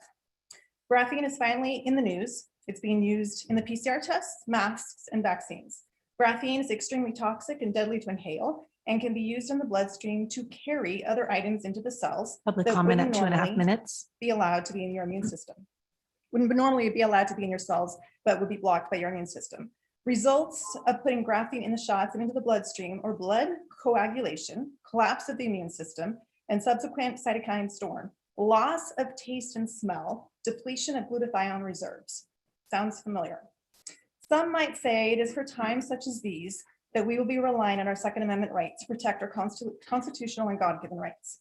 Do you realize? Public comment what's at 3 coming? minutes. It can't be much clearer. No one from the county health officer to the president has the authority to infringe on people's rights, as has been happening. The question is whether our very own Board of Supervisors will be honoring their oath of office and help protect the rights of the people. I have a good friend who has a saying, the devil owns the fence. You can't be on the fence. Pick a side. Thank you, Krista.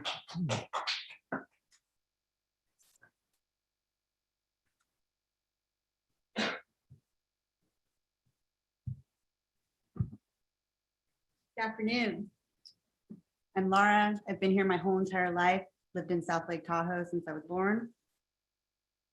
Science died in 2020. Any debate over the origin, nature, and treatment of an infectious and pathogenic disease was silenced by the same bureaucrats who continuously proclaimed we are still learning about this illness, yet censored anyone who stepped outside the accepted narrative. Over 12,000 deaths due to the injection experiment in the US alone as of this week. And in the 1970s, the swine flu was stopped at 29. With escalating rhetoric now demanding our compliance to take part in an experiment in order for people to keep their government jobs, food and housing to follow, violating numerous international laws and human rights, as well as our Constitution, it is time for our county to stand up and stand against tyranny and the literal boot on the face of the people. This is no longer a political nor a health freedom issue, but one of securing the future and the freedoms of humanity for us and our children. A government is only granted power by the consent of the people. Today, we the people withdraw our consent. We demand that the BOS declare El Dorado County a constitutional county upholding and protecting the natural rights of the people, our freedom of movement and bodily autonomy, as guaranteed by the United States and state of California constitutions. The Constitution is the law of the land, is not suspended during a crisis. And I quote, the law repugnant to the Constitution is void. An act of Congress repugnant to the Constitution cannot become a law. The Constitution supersedes all other laws, and the individual's rights shall be liberally enforced in favor of him, the clearly intended and expressly designated beneficiary. Marbury versus Madison. And I quote, where rights secured by the Constitution are involved, there can be no rulemaking or legislation which would abrogate them. Miranda versus Arizona. The Board of Supervisors are not only constitutionally empowered to reject unconstitutional mandates, bills, laws, and statutes. You are required by the oaths you took for office to uphold the national and state constitutions. We demand that the BOS resolve that no business, entity, organization, individual, or government agency can enforce any medical interventions, masking or Public comment at 2.5 minutes. or require proof of any medical interventions, masking, or injections as a condition for patronizing, owning, or being employed by said business, entity, organization, or government agency. We demand that the board resolve that no business, entity, organization, individual, or government agency can deem anyone a health threat to the community and forcefully remove them from their domicile, business, or property. Much of what we are living has been repeated multiple times in Public throughout comment at history. 3 minutes. The playbook of totalitarianism has not changed. The government has declared war upon the people and now demand our compliance. We are here to fight for our country, one county at a time, show the state of California and the rest of the world that the county of El Dorado does not consent. Thank you for your time. Thank you, Laura. Thank you.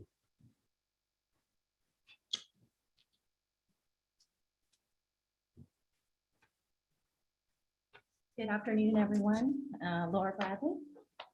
I'm speaking again today to make sure that the public is aware of the actions of this board during public comment last Tuesday, the July 20th, since it appears the public feed was cut off. With the exception of George Turnbull, all of the supervisors got up and walked out of the room in the middle of a public comment by Melody Lane. How ironic that all the speakers that day were addressing the corruption and trampling of rights we are witnessing in our country and our entire government. You all took an oath to uphold the Constitution, but not one of you can take a minute to assure us, citizens, that you intend to do everything in your power to uphold our God-given rights in this county. That gives me zero confidence that your oath was taken with any seriousness.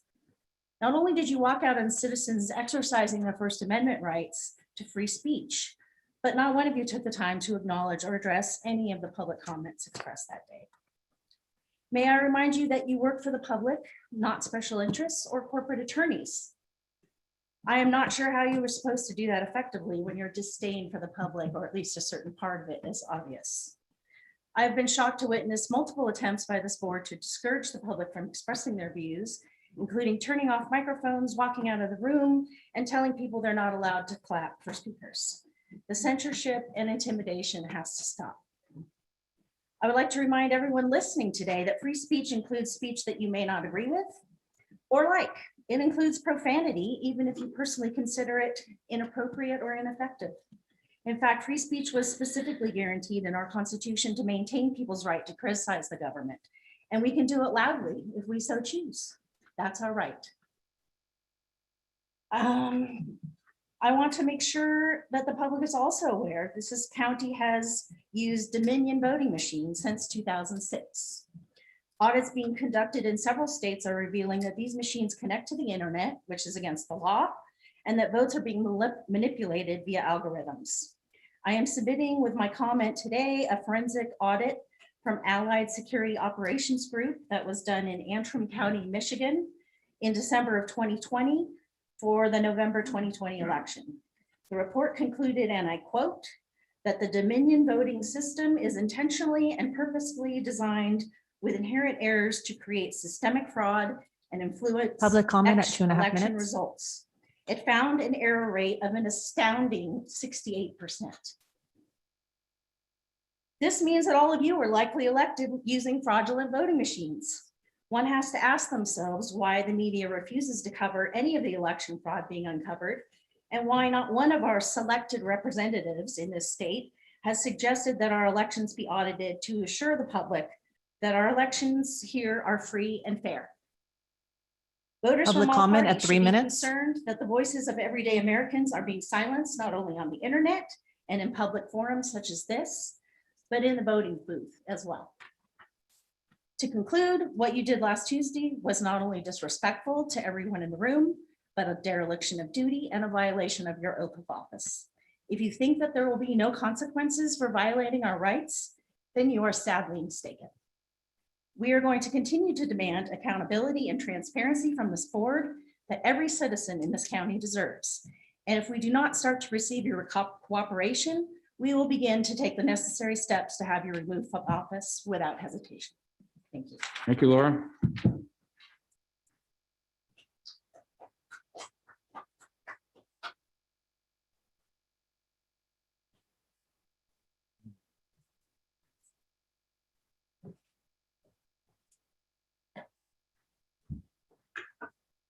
Melody Lane, founder of Compass to Truth. I want to draw your attention to the highlights of the Brown Act rights of the public just distributed to you. Last week was not the first time the board has cut off the mic and walked out of the room while I exercised my First Amendment rights. Lori Parlin and John Hydall, since you were the leaders of the pack, I'm calling you out for violating the Brown Act, your abuse of power, and overt tyranny.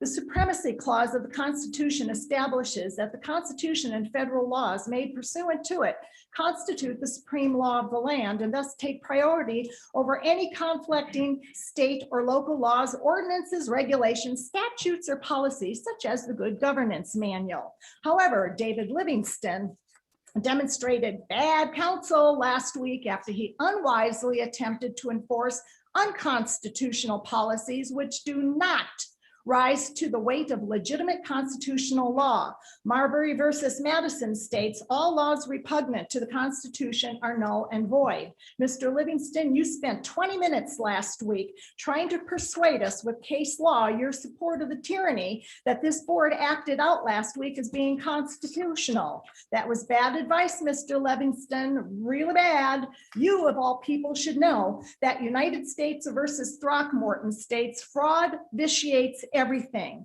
In Peggy Hall's 7-minute video, she explains how Orange County supervisors went to prison for doing exactly what this board continues to do with impunity. For example, the board revisions to the Good Governance Manual passed under the March 16th consent are not constitutionally compliant. I don't have time to read all of the changes made to the agenda since then, but the evidence here of your chaotic and ever-changing revisions will be entered into the public record, demonstrating how you are surreptitiously and fraudulently eroding the power of the people. Those changes were issued without lawful constitutional authority, and they harm EDC citizens in a myriad of ways. Therefore, they have no lawful force and effect. Any public servant, including county council, who tries to enforce an unconstitutional order aids, abets, and condones an unconstitutional order, and therefore is personally responsible for his or her unconstitutional actions. You have no constitutional authority or any other form of valid lawful authority to oppose and violate the very documents to which you swore or affirmed your oath and under which you were delegated by the people the limited authority to conduct the duties of your office. Any enterprise undertaken by any public employee that tends to weaken public confidence and undermines the sense of security for individual rights is against public policy. Public comment at Fraud in 2.5 its minutes. Elementary common law sense of deceit is the simplest and clearest definition of that word. The oath of office is a quid pro quo contract in which clerks, officials, and officers of the government pledge to perform, support, and uphold the Constitution of the United States and state constitutions. In return for substance, wages, perks, and benefits, proponents are subjected to the penalties and remedies for breach of contract, conspiracy under Title 28 and Title 18, Sections 241 and 242, treason under Public the comment at 3 minutes. Constitution, and Article 3, Section 3, and intrinsic fraud. In closing, by not responding, such as you all consistently demonstrate, the oath taker denies the citizen remedy, thus denies the citizen constitutional due process of law as stated within the Bill of Rights. There is no legitimate argument to support the claim that oath takers such as you are not required to respond to correspondence or other public inquiries, which in this case act as petitions for redress of grievances, stating complaints, charges, and claims made against them by citizens injured by their actions. Now, if you have any questions or comments, the law requires that you make them now while I'm up here at the podium. Hearing none, then Madam Clerk, please enter these documents into the public record. Thank you, Melody.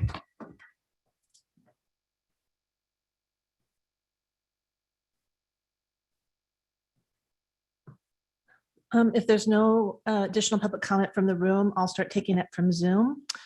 Now taking public comment from Gary Martin. Yeah, good afternoon. Thanks for taking a shortened lunch. I know how that is. I hope your digestive system doesn't suffer. My name is Gary Martin. I live in District 2, and I'm fortunate enough to have some time to appear here today, but I speak for many of my neighbors. I'm in opposition to the Dollar General store. I appeared last week, and pointed out to you that this company has several legal problems, some of which are reporting their income correctly and violating OSHA problems. The site itself has some environmental problems concerning septic, water, traffic. And I know you've heard these before, but I did want to mention them. And not to glaze over the fact that the Dollar General store is not a community player, as is evidenced by their inability to speak with us. I think that the Dollar General store needs more scrutiny applied to their process. This is a rich company and they can afford further requirements. The community needs to be heard about the ideas and the design factors they have going on. Other districts will be approached as South County and Cool was, and it would be wise to hash these out now at this point. I really want to speak to you today about a California Environmental Quality Act, or the CEQA. You're probably aware that its purpose is to avoid or reduce or prevent environmental damage and foster an informed and transparent public decision. I'm sure you know how it works, but just for general public comment, the CEQ process requires the public agency in charge of the permitting project, known as the lead agency, which is you, to conduct an environmental review. The project is defined as an activity that, one, is discretionary action by the governing agency, and two, will either have a direct or reasonably foreseeable indirect impact on the environment. KeepSomersetRural.com knows that approximately 90% of the residents that live out here oppose this Dollar General store. We get that information by our picketing that we do at the corner of E16 and Fairplay Road, and that hundreds of us have signed a position against this project. In my view, you have an obligation to enact the CEQA to satisfy your constituents' legitimate concerns. My request is this, is that you do seriously consider our request. 2.5 minutes. Thank you, and our concerns. And I do want to thank you for your time. I do have just a second left, and I'd like to speak to last Tuesday's meeting. I did not think your actions were appropriate. The meeting was taken over by a few people, and they violated their timeline grievously, which violated my right to speak. Thank you for your time and your service on the board. Thank you, Gary. And let me remind the Zoom callers that we are not at our 2 o'clock item yet. We're still covering the 1 o'clock open forum. So if you had tuned in to comment on the 2 o'clock, that's yet to start. It will be starting late, and we need to finish our open forum before we get to that. So please continue. Now taking public comment from Sue Savino.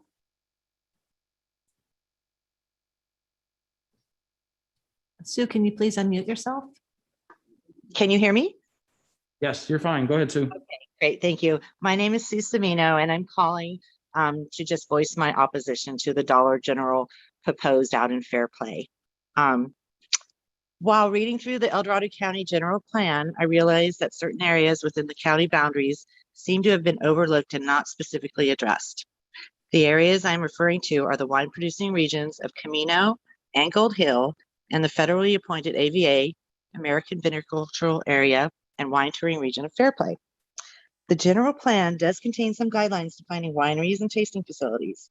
Rules and regulations regarding property size, amount of grapevines, retail sales in the tasting rooms are all addressed. But what was overlooked and has not been addressed was any type of regulation or requirement in relation to commercial development in and around the designated wine regions. In order to preserve the character and aesthetic quality of these regions, and therefore ensure continued tourism and economic growth, it is imperative that we set limits on commercial development. We need to protect these areas, but also promote them for the economic gold mines that they are. The wine tourism industry is the #1 tourist draw to El Dorado County. We are fortunate as a county to lay claim to this thriving industry, and even more so to have within our boundaries a federally appointed AVA. This is big in the wine world. It gives Fairplay the acknowledgement as an international wine destination. People know about us worldwide, and they want to come visit here and experience our area. Do we really want to greet them with a Dollar General store? When they see it, they will probably laugh, gag, and then just drive on to Amador County. The types of businesses that are needed near our wine regions are restaurants, lodging, and fresh food markets, not cheap, low-class chain stores that sell substandard merchandise and only prepackaged, ready-to-eat food. Believe me when I say a Dollar General store is definitely not where wine tasters or locals want to shop. And this is not even about not wanting a cheap, disgusting chain store ruining our quiet neighborhood. This is about not allowing Dollar General to single-handedly lower the value and potential of a natural resource and economic potential and cause irreparable damage to our #1 industry. It is time to take a stand and not be pushed around. Stand up for the residents of El Dorado County, and they will stand up for you. Do not let this huge Public corporate comment at 2.5 minutes. Okay. Do not let this huge corporate bully you into making a decision that would not be in the best interest of our county. I realize that you were not on the board when the general plan was adopted, and it's not your fault that the wine regions in the county were overlooked. But now you have the chance to correct this error and make some decisions that will affect the economic growth and future of the entire county. To protect the wine regions and prosper from the economic potential they have to offer seems like a Comment at 3 minutes. Okay. My advice to you would be to continue with reasonable development in the Western County and along the Highway 50 corridor, but then respect the rural areas and keep them rural for residents and for the environmental beauty and outdoor activities that draw visitors to our county. Regulate the types of businesses and designs of structures within these rural areas, and you will be doing a service to El Dorado County that will affect the quality of life for generations to come. Thank you very much. Thank you, Sue. You're welcome. Now taking public comment from Lee Tannenbaum. Yeah, honorable supervisors, I'm Lee Tannenbaum and I'm the CEO of Cybel Holdings, a company that's been trying to get their CCUP for over 2 years now.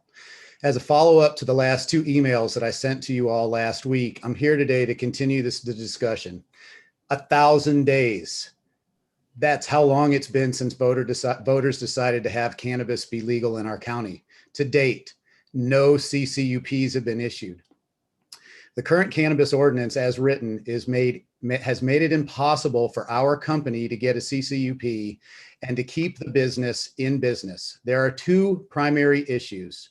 The first is that the current code defines an owner as anyone who has any kind of an investment in the company, no matter how small. That code includes spouses and children and anybody in a family that invests that could show some kind of profit. So basically anybody that can benefit from the CCUP and the business. For a small business, it's probably fine. Let's say a husband and wife decide to get their CCUP, have enough funding, have no intention of growing their business, and that's fine. However, for a larger business or a C corporation like ours, it doesn't work. We have investors. We have a lot of investors, and we're planning to have a lot more.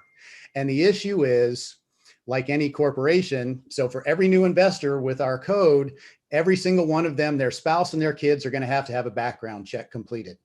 The second issue is similar to the first in that any change of ownership, and that includes the distribution or sales of shares of stock for money, investment, or gifts, requires that a new CCUP be filed for. I'm not a lawyer, but my lawyers looked at the code around this subject, and this is their interpretation as well. I can only presume that this was an oversight by the writers of the ordinance. The issue boils down to one thing, and that is the definition of ownership.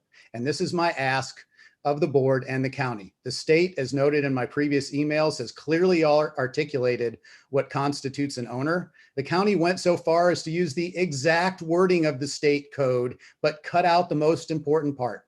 That part is what defines a person with financial investment or an investor. And there is a distinct difference between the two. My ask today is that the county redefine and or adopt the state language around the definitions of what constitutes an owner versus an investor or a person with financial. Comment at 2.5 minutes. If this is done, then we can all proceed with getting anybody a CCUP.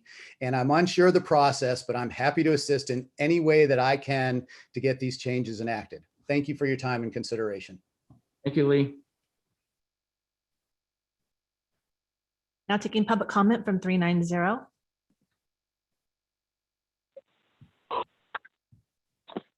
Good afternoon, Board. This is Ken Greenwood from District 2. While we're talking about the Constitution, let's bring up the Fifth Amendment regarding due process and unlawful takings of life, liberty, and property. We need a wireless telecommunication facility fallover setback. We need to adopt an urgency ordinance to bring that into being. It's going to take a while to, and thank you for approving the scheduling of the WTF ordinance overhaul. I visited some additional sites lately that were approved in the last couple of years and noticed a disturbing trend. These monstrosities that are 4 to 6 feet at the base, cleverly disguised as a tree, are well over 120 feet, making them the tallest structures in the county, and except for PG&E transmission lines, and located 10 to 30 feet from the property lines of adjacent residential parcels. This is absurd, and it is also a taking. It must be rectified immediately to preserve and protect adjacent property rights from this takings. Easy answer, once again, minimum fallover setbacks adopted as an urgency ordinance until the WTF ordinance can be developed and adopted, which could take 2 to 3 years or longer. Most recently, I learned in a WTF on Church or near Church Street in El Dorado, behind the fire station and near the church. Supervisor Turnbow, you know where I'm talking about. It's also adjacent to the cemetery. I can only say that our forefathers are rolling in their graves. Literally, they must be. Was this the best location? I seriously doubt it. It's in a little valley. Is this the least intrusive, or is this intrusive on the neighborhood? You bet it is, 100%. Is there a ridge to the north and the south that would be a better location? Yes. Your alternative analysis sucks and the requirements for same suck on the current ordinance, but that's another story. Anyway, fallover setbacks would take care of these issues then and now. Public comment at 2.5 minutes. We would also please direct staff to do so. I've mentioned this too many times over a 3-year time period, and it's such a simple fix to this serious problem with the current ordinance. Most of the recently approved projects would have never even been applied for if we had this fallover setback, if we respected property rights of adjacent residences and businesses, etc. Yes, we all want broadband internet over the air, but at what cost? Again, you must consider the Constitution of the United States, as has been suggested once or twice in the last few minutes in this forum. Thank you very much, and please get on with this. Thank you, Ken. Now taking public comment from Don Wolfson. Hi, I'm Don Wolfson, Cameron Park. So first of all, very interested to hear from these business owners on the cannabis ordinance, and I completely agree with them. This sounds like a ridiculous process that was probably designed to prevent them from doing what they ought to be able to do legally, and I fully support the board simplifying the process for them, as some of them suggested. But I'm mainly calling about the homeless situation. It's dire. I mean, we have hundreds of people camping out. We have homeless children in our schools. We have encampments that are causing fire danger. I'm preaching to the choir here, but we really can't go through another winter or another fire season without alleviating this problem. And so I fully support the city-county partnership around managed campgrounds as a temporary measure towards more permanent solutions. And I fully support the use of ARPA funds to help do this. Thank you. Thank you, Dawn.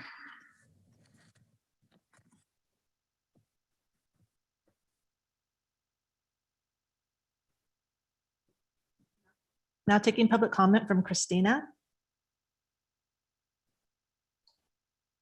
Hello, this is Christina Cowherd on El Dorado, and I'm here to make an announcement.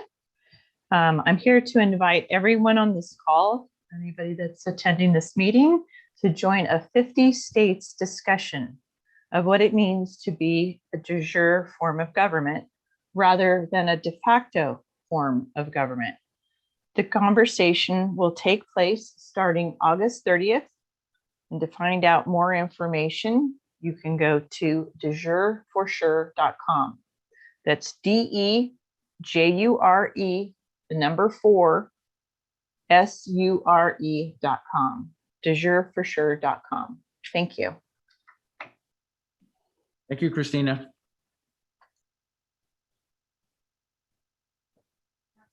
Now taking public comment from Tracy Doyle. Good afternoon, guys. So just a couple topics I want to talk about. Number one, to add on to the cannabis topic, I think y'all should be embarrassed that it's taking you 1,000 days, that you've allowed this shenanigans to go on, and it's time to get that resolved.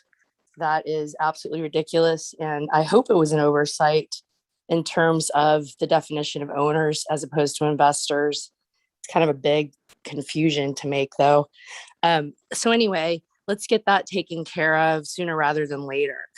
Okay, on the topic of elections, I would like to hear from Bill as to exactly why and what we have a contract with Kevin Bannon, the former secretary of Runbeck, for $135,000 for a consulting contract.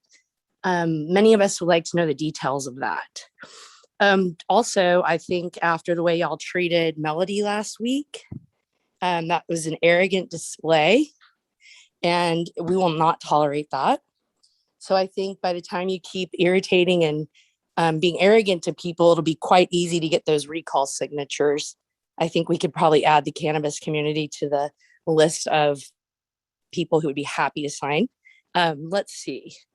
If you guys do this employee passport that I hadn't heard mentioned till one of the callers talked about it, that's not going to fly here either. And, John and I have talked about how it's hard to attract talent to this area, and we have to, recruit from out of the county, et cetera, and we lose people to other counties. So how about you be the county that doesn't pull the bullshit with the Delta variant? How about you be the county that wouldn't think about telling your employees to take an experimental gene therapy? You are not in the medical profession. Don't pretend to be doctors. So also, was there one more thing? Let's see. I think that was it. That was it for today. Thank you, Tracy. You're welcome. Now taking public comment from Julie Robinson. Hello again. I don't have much to say, just to continue support. I support the use of the ARPA funds and the collaboration between the county and the city to provide greater opportunity in the way of transitional housing, campgrounds, affordable housing, and homelessness problem. Thank you very much. Julie. Now taking public comment from Jonathan Gainsborough.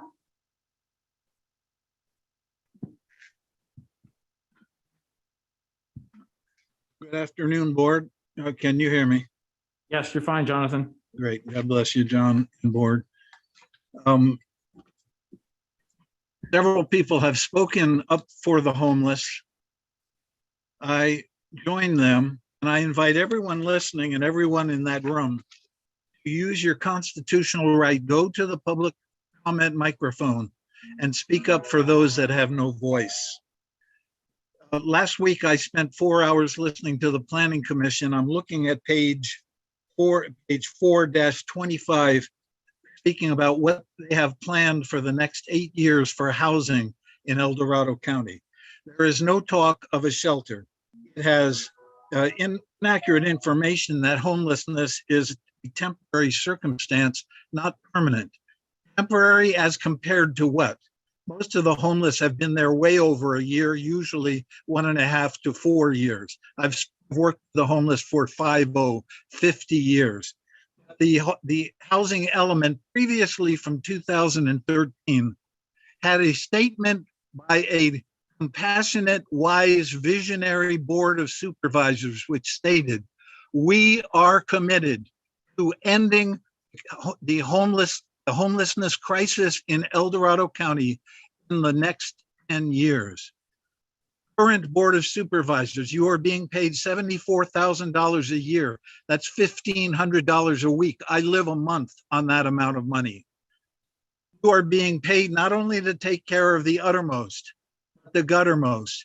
The mental health crisis amongst the homeless is a raging pandemic. You must, I repeat, you must step up to the plate with the city for a managed campground. Those of you who claim to be Christians, Jesus said, in as least less as you've done it to the least of these, my brethren. I was homeless, Jesus said. I was homeless. Jesus was homeless in some translations in Matthew 25. You must get a shelter for them. The winter is 3 months away. You cannot put a Band-Aid on a raging cancer.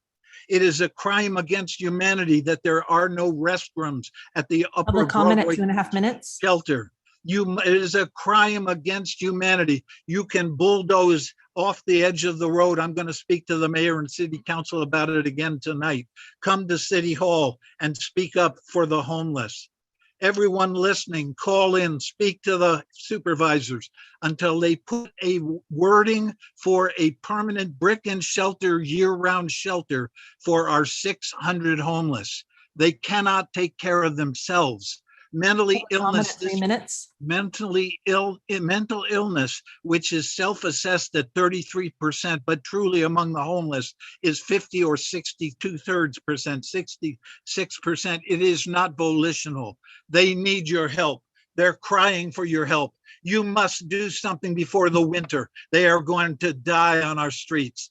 Please stand up and be the compassionate, wise leaders that you are called to be for the voiceless homeless. God bless you all. Do the right thing and do it before the winter. Thank you, Jonathan. There's no additional public comment. Okay, so I would offer the opportunity for anyone on staff who would like to make comment on anything that was brought up during open forum to do so at this point. Not seeing anyone present in the boardroom who would like to comment, and not seeing anyone on Zoom. Kim, unless you're seeing someone I'm not seeing. Okay, so we'll go ahead and move to our 2 p.m. time allocation, which we're obviously about a half an hour late. So Kim, if you would read number 30, please. Of course. Item 30 is a hearing. Health and Human Services Agency recommending the board conduct a public hearing to consider an appeal submitted regarding the El Dorado County Veterans Alliance decision to honor Captain Paul Jacobs. Supervisor Heidel, could you please open the public hearing? I hereby open the public hearing. Good afternoon, board members. Daniel Del Monte, Health and Human Services. The staff report for this item provides a very detailed background. So I'll provide just a brief summary of what led us to today's hearing to open up. In September 2007, the Board of Supervisors adopted Ordinance number 4743, establishing regulations for the use of the Veterans Memorial Monument, which included the criteria for military honoraria and civilian recognition. And those are attachments A and B on this item. Recently in May, representatives of the El Dorado County Veterans Alliance submitted correspondence to the County Veteran Services Officer that they're seeking to honor Captain Paul Jacobs with a bronze plaque to be placed on the honor wall at the Veterans Memorial due to his actions taken during the Vietnam War. Following this decision, an appeal letter was submitted on May 12th by Mr. Rich Buchanan. Mr. Buchanan believed that the eligibility criteria as outlined in the Veterans Monument criteria were not met, and that objection letter is attachment C to this item. As a result of the appeal, a committee hearing of congressionally chartered veteran organizations was held on June 21st to determine if their committee would deny or uphold the appeal of the Veterans Alliance intent to place a bronze plaque on the Veterans Monument. Ultimately, after hearing from both parties and listening to public comment, the committee deliberated and unanimously voted to deny the appeal and to uphold the decision of the Veterans Alliance. Attachment D to this item is the video recording from the hearing, and additionally, a transcript of the hearing was also attached to the item as well. On July 6th, a second appeal was submitted to the county regarding the June 21st committee decision. That appeal letter is attachment E to this item today, and in accordance with County Ordinance number 4743 and the El Dorado County Veterans Monument criteria for military honoraria and civilian recognition, this final appeal is being brought before your board for your consideration today. Thank you, Daniel, for that background. And I would like to note that we have a script we're going to be following in terms of the rotation in terms of speaking. We are going to allow the appellant and the applicant a separate 10 minutes each to present and speak. And Kim, this is going to be a little bit difficulty with respect to who's present here versus Zoom, because we want to make sure that whoever, for instance, the appellant wants to hand it off to initial speaker, we can have multiple speakers, but we're limited to 10 minutes. So we need to kind of watch the progression and make sure that we give the people who are designated as the next speaker the opportunity to speak. And then after we finish the appellant's 10 minutes, we'll go to the applicant party's 10 minutes. And once both of them have utilized their time, then the board may ask questions of staff, or if needed, may ask additional clarifying questions to one or both of the parties. Following that, we'll open it up for public comment. That's the portion of the meeting that we allow up to 3 minutes per person to go ahead and comment. A family representative of Captain Jacobs will be given an opportunity to speak first during that public comment portion before other members of the public then have an opportunity. So we are going to give them that privilege to speak first, the representative for the family. And then finally, the appellant and applicant parties will be given up to 5 minutes each to rebut or clarify anything that has come up during the hearing before the Board of Supervisors deliberates and make a final vote. So I will close the public hearing comment period before we bring it back to the board. So when you hear those words, that means we're through taking public comment on this particular item. So we'll take the amount of time necessary for the public comment. We ask you to please hold to 3 minutes. Kim will be advising you in 2.5 minutes have been expired, and then we'll also remind you in 3 minutes have been expired. So hopefully that makes it a little bit easier for everybody to understand the progression. And with that, I would invite anyone representing the appellant who might be present in the boardroom to please start the discussion.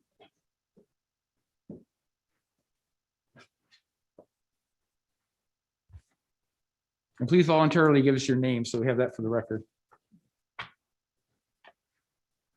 I will, while I have 3 handouts for you, and I'll wait until you receive those before I make my comments. I should be able to finish within 10 minutes. I'm the sole speaker. If I do go over, I'd like to just take that time out of my rebuttal. It would only be a minor amount of time. Okay, we'll grant you that. If you can close it off shortly after 10 minutes, if you get to that, but thank you. I intend to, thank you.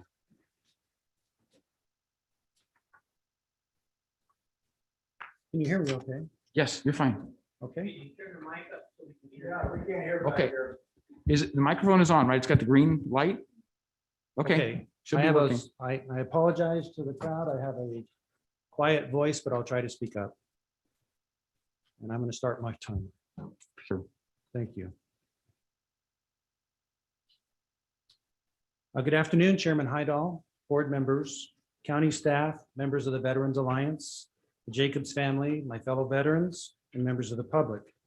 I'm Joseph Connolly. I'm a retired Coast Guard Senior Chief with 25 years of service to our country. On behalf of Mr. Buchanan, I'm here to summarize a community-funded proposal to resolve all issues related to the placement of the Captain Paul Jacobs plaque at the Veterans Monument. The plaque that's here on display. Mr. Buchanan is unable to be here today because of ongoing health issues. First, I have a letter to read from Dr. Josh Elder, an Army veteran. Mr. Buchanan admires Dr. Elder and asked him to speak today in support of this proposal. Unfortunately, unscheduled surgeries prevented his being here in person. And you have a copy of his letter if you'd like to follow along as I read it to you. He writes, Mr. Chairman and members of the Board of Supervisors, as a combat veteran and major in the U.S. Army Reserves, I am writing to you today regarding an issue of importance on your agenda for July 27, 2021, regarding Captain Paul Jacobs. It is important to note that I share my voice as an individual, and my words do not represent any group, individual, or organization, including the Department of Defense. Having returned last year from a deployment to a combat zone in the Middle East, I worked firsthand with Americans that are by every definition a hero. We were confronted by two enemies, international terrorist organizations and COVID.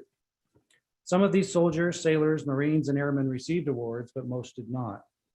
What was clear is that most of the acts of valor that I witnessed were just a part of their service to our great nation. That experience, the training that preceded it, and my service in the Army generally has, among other things, only heightened my respect and admiration for the men and women of our armed services, what they do and what they sacrifice to defend our country and one another. Captain Paul Jacobs was a hero, and he should be honored and recognized on our Veterans Monument. It is critical that we recognize the military accomplishments of soldiers, sailors, Marines, and airmen, and our Veterans Monument is a way to recognize his life and his service. Additionally, for heroes whose heroism was recognized by our nation with the bestowing of the highest possible commendations, the Congressional Medal of Honor and the 4 Service Crosses, we need to create an additional space for those specific awards. There are 3 main reasons for creating a separate space for those awards.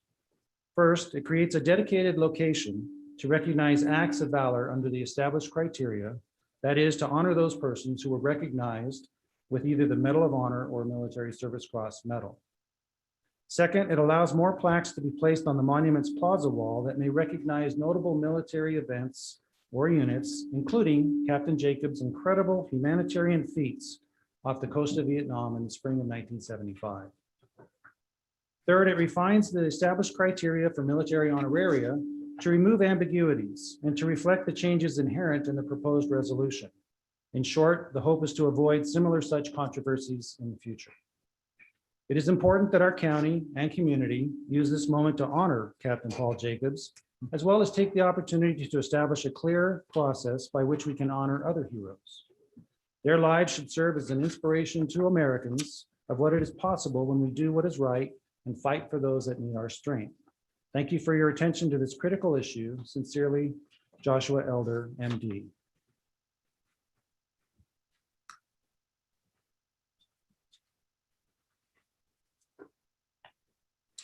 Again, I'm here to submit this proposal on behalf of Mr. Buchanan. You also have a copy of Mr. Buchanan's proposal in front of you, and you have this copy of some presentation slides, which I will refer to, starting with slide number 1. This is really what I'd like you to follow along today and be able to ask questions to.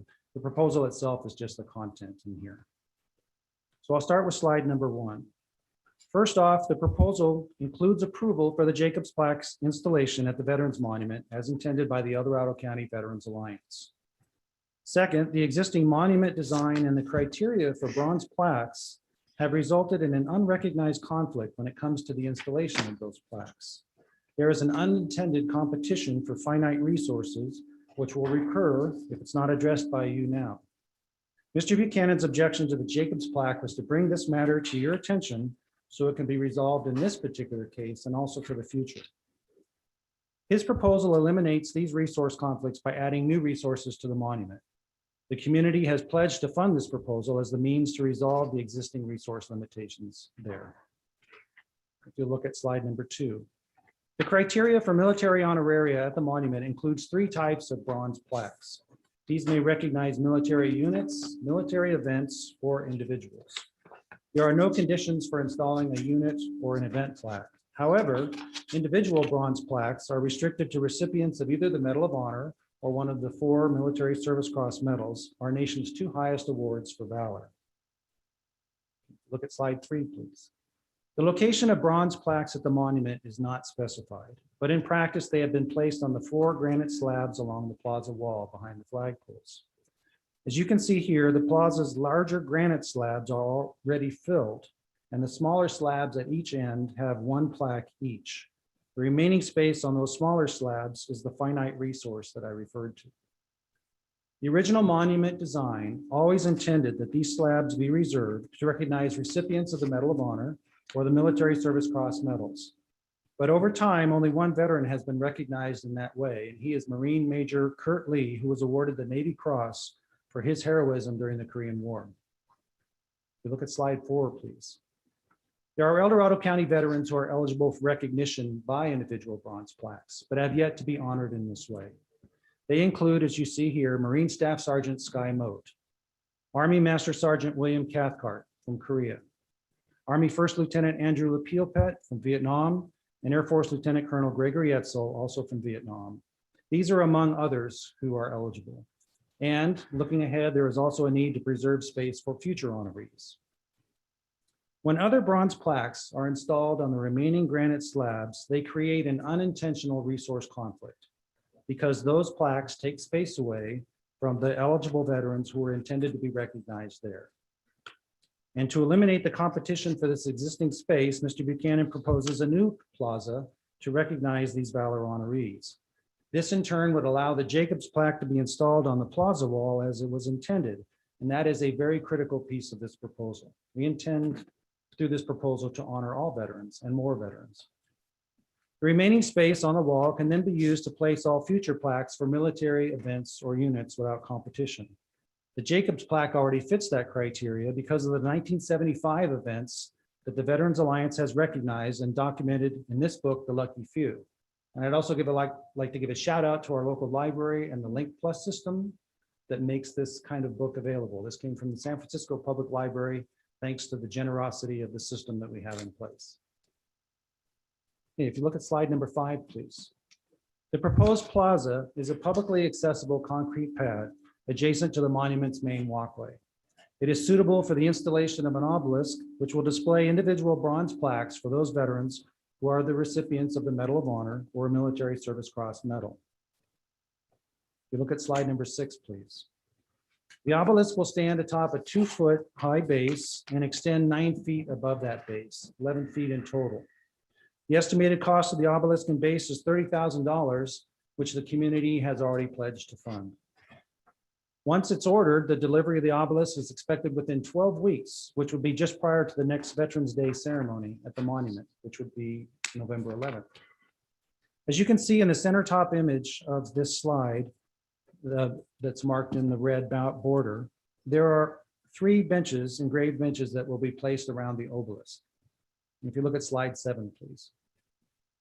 2 of these benches are already at the Monument Plaza, and we would relocate them from the main plaza because they already symbolize the Valor criteria. These are the benches for Marine Staff Sergeant Sky Moat, who was awarded the Navy Cross in 2012 after his death in Afghanistan. The other bench is for the regional members of the Legion of Valor, an organization founded in 1890 and dedicated to the valorous acts of those who have been awarded, again, the Medal of Honor or a Military Service Cross Medal. The relocated benches would be replaced with new benches, which are already available, adding more resources for future honoraria. And another new bench would be added to the Valor Plaza to do the same. These changes can be immediately because they have already been paid for and they are available. In closing, we said to the Veterans Committee on June 21st, quote, Mr. Buchanan wishes to see Captain Jacobs and his actions recognized and to foster cooperation to do that appropriately. He looks forward to an outcome that upholds the highest regard for Captain Jacobs and to the monument, unquote. Mr. Buchanan is confident that by working with the Veterans Alliance and the county staff as needed, this proposal can be completed by Veterans Day this November. Time at 10 minutes. I just have 2 more sentences. This strategic proposal benefits the county, the Veterans Monument, our community, and its strong commitment to veterans. And Mr. Buchanan hopes that you will agree with your unanimous approval. He requests your approval in the form of a resolution after appropriate time to consult with staff as needed. And we ask you to please consider this proposal. And if you have any questions for me, I'm prepared to answer them. Thank you. Thank you, Joseph. I think we're going to hear from the applicant and then we'll ask questions of either party from the board and then we'll move on to public comment. So thank you for that. So thank you for your time. Applicant has now 10 minutes to go ahead and make their presentation, open the discussion.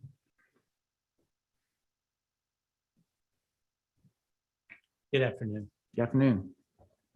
Supervisors Heidel, Thomas, Turnbull, Parlin, and Novasil, wherever you be in the ether. Good afternoon. I'm retired Navy Captain John Poimeru, Secretary Treasurer of the El Dorado County Veterans Alliance. The Veterans Alliance is a 501c3 charitable organization that is contracted with the county to oversee El Dorado County Veterans Monument. Since the Veterans Monument founding, we have been the sole organization to oversee placement and approval of memorials at the Veterans Monument. Previously, we were known as the Friends of the Veterans Monument, but we changed that because of the charitable work we do that's not related to the Veterans Monument. Your task today is to decide whether this bronze plaque honoring Captain Paul Jacobs should be placed at the Veterans Monument, not where it goes. That's because the policy governing the placement of memorials at the Veterans Monument, approved by the Board of Supervisors in 2008, describes only the criteria for placing bronze plaque. It does not specify where bronze plaques may or may not be placed. Additionally, the honor wall, the wall behind the flagpoles where we plan to place this plaque, is not mentioned in the criteria at all, nor is there any mention of other areas on the Veterans Monument's grounds where bronze plaques may be placed. So you're not here to judge where the plaque should be placed, only whether it meets the criteria to be placed or not. If you decide today that this plaque does not meet the criteria, then it cannot be placed at the Veterans Monument, and what Captain Jacobs did will not be memorialized in his county. From the creation of the Veterans Monument, the criteria for placement of bronze plaques was never followed to the letter. There are 31 bronze plaques at the Veterans Monument. Of them, only 16 meet the criteria for bronze plaques. On the honor wall itself, there are several bronze plaques which do not satisfy the criteria as written, including some that were installed by the appellate. I should note that some have said the honor wall has limited capacity. It actually has 3 unused sections on which large granite mounting plates could still be placed. And there are several open areas across the grounds upon which memorials can be placed. So in our judgment, there is no lack of open space on which to place memorials at the Veterans Monument. Several years ago, not knowing that the criteria you established in 2008 existed, the Veterans Alliance decided to reserve 3 types of memorials for special consideration: benches, plaques, and statuary, and to stop selling those to the public. So those are now funded through county funds or through donations, and not at all by private purchase. We set the honor wall aside to recognize El Dorado County's greatest military events, units, and heroes, which coincidentally is similar in wording to that of the 2008 criteria. Therefore, when we learned of Captain Jacobs' deeds, it was obvious to us that he deserves special recognition as one of our county's greatest military heroes, and chose to place the bronze plaque on the honor wall. You are the 5th body to consider whether Captain Paul Jacobs' heroics should be remembered and honored at the El Dorado County Veterans Monument. Among them, the Veterans Alliance, the El Dorado County Veterans Affairs Commission, the Veterans Memorial House Committee, and a committee of commanders of federally chartered veterans organizations were shown the plaque, and not one veteran among them objected to its placement at the Veterans Monument. It was a unanimous decision. They included more than 24 officers and enlisted veterans from all branches of the military who served from the Korean War to the near present. Among them have been recipients of the Air Force Cross, second only to the Medal of Honor, Silver Star, Purple Heart, and numerous other honors for service to their country. Regarding special bronze plaques, the criteria being reviewed today specifies that they honor events, units, or heroes, and defines 3 conditions which must be satisfied. The first condition for approval of bronze plaques is that the deed be heroic. We believe the public record clearly establishes that what Captain Jacobs and USS Kirk did was heroic. In fact, that's the word the US Navy used to describe what they did. In the introduction to the Lucky Few, the Navy's published account of the mission. Captain Jacobs showed physical courage, but also moral courage by refusing a direct order to leave and refuel his ship so that he would not abandon the desperate refugees seeking his protection. To us, moral courage is a special type of heroism that is deserving of recognition on the honor wall in this instance. The second condition specifies 3 circumstances under any one of which an action must take place. The third of these circumstances reads, quote, while serving with friendly forces engaged in armed conflict in which the U.S. is not a belligerent party, end quote. The U.S. had signed a peace treaty with North Vietnam and was no longer at war with them.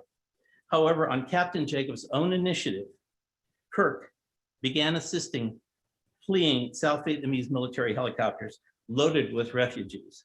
In fact, he ignored a direct order from his Commodore to leave the scene and instead stayed on station to save lives. Later, Captain Jacobs was ordered to proceed south to keep the remnants of the South Vietnamese Navy, which was still at war, from falling into the hands of the North Vietnamese. Excuse me. Instead, he created an international crisis for the United States by not abandoning the refugees aboard those overloaded warships, and instead got the ships sea ready and escorted them to safety across the South China Sea to the Philippines. The third and last condition calls for the act to be performed in the presence of great danger or at great personal risk. Captain Jacobs ordered that fleeing South Vietnamese helicopters flown by pilots who had never landed previously on a moving ship be encouraged to fly to and land on the small deck of Kirk. That put himself, his crew, and his ship at great risk. He then, as seen on the plaque, personally led his crew in pushing the empty choppers over the side to make room for more helicopters arriving with refugees. This was by itself extremely dangerous. Further, before steaming south to rescue the Vietnamese Navy, Captain Jacobs was warned by Admiral Whitfield that Kirk would be heading toward great danger, and if Kirk didn't rescue the Vietnamese, they would likely all be killed. Of additional importance to the question of his heroism, during one of his 6 combat tours in Vietnam, Captain Jacobs was awarded the Bronze Star with Combat V for valor or heroism under fire. Please consider this for a moment. He served 6 combat tours in Vietnam. I know of no other warrior who did as many in Vietnam. In one famous incident, he flew through plumes of Agent Orange in a tiny spotter plane to direct fire from his ship in support of US Marine Corps units. Some believe that act of heroism led to his death. In the instance where he was awarded a Bronze Star for heroism, he was a junior officer commanding USS Esteem, a tiny wooden minesweeper. Captain Jacobs steamed close to shore in support of a US Army unit. Crew members told me that Esteem drew only 10 feet of water, but he brought it within inches of its draft. So close that he could fire his 40mm gun across the DMZ to attack North Vietnamese forces attacking those soldiers. In our minds, each of the criteria for a bronze plaque was satisfied. Not only did he prove himself as a hero under fire when he was awarded a BSV, but what Captain Jacobs did during Operation Frequent Wind was exceptional and heroic. It was done while serving with friendly forces during an armed conflict in which the US was no longer a belligerent party, and it was performed in the presence of great danger and at great personal risk. Further, the book The Lucky Few, an Oscar-nominated documentary and an Emmy-nominated television program, those each established that what Captain Jacobs did set him apart from all others of equal grade, rate, experience, and position of responsibility as specified in the criteria. But the greatest reason for honoring Captain Jacobs and the crew of Kirk is that they rescued 32,000 refugees in what is acknowledged as the greatest humanitarian mission in US history. Today, 550,000 Americans are alive because of what they did. 550,000 Americans. We all remember the hero of the Hudson, Captain Sully Sullenberger, who saved 155 lives. Then there's the German industrialist Oskar Schindler, who saved 1,200 lives. Both are remembered as heroes. That's right, they should be. And so should Captain Jacobs, who saved 32,000 souls, whose progeny now numbers 550,000 Americans. In the closing hours of an ugly war that tore our country apart, there was one bright, shining moment where human decency mattered more than anything else. It would not have happened without an extraordinary hero, and Captain Paul Jacobs Time at 10 was minutes. that hero. In those moments, in those days, by his actions, leadership, and courage, He earned the right for a plaque honoring what he did to be placed at his county's Veterans Monument. Remember, your decision today is not to decide where the plaque should be placed, but if it should be placed at all. Captain Jacobs lived in El Dorado County, was active in his community. He died here and rests here today. This plaque will be the only memorial in our nation to what he and the crew of USS Kirk did. Jacobs deserves our everlasting thanks and recognition for what he did. I reserve the rest of my time for anyone from the family or supporters to I speak. think you've expended your 10 minutes, John, but thank you. Okay. Thank you. Thank you. Thank you. Okay, with that, to the board for questions or comments, either to staff or to either the applicant or the appellant. So anyone would like to Well, start? George. I did the dedication for that. We had that monument up here Memorial Day, and they showed me the plaque that was supposed to go on that wall. You know, I'm embarrassed that we even got this far. I'm appalled that we even got this far. I don't know if anybody really knows about my family. Hugh Turnbow Sr. fought for the Northern Army here in El Dorado County. My grandfather and my great uncle fought in World War I. My Uncle Warren was in World War II on the USS Millette that took the 4th Marines into Hiroshima. My father fought in Korea, 4 major battles. And he was one of the chosen few. 15,000 men against 1 million Chinese soldiers that crossed the border. My father was the only one alive in his foxhole. He pulled a dead Chinese soldier over a wounded Marine and saved that guy's life. He didn't know until years later, until they did the dedication in San Diego, when the guy called him and thanked him for saving his life. So I don't even know why we're even here. This is sickening to me. I thought this plaque was going to go up on the wall when they talked about it that day. If anybody knows my father, you know, he lost his stripes twice for punching a lieutenant out twice. And the reason for that, because that lieutenant was going to get people killed. My father ended up being a corporal, but he was a sergeant at that particular time. To this dedication, I apologize to the family. I really do. I'm just very sentimental. I just care about, you know, about Captain Jacobs. I mean, he's honorable what he did for our country. And those refugees that he saved their lives for. And they're here in America now. And he flourished out. I am just totally, totally embarrassed. I just feel like this plaque should go on that wall that we decided on before. And we should have never got this far, period. So all I can say is I just can't believe it. What a total, total embarrassment. The El Dorado County that they filed an appeal for this. And I'm very, very sorry for the family. I really am. Thank you. So can I jump in? Please, now? Lori, go ahead. Sure. I think that, you know, I went out to the monument over the weekend and take a look at it. And, you know, I agree. It looks to me like there's plenty of room to continue adding on to the wall. And I know there's some documents that talk about the original intent maybe, but I think that what we have to really look at is the criteria that we have today. And the wording is in there today, right now, that adds, you know, any person or unit who, while serving, oh, can you guys not see me? No, we Your can't see your you. video's off. We can hear you, but your video's off. We must be having a technical glitch because my computer's telling me I'm on the video. So I'm sorry. I'll just keep going if you can hear me.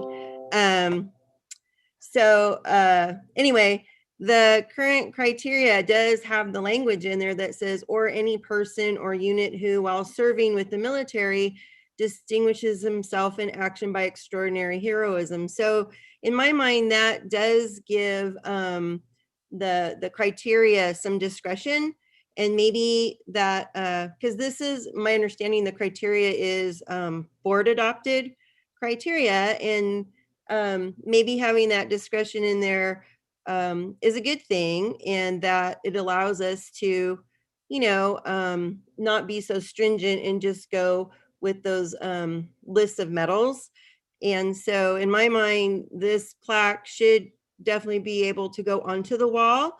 And I think that and I'm sorry, John Poimeru, I cannot remember if it's a commission or a committee that's in charge of the wall, but in my mind, we should allow you to do your job and determine where it goes. And we should just say, yes, it should go there based on the current criteria that's before us. Thank you, Lori. Other board members? Wendy? First of all, extreme gratitude to every branch of our military forces that works and sacrifices to defend our freedoms. Just enormous gratitude. And hearing the story of Captain Jacobs and reading about it, there just are no words for the lives he saved and the courage that he expended at great personal peril. So just tremendous gratitude to Captain Jacobs and to his family and to the legacy that he has left. As to this matter before us, I share Supervisor Turnbow's just deep regret that it's even here before us. And I, as a civilian member of this board, have no intention or do not feel qualified to weigh in on the characteristics of a hero. My goodness, who are we to say? My goodness, that is for, that is for the Veterans Alliance and those esteemed members that have weighed in on this issue time and time again. So I defer to their calling absolutely on this issue. Also, I think it's important for our board to recognize that while additional amenities to the monument are lovely and might be a good addition in the future, that is not the matter before our board. We have two courses of action today, and that is to deny the appeal or to uphold the appeal, period. It is not to add additional amenities to the monument. That is not the action that we can take today. So those are my comments for right now. All right, thank you, Wendy. Sue, do you have any? Yeah, thank you, Chair. I just want to also ditto that, in my mind, a hero is a hero, and we should be honoring them.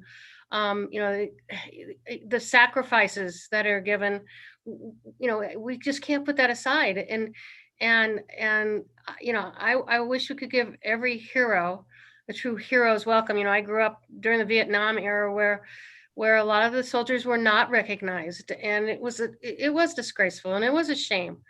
So anytime we can do something for our heroes, yeah, do it, please. So yeah, I'm all for making sure that that we do the right thing here today and make sure that our local hero is honored. And yeah, I think that's all I need to say there. Thank you. Sue. So I too would like to thank all those who've served in our military, all those who've protected us. Any veteran who served in any capacity, I think, should be thanked and appreciated for their service. They keep us free. They provide our liberty. Without you veterans, we would not be the country we are today. So thank you deep from my heart for all of that. And clearly there are those who have been recognized as performing heroic activities and Purple Heart veterans, recipients, Purple Heart Medal recipients. There's different categories of military recognition. And I think those are all to be respected. I too am disappointed that this couldn't have been resolved somehow before it got to this board on this appeal process.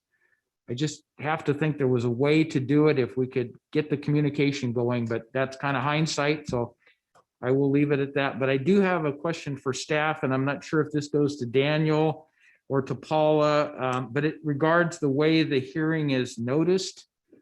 Because it says the appeal challenges whether the determination to place the bronze plaque on the honor wall of the Veterans Monument. Mr. Poimeru has said that's not what we're here to decide as to where it goes, but the fact that there would be a plaque placed within the Veterans Monument area. So Daniel, are we specifically limited to having to respond to where it goes here, or is it, do we have the option of saying it needs to go there in a plaque of some, the plaque needs to be placed in some location, and let's leave it to the Veterans Alliance or whomever may participate in that to determine the appropriate place? Do we have that option, or are we pretty much restricted to the way it's agendized here? The correspondence submitted by the Veterans Alliance referenced the intent to place the bronze plaque on the honor wall. And the appeal submitted by Mr. Buchanan, both the original and the second appeal, which brought the matter before your board today, were in reference to the placement on the honor wall. Okay, so it specifically is with the honor wall. So the board would have to make particular note of that when we get to that decision-making point. So thank you for that clarification. Actually, I do have a Go further ahead. clarification. Daniel, while we have you on the screen, in the staff report under alternatives, it says the board has two options for this item. One, the board may choose to deny the appeal and to uphold the decision of the Veterans Alliance to place a bronze plaque on the El Dorado Veterans Monument in honor of Captain Paul Jacobs. Or two, the board may choose to uphold the appeal and overturn the decision of the Veterans Alliance to place the bronze plaque on the El Dorado Veterans Monument in honor of Captain Paul Jacobs. So there it doesn't say about a wall, it just says on the monument. Again, just to repeat, the intent was to place the bronze plaque on the honor wall. Okay. And Okay. so that is the matter before the board today. I believe it was referenced within the staff report itself. And so, yes, just to repeat that. Great. Just wanted to be very clear on what our action is today. Thank you. Okay, seeing no more board questions or comments, I think we're ready to open it up for the public at this point. So Cam, would you please open it up for the public present and then those on Zoom? Now taking public comment on item number 30. Individuals will have 3 minutes to address the board. Public comment will be taken first from those participating in the boardroom and then from those participating through Zoom. Please be patient. You will be called upon. For those participating by Zoom, please make sure you unmute yourself when called upon. If you are joining the meeting by phone, press *9 to indicate a desire to comment. If you're joining by Zoom, press the raise hand button. Please voluntarily state your name for the record. And we did acknowledge a member of the family of Paul Jacobs. Captain Paul Jacobs would be allowed to go first. So who's here to speak on behalf of the family? Okay.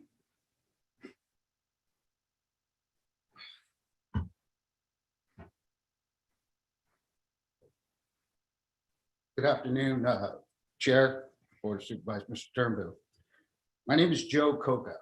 I am a veterans representative here at El Dorado County. Captain Jacobs was one of my clients. His son, Tyler Jacobs, is here today. I'm here to answer Mr. Turnbull's question. How did we get this far? And I'm going to give you the facts, as I'm the only person in this room who knows everything from the very beginning. Nobody here knew Captain Jacobs was in this county except for the members of his church, his local members of his veterans that belong to that church, myself. Upon Captain Jacobs' deathbed, I and Tyler Jacobs contacted the VSO office, and we got very little help. And I want to talk a little bit about this appeal because there's two parts to it, the initial and the one following. The initial appeal made by Mr. Connolly, Mr. Buchanan, several others individuals on that side, talked about Congressman McClintock's involvement. I contacted Congressman McClintock. Congressman McClintock was never involved. I needed his support to get our VSO office to do something for this man and his family. In addition, the thing that I knew at that time that no one else did is that we had a hero in this county that had just passed away. And the United States government needed to know. And they recognized him as such, which outraged Mr. Buchanan. Mr. Buchanan's allegations that Governor or Congressman McClintock's only involvement was to be involved with the alliance and for political gain. Not true. And I stand here before you testifying that it's not true. The accusations that the alliance in the initial appeal acted on their own is untrue. The alliance communicated with myself and Tyler Jacobs on a regular basis. Tyler Jacobs approved everything they did through me because his heart hurt. Public comment at 2.5 minutes. More importantly is Mr. Buchanan's control over the monument needs to stop. He has his own website. He has his own Facebook page. He's contacted Tyler Jacobs as an individual, offering him an alternative to this problem. He has no authority to do so. This veterans community puts our trust in the alliance and the alliance only. He's also made racial statements to me, quote unquote, during a conversation. Public comment at 3 minutes. During the conversation, Mr. Buchanan said, "Those aren't Americans. I fought the Vietnamese before and I'll fight them again. And I'll line up 7 veterans that say otherwise." It is inappropriate and disgusting. I'm going to go ahead and cut this short because I think the point's been made, but I do want to talk about Tyler. Everybody here owes him an apology. I've watched this young man go through such pain that he didn't deserve. This is the son of an American hero, and we've disgraced ourselves in our behavior. 5-0 was the vote by these veterans, and we still ended up here. But nobody considered the pain that Tyler went through. I watched it with my own 2 eyes. More importantly, Eric Nelson, one of our Marine Corps veterans, has decided to add his 2 cents into this, and he has no background and no knowledge of this whole thing at all. It's inappropriate. I'm going to try to cut it to just that. I thank you. Again, you all owe him an apology. Thank you, Mr. Turnbull. Thank you, Joe. Okay, other members of the public who would like to speak at this point that are in the boardroom, they're welcome to come forward. You have 3 minutes.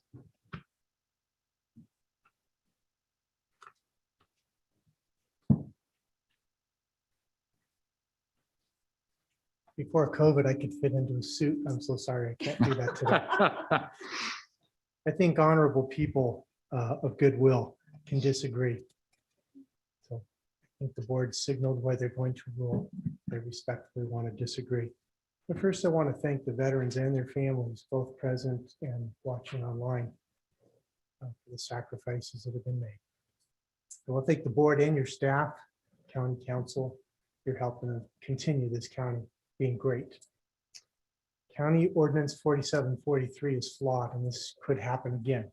So part of what I want to talk about is the 4 solutions that I think should be implemented concurrently. The first one is, if you've read the amicus curiae that I wrote, when legislation is unclear, they have people such as myself research it. I've got a lot of time in the state archive doing that. In this case, I talked to individuals who helped to write the portion of 4743 that covers honor. And it was modeled directly out of DoD manual, Department of Defense manual 1348.33, almost verbatim.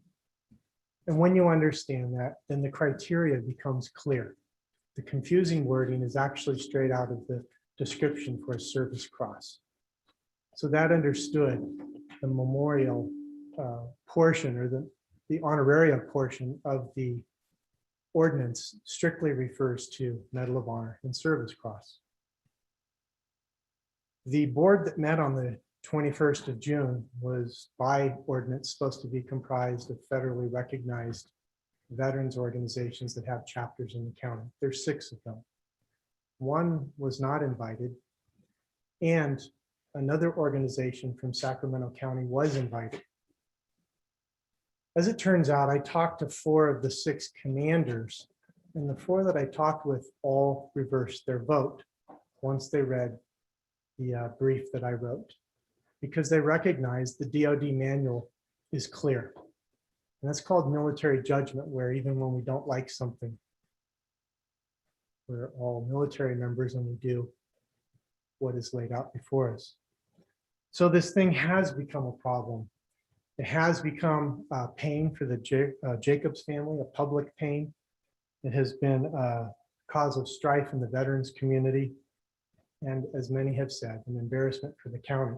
My focus is on a solution. Public comment at 2.5 minutes. Win, win, win, win. And there's 4 things that can be done. The first is to find in favor of the appeal, because the law is clear and the law should be honored. The second one is to provide care for the Jacobs family. I'm recommending that the county have a Captain Paul Jacobs Day, that you establish that and the whole county celebrates him. And along with that, have a proclamation where the Jacobs family can come up front here and you can Public give them comment that at 3 minutes. proclamation. May I have an extra 30 seconds? Yes, please. Thank you, sir. So that's the second thing, care of the Jacobs family. The third solution has been discussed a little bit. I've seen the drawings. I understand that's not a matter before the board today, but the board can certainly say, run with that idea and get back to us in a month and let us know. And you make it an agenda item at that time. The last thing is preventing this from happening again.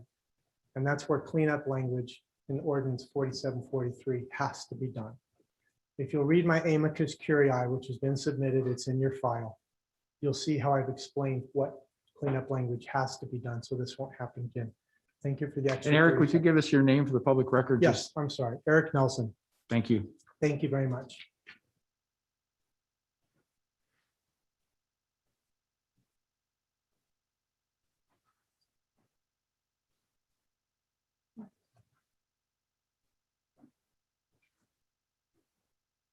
My name is Ken Schoniger.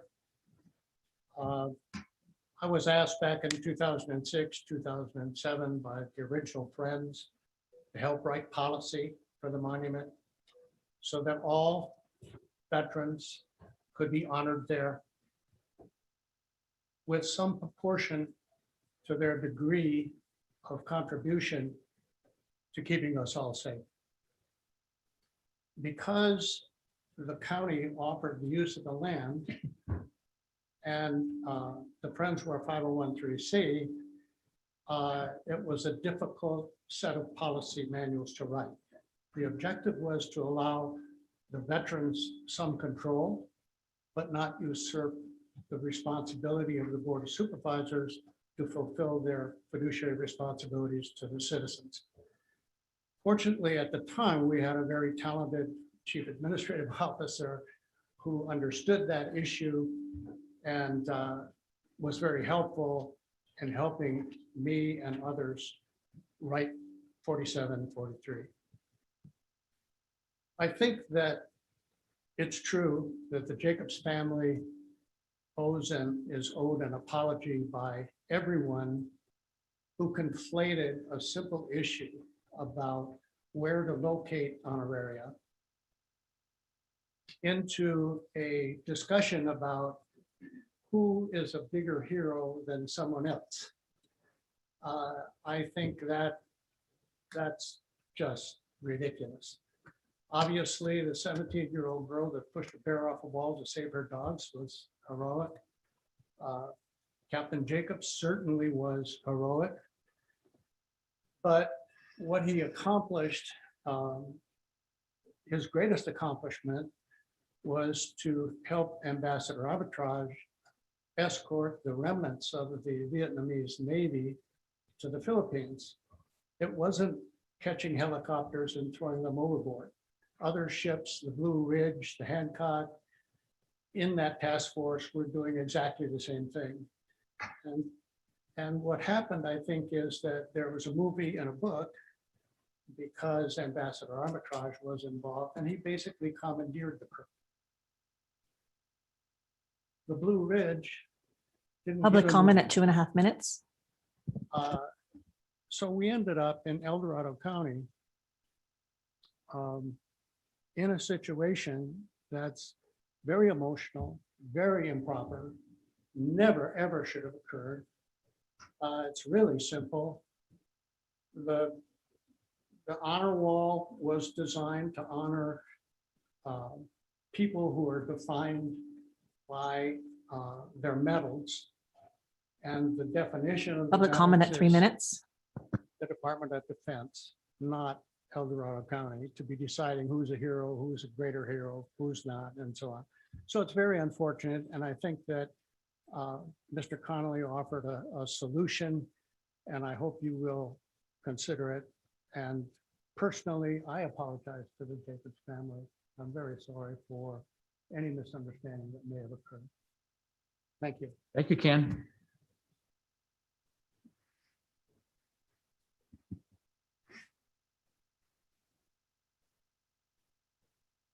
Mind I wear my service cap, salute the flag. Board members and chair, my name is Alan Amaro. I'm the disabled veteran commander for the DAV here in El Dorado County and have been for a number of years. First off, I'd like to apologize to the Jacobs family for any inconvenience they've had, the sorrow that they went through. Obviously, it's very painful. You're right. For most of you, this should have never came this far. As a member of the House Committee, past commander, I belong to several different organizations and we meet at the hall.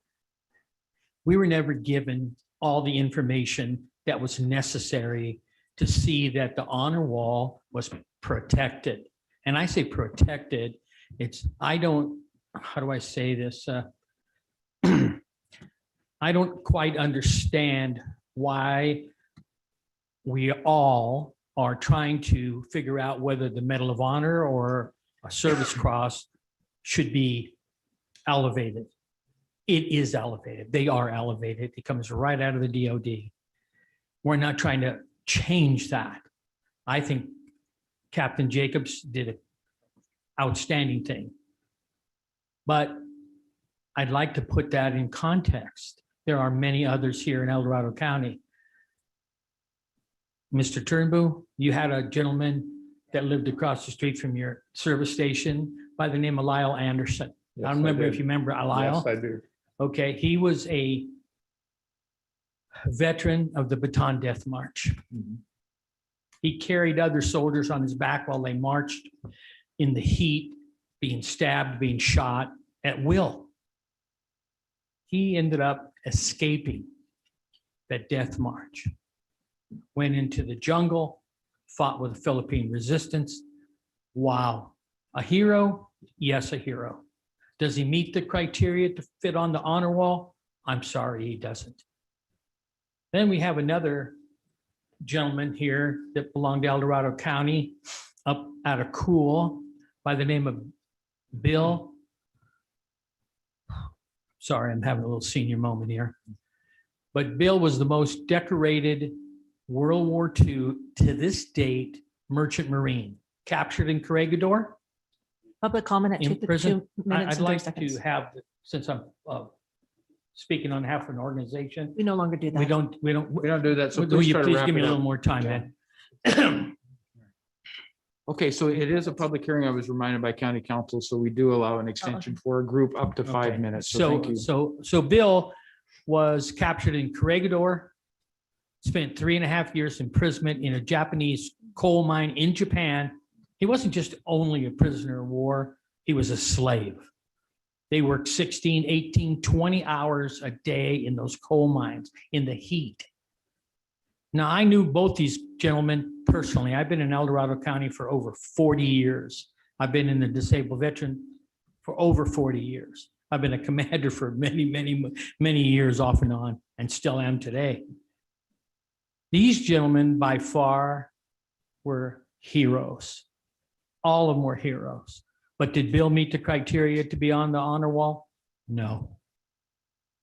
So let's not, this board, not define what a Medal of Honor is or what a Silver Star is or a cross. That's already been defined. We're not trying to change that. Mr. Jacobs, Captain Jacobs deserves one of those suggestions made, honorarium, honor day, whatever, but the honor wall should stay the honor wall. And I was on that commission. I was not given the proper information about what the criteria was. And once we found out what the criteria was, you have those letters before you. So please take into consideration that we're all heroes. When you put your hand up and you swear to serve your country against foreign or domestic, you putting your life on the line right there. So they're all heroes. I'm sorry that it's gone this far, but we have other opportunities to solve this problem. I ask you to think hard upon that. And please, please, let's not change the definition of what a cross is or what the Medal of Honor is. It's very sacred. And I think you need to understand that here in El Dorado County, we're Public not this comment little at 5 county that minutes. is going to change that. We need to keep it. We need to honor Captain Jacobs. We need to honor all veterans that are on that monument, but let's keep the honor wall sacred. Thank you very much. Thank for you, your time. Alan.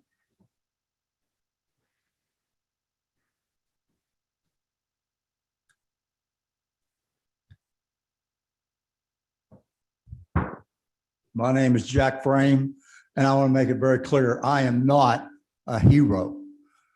I'm a Marine veteran from Vietnam.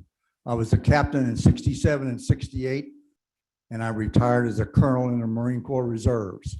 And I'm sick and tired of this petty argument about where do we put a plaque on a wall when somebody already decided we're going to put a plaque, and then somebody's bruised ego said, no, he's not a hero. I'm sick and tired of it. Make the decision, put the darn plaque on the wall. Thank you. Thank you, Jack.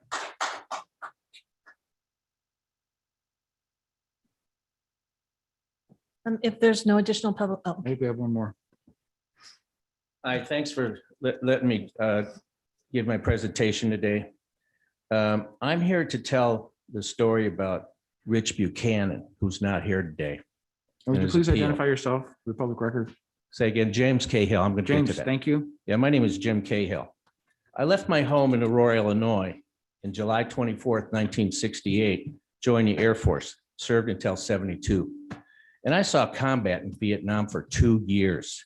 I have 5 family members who have served and one still serving. In 1978, I became a special education teacher at El Dorado High School and stayed there till 2006. I met Rich Buchanan in 1980 when he was able to get the county to deed the land below the monument and build it with private donations from veterans living here. Rich and I became close friends, and I became one of the friends of the monument. My role was to help put on Veterans Day and Memorial Day ceremonies there for 10 years. One of the key tenets of the Friends was that no political elected officials were allowed to use the ceremonies for their political gain. I believe this to be true. That tenet was hard to maintain due to the success of the monument itself. I saw elected officials try to interject themselves into some ceremonies, county, state, and national level. Usually, they were running for office again. The current issue related to the placement of the plaque is the same thing, but it began on the floor of the U.S. House of Representatives in January. Paul was called a hero by a career politician who doesn't live in this county. I am here to say that I'm not here to say that Paul does not deserve recognition for what he did at the end of that terrible war. But it's the source of the controversy that bothers me again. Toward that end, I encourage the Board of Supervisors to support Rich's appeal to remember Paul Jacobs and his humanitarian efforts at the end of Vietnam. And I'd also like to apologize to the Jacob family for for all the suffering that they've gone through. Thank you. Thank you, James.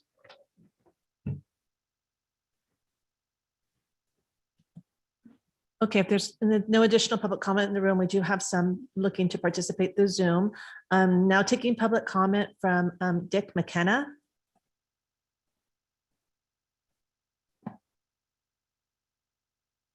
Dick, can you please unmute yourself? Excuse me. Good afternoon. I'm Dick McKenna, U.S. Navy retired and former executive officer of the USS Kirk under Captain Jacobs during Operations Frequent Wind and New Life. It was with great satisfaction that I was able to view your Memorial Day tribute to Captain Jacobs and his achievement. Learning that the proposed honor has been since challenged is truly disappointing. You have a unique saga incomparable to other military operations that can reside in your veterans pantheon, honoring a veteran special to El Dorado County. How this is not a win for your community is hard for me to understand. Recently, I read a claim that the captain was only following orders. Nothing could be further from the truth. As events began to unfold with the developing sight of fleeing Vietnamese Hueys, we inexplicably received orders from the screen commander to depart station and to proceed to refuel. Captain Jacobs, recognizing the potential seriousness of the situation, immediately responded, quote, "We are in the process of recovering aircraft." Not so. We were certainly offering our deck in Vietnamese, but it wasn't until shortly after that we successfully recovered the first of a dozen plus helos with their almost 200 passengers and crew. Who knows their fate had we not remained on station? Captain Jacobs' defiance of that order was his, quote, "profiles in courage," unquote, moment, and set in motion the ensuing story of the USS Kirk.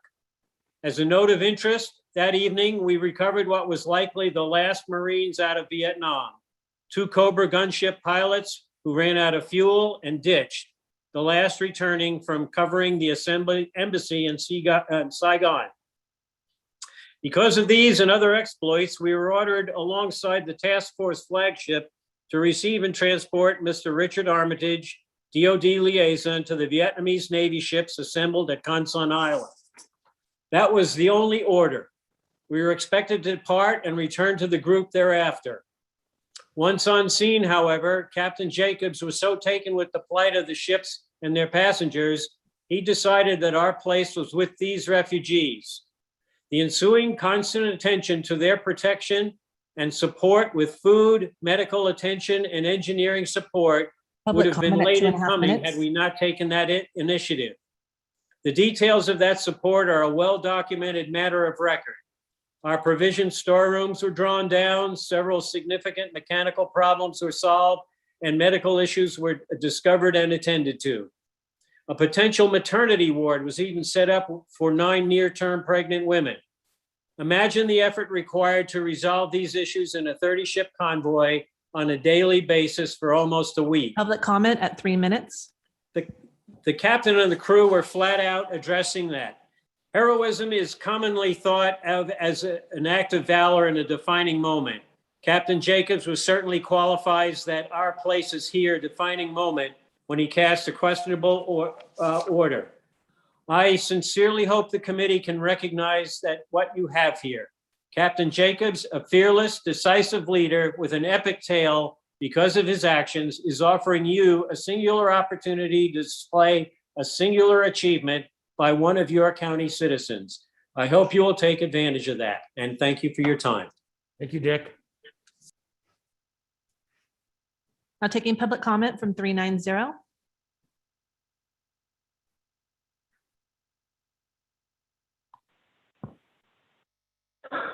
Good afternoon, board. I had no intention of hearing this item. In fact, I put off something to hear it. And I'm glad I don't have to make this decision. The captain was clearly a hero, but I'm not sure he was a hero under the specifications that have been set up, like them or not. And the question before you today is, I think, pretty clear. sadly. I've often wondered, I knew Rich, I worked with him years ago. His dedication to task is much like a Wolverine, if you will. And I'm saddened that he may have said what somebody said earlier. Southeast Asian refugees that supported us during the war were given second-class citizenship, if you will, once they even arrived here, or as suggested here.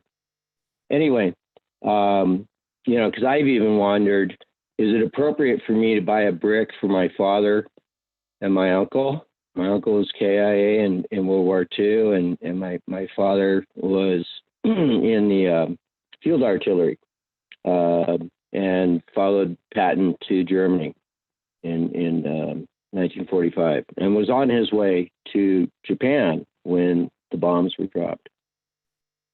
And so but then I realized that, the only real place that might be good for those two bricks, if you will, is here. Because that's where my kids grew up. And that's where I've spent most of my adult life now. But back to the question. It seems sadly clear that the specifications that have already been adopted are there. And so again, I'm glad I don't have to make this decision. But hate to say it's kind of like a wireless ordinance. Until you change it, you can't really do much. The comment at 2.5 minutes. And again, his story is incredible, and the efforts that were made to support our allies at the end of that adventure were absolutely heroic and saved thousands of lives, as has been detailed today. Thank you very much. Thank you, Ken. Now taking public comment from Ron Briggs.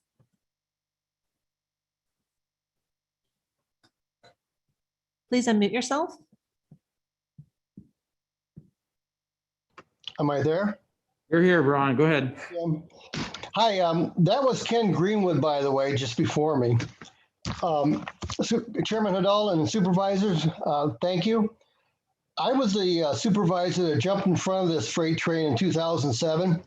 We were having some very wily political arguments between certain supervisors and the Veterans Committee. So long story short, the whole intent of the ordinance was to give the veterans control. And that would remove the Board of Supervisors from any political question as who belongs where. The criteria was set, and from what I can see, it has not been amended. And there was a process put in place that the veterans would determine who goes where within the monument. So it seems to me, reading what's in the agenda package, that process has been followed. And whether somebody didn't go to a meeting or not, they had their opportunity to speak. And if you have a proposition put forward to you, a recommendation put forward to you by the Veterans Commission, I believe the intent of the original ordinance empowers you to uphold it, their recommendation. And that will, your problem today, political problem today, in my view, is if you make any type of alteration to what was recommended by the veterans, you're opening up your door to all kinds of different appeals. So I think you should follow the recommendation of the Veterans Committee. I know I would do that. I think that Captain Jacobs most definitely belongs. And I hope you take that for whatever it's worth, and good luck. Thank you. Thank you, Ron. Now taking public comment from Daniel Lucero. Good afternoon, board. Can you hear me? Yeah, you're fine, Daniel. Go ahead. Yes, my name is Dan Lucero. I live in Las Vegas, Nevada. Like the XO, I was a crew member aboard the USS Kirk in 1975. That was my third combat tour in Vietnam. So I have firsthand experience of what went on during that deployment. At the time I was an E6. I eventually spent 23 years in the military and retired as a lieutenant commander. There are many elements to our deployment there, all involve many risks. We steamed across the Pacific at high speed in order to get into theater. Normally we would steam about 15 knots. We were steaming higher than that. And we even refueled at combat, what they call combat speeds. As a former ship's helmsman, I can tell you that that can be very perilous, being alongside another vessel in that close proximity, steaming that fast. But when we got into theater, we were immediately sent over to Cambodia, and we did Operation Eagle Pull, where we evacuated 300 American from the U.S. Embassy. From there, we were sent around to Vietnam, and we did Operation Frequent Wind. And as the XO already pointed out, in those initial moments of the evacuation, we took on 200 refugees ourselves. From there, we were sent over to Operation New Life. And as already been mentioned, we rescued 30,000 Vietnamese. There were many dangers throughout, even the fact that since Vietnam was falling, we were concerned that we could be attacked by North Vietnamese aircraft. Obviously, the Hueys landing on our small flight deck by people who never did this was extremely perilous. And you can see on the plaque that the skipper was out there himself assisting. We also brought on refugees from a CH-47 with 2 propellers, far too big for us. So we did many perilous things. And then the skipper, in his continued tremendous leadership, sent a variety of us over to the other ships as shipwriters. I was one of them. I rode HQ6 for 3 or 4 days. And I eventually sponsored one of the Vietnamese when I got back to the States for 6 months. I would also mention that there were other ships in the area, not necessarily during Public comment at 2.5 minutes. Not necessarily during Operation New Life, but during Operation Frequent Wind. Then the commanding officers would actually block their flight decks with forklifts. Not so with Captain Jacobs. His deeds have been documented by the Navy under Lucky Few, and also by the PBS under the American Experience series, The Last Days in Vietnam, which was nominated for an Oscar and an Emmy. Let's do the right thing. Recognize a Vietnam vet. Thank you. Thank you, Daniel. Now taking public comment from Timothy White. Good afternoon, ladies and gentlemen on the Board of Supervisors. I normally comment on planning and fire issues for you in front of you and in front of the Planning Commission. However, when I saw this agenda item on for today's agenda, I felt it was necessary to reach out. I wrote a letter to you, and I wanted to speak in public on this matter. It is not the DoD manual that determines who gets honored with a bronze Craig on the Veterans Memorial in our county. It is what the Board of Supervisors adopted years ago as a condition. And as Supervisor Palin quoted earlier on, it's after you talk about the Distinguished Service Cross and Medal of Honor, it's any person or unit while serving in the military distinguishes himself in action by extraordinary heroism. That's the criteria. Captain Jacobs meets that criteria. He did distinguish himself. He did so in military action. If we're talking about rules and laws, and I know one of the arguments in the paperwork that was submitted, they said that rules are rules, the law is the law, and Captain Jacobs did not qualify. By the El Dorado County standards, he does. Even if they were correct in their arguments, they completely ignore the fact that the purpose of rules and laws is to see that justice prevails, that the right thing is done. It is not just strict adherence to rules and laws, but it is that their enforcement results in an equitable and right result. I am not a military veteran, as many of the people who commented today are. However, my dad served in World War II in the Army. One uncle served in the US Navy in World War II, and two uncles served with the US Marines in World War II, one of them dying at the age of 19 in the Solomon Islands. I know if I could ask them today if they thought Captain Paul Jacobs deserved to be honored for his actions with a bronze plaque at the El Dorado Veterans Memorial, they would resoundingly say, in the case of my dad and the Navy guy, yes, and in the case of my Marine uncles, hoorah. Thank you, and I hope you will vote to deny the appellant's appeal. Thank you. Thank you, Tim. Now taking public comment from Recall Placerville.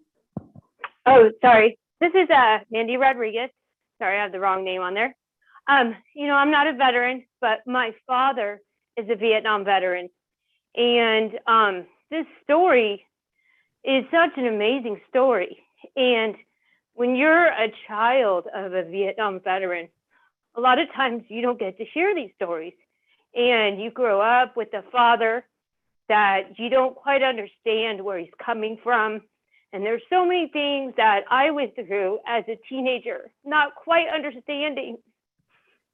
My dad is 76 years old, and sometimes I stare at him and I just think I don't have too many years left with my father.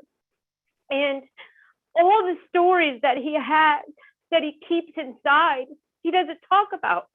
My grandmother told me when all the guys came back from Vietnam, they would hang out at their house. And when the guys started talking their stories, my dad would get up and leave the room. I do know some stories. My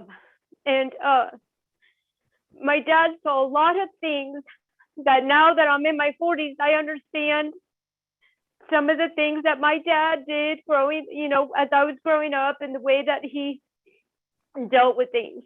And I am speaking because I understand, to see that attack on this man's family is just so insulting. And then when I start reading the names of these people that are coming after this man, they sound familiar.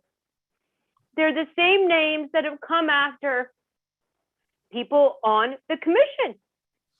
Some of my friends, these are the same people over and over again that seem to have nothing better to do. And while I thank them for their service, now I don't thank them, because this is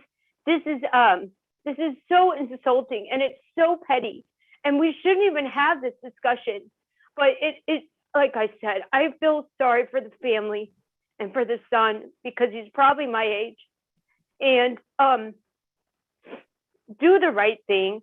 Let the commission make the decision, and don't get involved in this pettiness. If these guys want to make decisions when they get on the commission, let them. But otherwise, 2.5 minutes. Otherwise, we should stay out of it. And I thank all of you guys that showed up, and I thank you all for your service. Thank you, Mandy. Now taking public comment from Dawn Wolfson.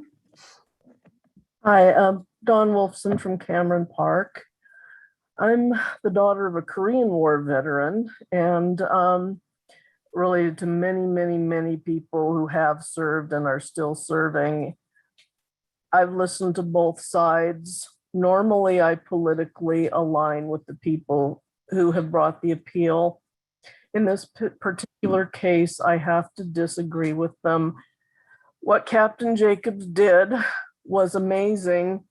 It needs to be honored. Give him the plaque, put it where the Veterans Commission wants to put it. You know, my father can't tell war stories anymore. He had a major stroke last year, and we can barely get a coherent sentence out of him. So I'm glad that Mandy still has her father and can get her stories. But anyway, I digress. I support you approving Captain Jacobs' plaque. Thank you very much. Thank you, Dawn.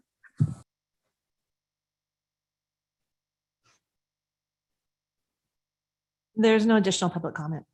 So I'm going to close the public comment portion of this hearing, and I'm going to reverse the order and give the applicant, first of all, 5 minutes to go ahead and give their rebuttal, and then we'll go to the appellant with their final 5 minutes. So we'll just reverse the order from the original lead-in. Mr. Poimereau, Captain Poimereau. I think there's some confusion about the issue I raised about the what the criteria says. Nowhere within the criteria is there any mention of the honor roll. Not at all.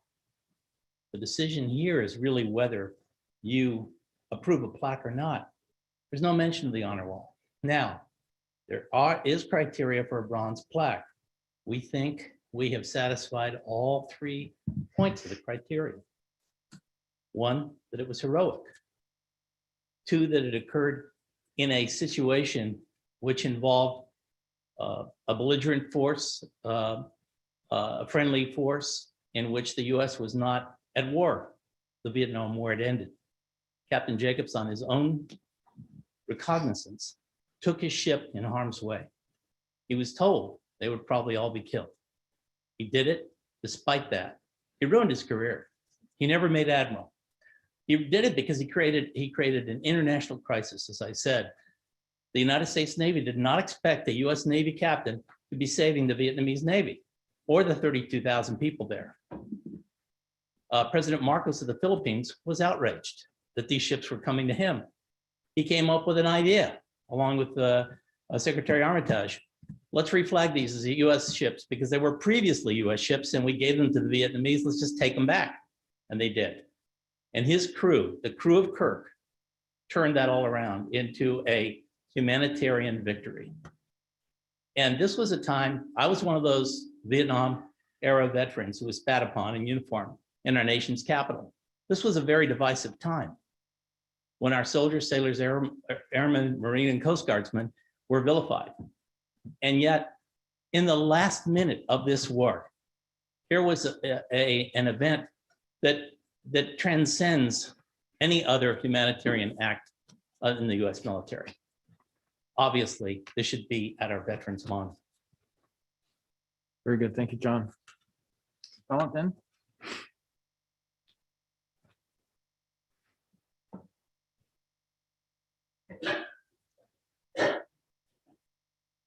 Thank you again for your attention to this issue. This has been going on since 2007. The criteria were written because at that time, there was already the same issue that is before you today. How do we recognize veterans who have served their country in such a distinctive manner and not lose sight of what we're trying to do? There's a finite amount of space, there always has been. And in 2007, as Mr. Briggs said, the county and veterans came together to define the criteria that still apply. Those criteria were limited to 2 medals because if you open the standards so far to include everybody, you essentially omit everybody. There's just not enough space. And the same thing has been done at Arlington. They have had to develop criteria to limit burials there so that they can serve more. The truth is that the criteria are ambiguous. That is in the proposal that we submitted to you. It needs to be addressed. It describes 3 conditions for an individual bronze plaque. It reads like that there are 3 separate conditions, when in fact, there's only 1 condition, and that is the medals themselves. The language of the 2nd and 3rd conditions are the conditions of the medals. And if you look at the Military and Awards Manual, that's clear. So there's a misunderstanding and a misapplication.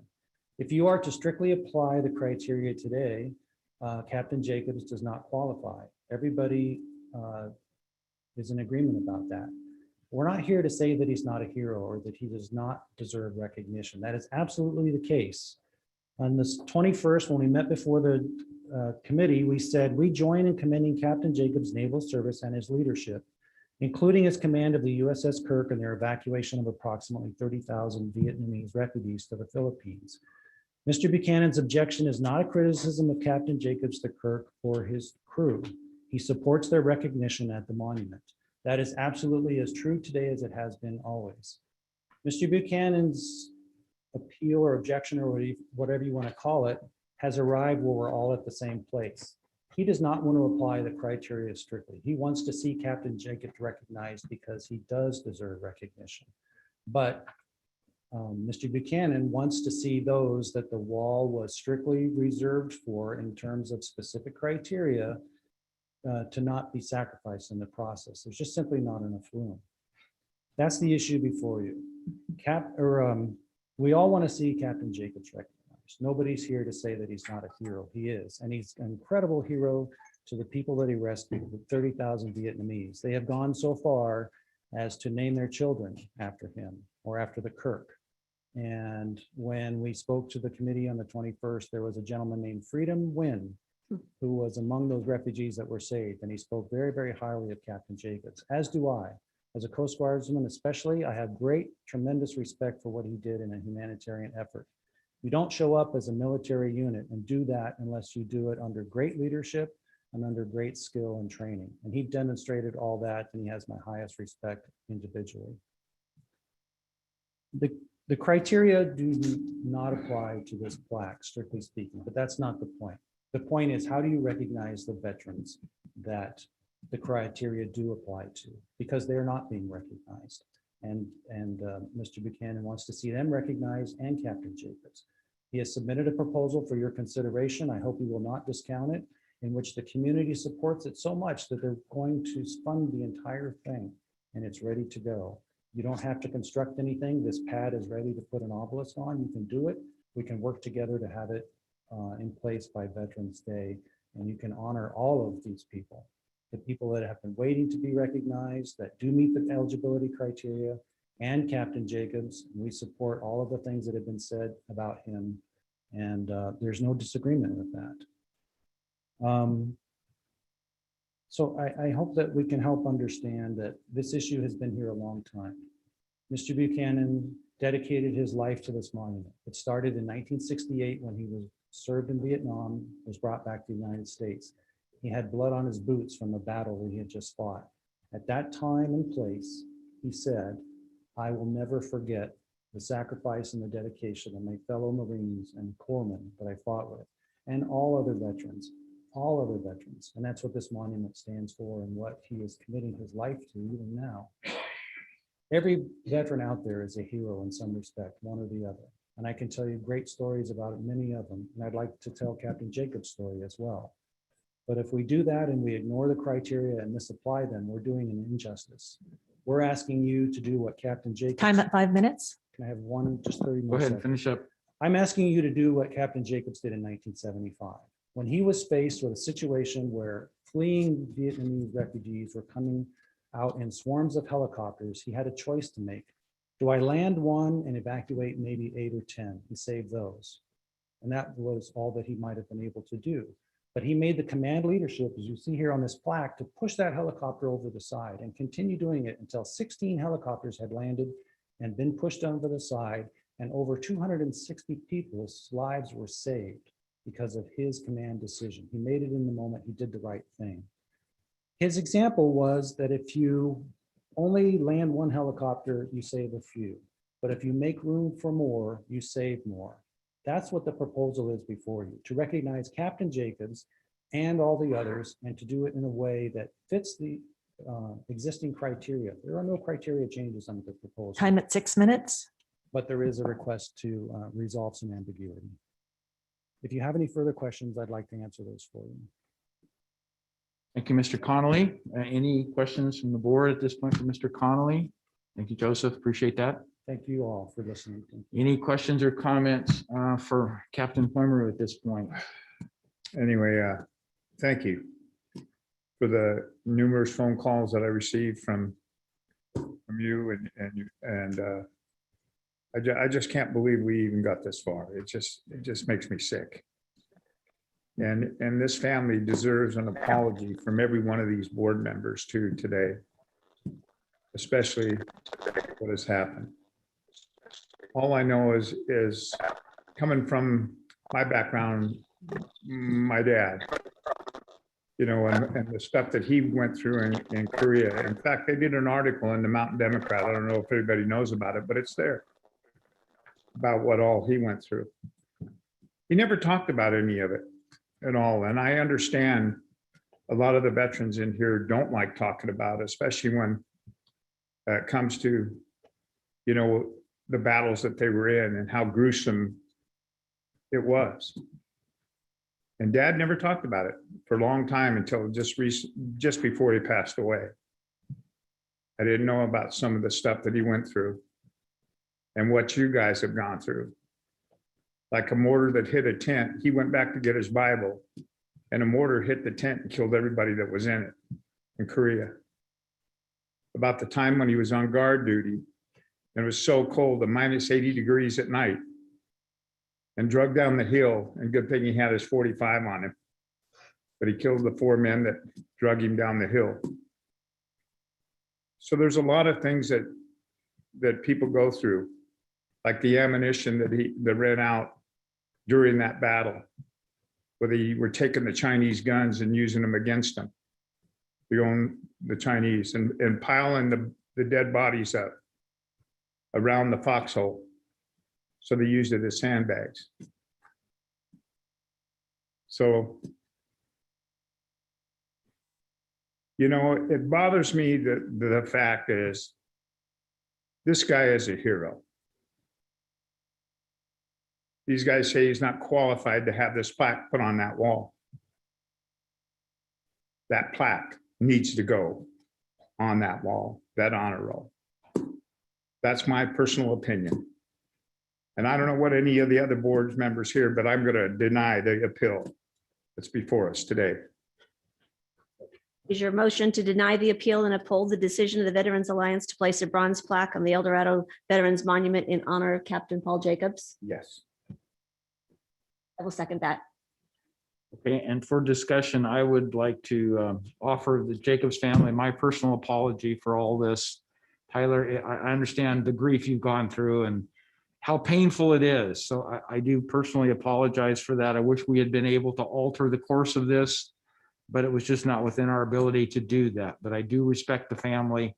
And I think that it's time to make this decision. So any other board comments since we have a motion and a second? It's a privilege to honor your dad today, Tyler, with deep gratitude for the legacy that he leaves. And thank you for being here today.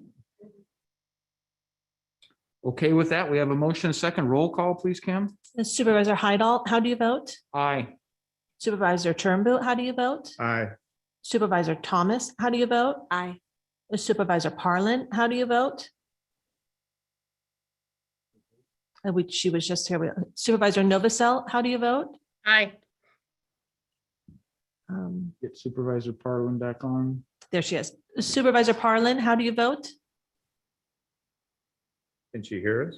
I don't think she can hear us. Raise your hand. She still can't hear us. Yeah, Laura, it looks like you're still connecting. Can you hear us? Nope. Okay.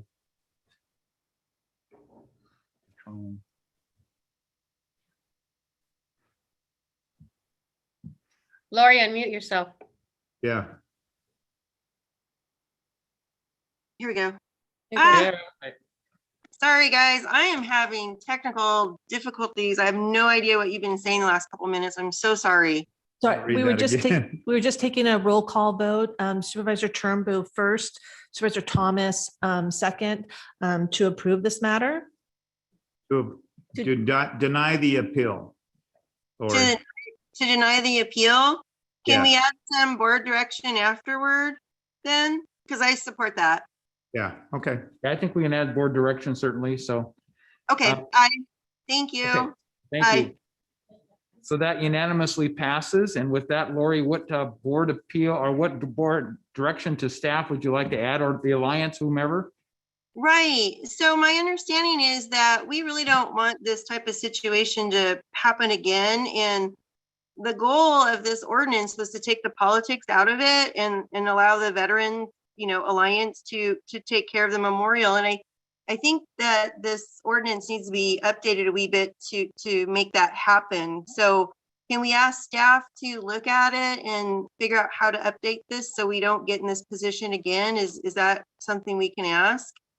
Although I'd like to not put staff in the middle of veterans issue. So Don, how can we accomplish the intent of that Right. productively? Don Simone, Health and Human Services. I appreciate the comments. So what I've heard today, in addition to the testimony about this recommendation, the appeal, was that there is at least one or two proposals out there. I'm aware of a third one. Mr. Conley mentioned one, Mr. Nelson mentioned one, and I know there is a third one that's kind of making the rounds. If the board feels as if the current ordinance and or criteria can be improved upon, then I would, the appellant, the Veterans Alliance, and perhaps even the Veterans Commission, to come up with a proposal for amending the ordinance or the criteria consideration to the board. At that point, Health and Human Services could do the board item to bring that recommendation to you for consideration.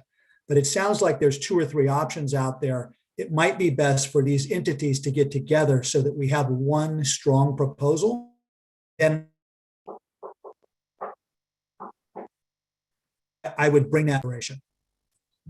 Yeah, Dan, Don, we're breaking up a little bit, but I agree with you. So you would accept direction to kind of reach out to the Veterans Alliance, the Veterans Affairs Commission, and other entities to try to bring this to a point where we can bring it back to the board with a discussion of modifications of something or redeterminations as to how future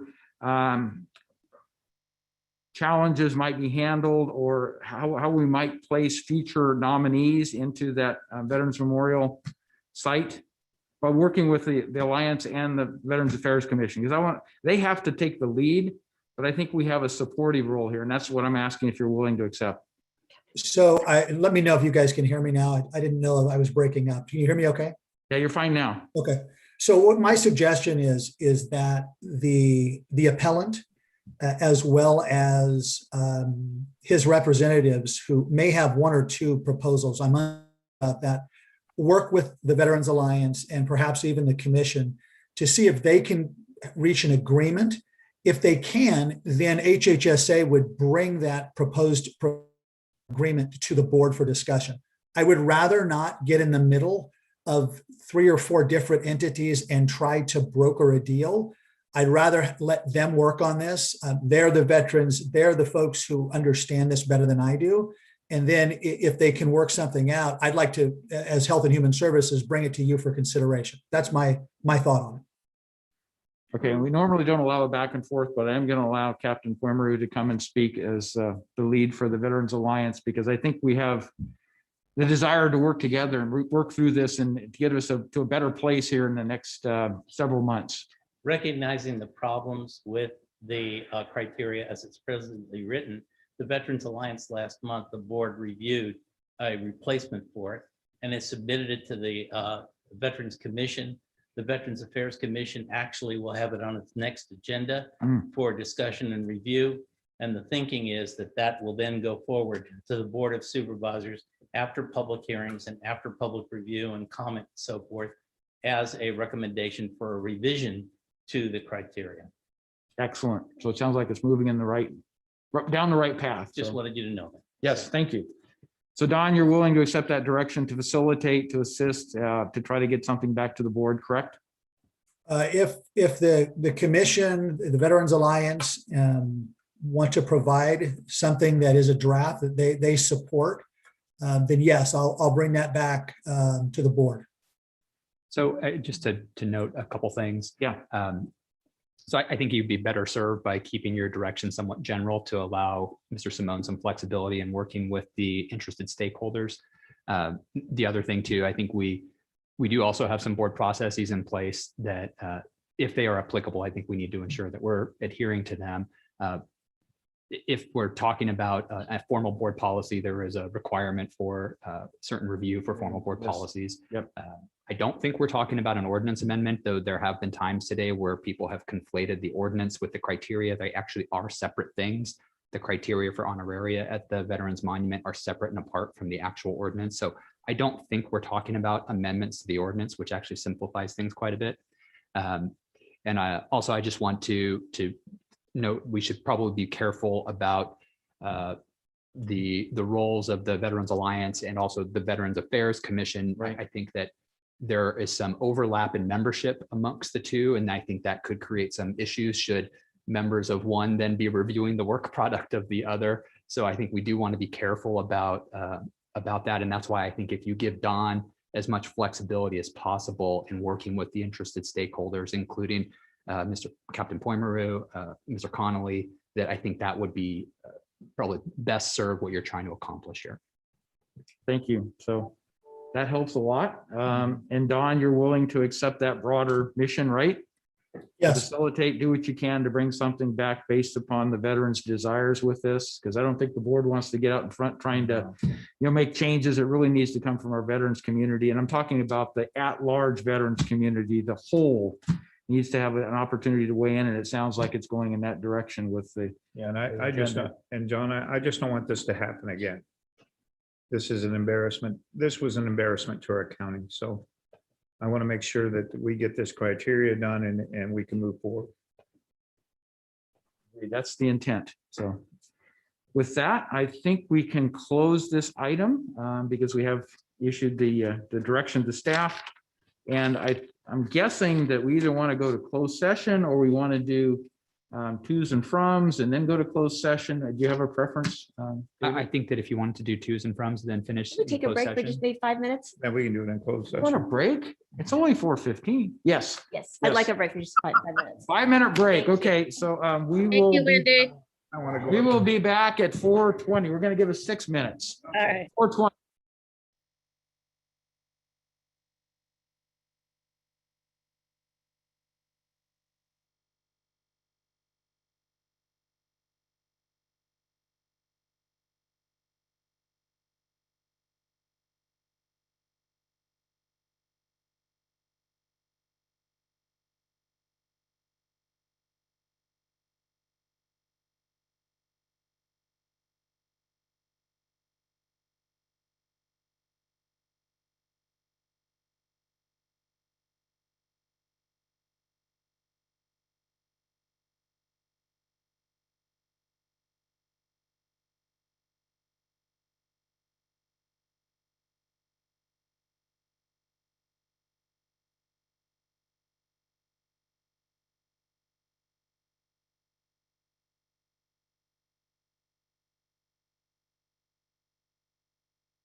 All right, so at this point, we're ready to go to to and froms from board members.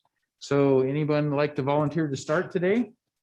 I'll go ahead and be Okay. done because mine's short and sweet. Okay. Basically, I had a meeting with the planning commission, some of the things that are going on in my district. Also met with the surveyor, which was very, very good. Also met with environmental management. They had an environmental management. That went well. It was really kind of funny talking about some of the issues and stuff. Also met with Raphael, and he was giving me some updates and stuff. And then also elections, Bill O'Neill and Linda Webster was there too. So it was kind of comical on some of the conversations and stuff. It seemed like all we talked about was racing and cars. So, but it was kind of neat to hear what their interests were and stuff that also went on in the county. But anyway, just to get to know them better. So it was really, really very special to me. And that's pretty much it. Wow, That's that it. was short. That was Yeah, good. except Okay. for meeting with all my constituents too. So Right. Those are every day though. those are every day. I know, exactly. That goes with, Yeah, that goes with the territory. yeah, exactly. It's not meeting with, it's phone calls and Right. email responses and other things. So Wendy, would you like to go next? Absolutely. In addition to staff and constituent meetings, I also always appreciate, met with the developers of the Heritage Carson Creek. I know that will be coming before us, and I appreciate the opportunity to learn more about projects, to understand them, so they're not cold when they come to the board. So had met with them.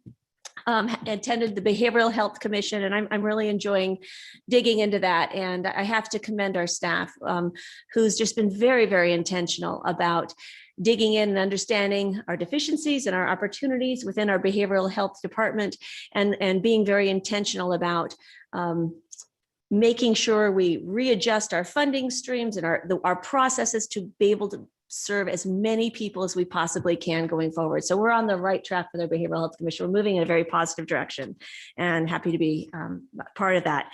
And then yesterday, really appreciated the Park and Rec Commission is going out and seeing the different recreational sites in the different districts. And so they were touring D3 yesterday. So it was a pleasure to join them. And I think it's important for us all to recognize it was pretty amazing.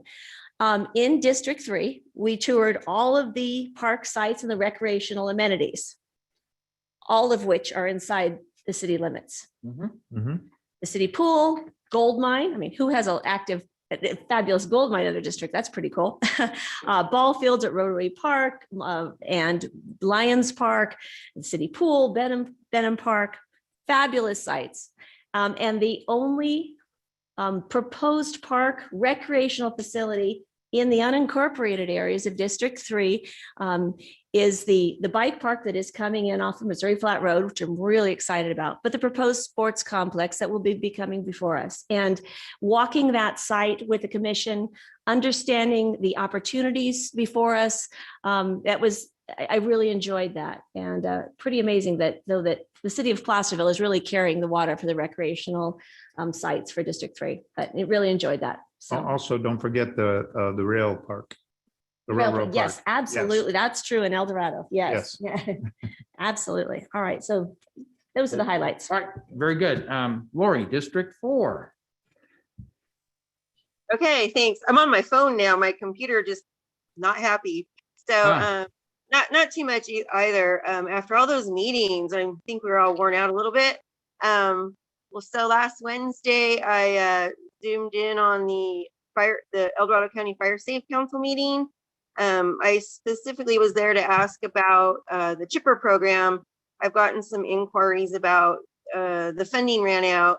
And the good news is that the Fire Safe Council is feeling very optimistic about the grant they submitted. I think there's 2 grants they submitted. They think that they're going to get those and we'll be able to start the chipper program back up in November is when the normal season starts again. So hopeful that does come to fruition because the chipper program, I've used it myself in the past. It's just such a great program for our county, and especially with all this vegetation management that we're asking people to do. So I hope we get that grant. And then I had a conversation with my Georgetown Divide Fire Safe Council after the county fire safe meeting. just to get an update on what's going on there with some projects. The Kelsey, my understanding is that the Kelsey fire project up there, fuel rejection. Sorry, I'm getting tired. I'm sorry. But anyway, there was a fire in Kelsey and the fire break worked. So it's just to show that, you know, all this work that we're doing and getting these fire breaks out there, it does work. It does matter. It is important. And so I'm really glad that we're very supportive as a board of those projects.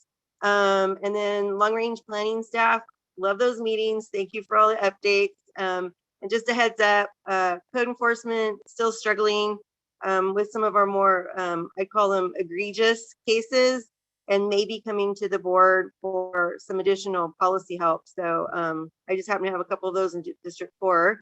I ended up having to do a virtual meeting with the Heritage Carson Creek folks. I appreciated that.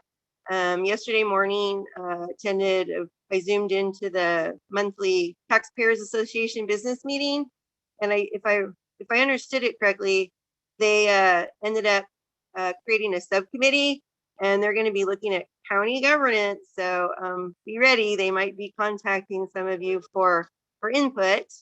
And then lastly, yesterday, I also had a virtual meeting with the Crossings project applicant, Leonard Grado. I really appreciated that. I understand the project much better than I did before.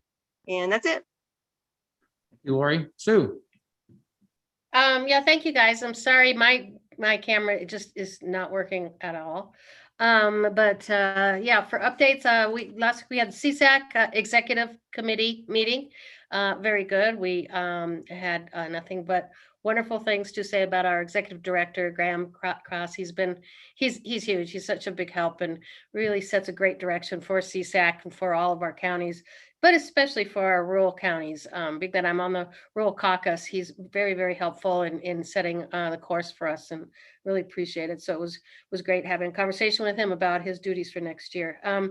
And then we had our annual Tahoe Basin Coordination Group meeting for Caltrans.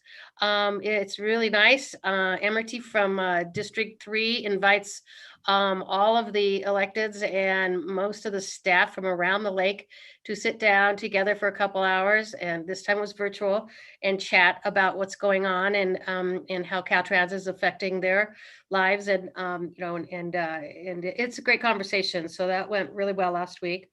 And then I had a transportation district work session, mostly about good governance, because we have new board members, and we've got a lot going on in the Tahoe Basin when it comes to transportation. We are trying to figure out, again, a by-state analysis and solutions to the issues we have, which mainly revolve around transit more than transportation issues. So rather than the big CIP projects, we're trying to figure out how in the world we get funding for transit, since we don't have commuters, we have tourists. So that's our big discussion is, how to get funding for that. So good discussions. And then, yeah, I had a lot of staff meetings and all, and thank you to all the staff for all the great information I got back. Thank you. Thank you, Sue. Okay, going back to Wednesday, the 21st, I had a meeting that I'd set up with my Parks and Recreation Commissioner for District 1, Wayne Lowry, with the city of Folsom. The city of Folsom, I found out, is doing a trails master plan. And we know that the county is doing their master planning process. And I want to make sure we looked at the connectivity between Sacramento County and the city of Folsom. Some really good ideas, great discussions. And my commissioner is now carrying that back to Parks and Recreation, talking with Vicky and other participants. The El Dorado Community Services District needs to be brought into the discussion. But I think we have an opportunity that we're both in the same planning phase. And if we get the dots connected, we'll have alignment for future trail systems that I think people are really going to appreciate and respect in the future. So we got that started. Pioneer Energy, I participated in an outreach storyboard ad hoc committee meeting. There were 3 of us on the board that were asked to help the consultants define what we need to put into the outreach effort.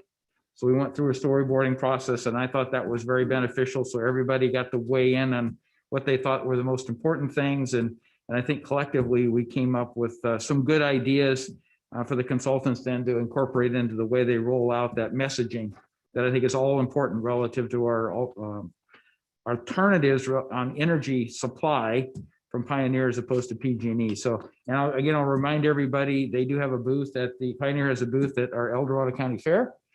And so we'll have the opportunity to hand out brochures. And part of this discussion was about what you put in a brochure. A trifold, simple color thing, and then more detailed information, referrals to the website. Don't overwhelm people, but give them enough just to get them interested, and then they can follow up and get additional information as needed. Following that, I had my monthly staff meeting with planning and building. Always appreciate those. Really good discussions there. And then I also had my DOT monthly discussion. So thanks to Raphael for participating in that. And I think we're coming up with some really constructive things that get into the long range planning that need to happen. And so I appreciate Raphael's open ear and creative ideas in terms of how we make those things happen. On Thursday, then I participated in a LAFCO ad hoc meeting. And this was for the interim period where we lost our executive officer. He resigned, took another position. We have one single staff member for all of LAFCO, our interim EO. And so the ad hoc committee was talking about what are the steps forward, how we bring it back to the full LAFCO commission with the recommendation number one on what the recruitment process would be, what the actual solicitation would contain in terms of the job description, and then a broader discussion that would be what do we do between now and when we're able to fill some of those positions that LAFCO has vacant and is actually currently recruiting for one of the positions. So good discussion. And those of you who participate in LAFCO will hear more at the LAFCO meeting this week. I also sat down with Leonard Grado on the Crossings Carson Creek project and got a better idea before this board meeting of what was going on there. That was much appreciated. On Friday, I had a meeting with the Heritage Carson Creek project group, similarly to find out some of the particular things that they were going to be proposing in their project, and then answer questions that I had. And I think there was a good exchange.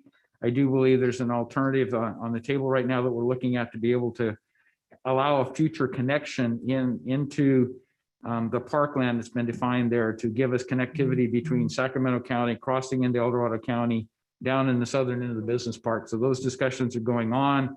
I want to thank our county council staff for supporting that. So more to come there, because I think it's an evolving activity. And then likewise on Friday, I went out to Chili Bar and took a tour. And as I mentioned, was able to meet with Mr. Crowfoot and Mr. Smith.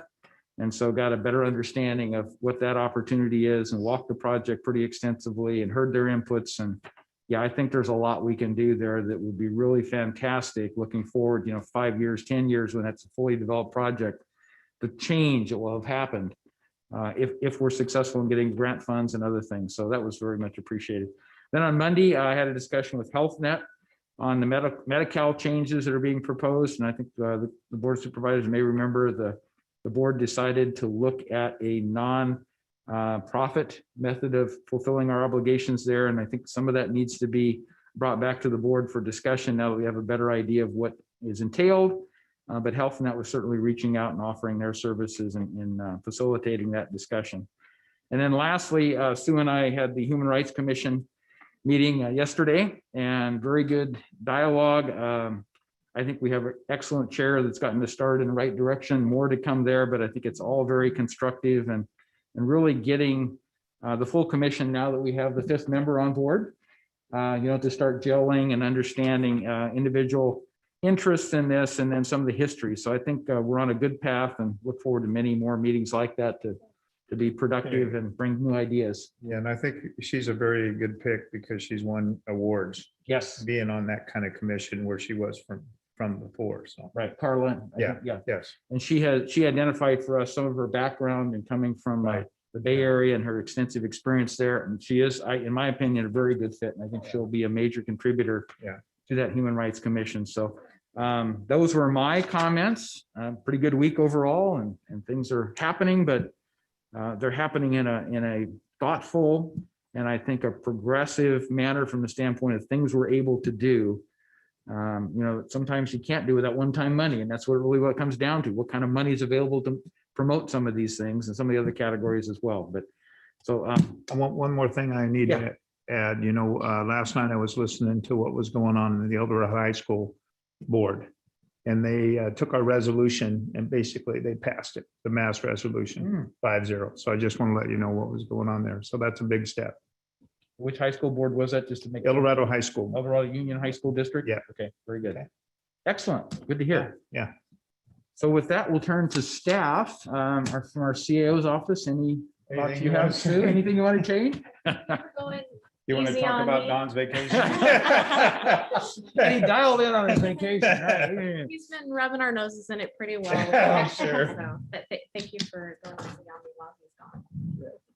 All right, and David, do you have any things? Okay. So at this point, I think we have the one remaining item, which is our closed session. 31, yeah. And we do want to allow the public to weigh in on our closed session item number 31. So the board is going to recess into closed session to hear item 31 as specified on the agenda. Anyone who wishes to provide comments concerning that matter may do so at this time. So Cam, if you would open up for public comment on our closed session item 31. Now taking public comment on closed session item number 31. Individuals will have 3 minutes to address the board. Public comment will be taken first from those participating in the boardroom and then from those participating through Zoom. Please be patient. You'll be called upon. For those participating by Zoom, please make sure you unmute yourself when called upon. If you're joining the meeting by phone, press *9 to indicate the desire to comment. If you're joining by Zoom, press the raise hand button. Please voluntarily state your name for the record. There doesn't appear to be any public comment in the boardroom or through Zoom. All right, and David, the way I'm reading item number 31, we probably won't have anything for the board to take action on afterwards. So I'm presuming we'll probably adjourn the meeting in closed session. That's correct. I do not anticipate a report out. Okay, very good. All right, so with that, we are recessed to closed session. I think we're just going to go to the closed session room for those of us who are present. And obviously, Sue and Lori, you have connections for the closed session via Zoom. Yep, So we'll see you there. I'll see you there. It'll take me a minute. Thank you. Okay, no problem. Thank you.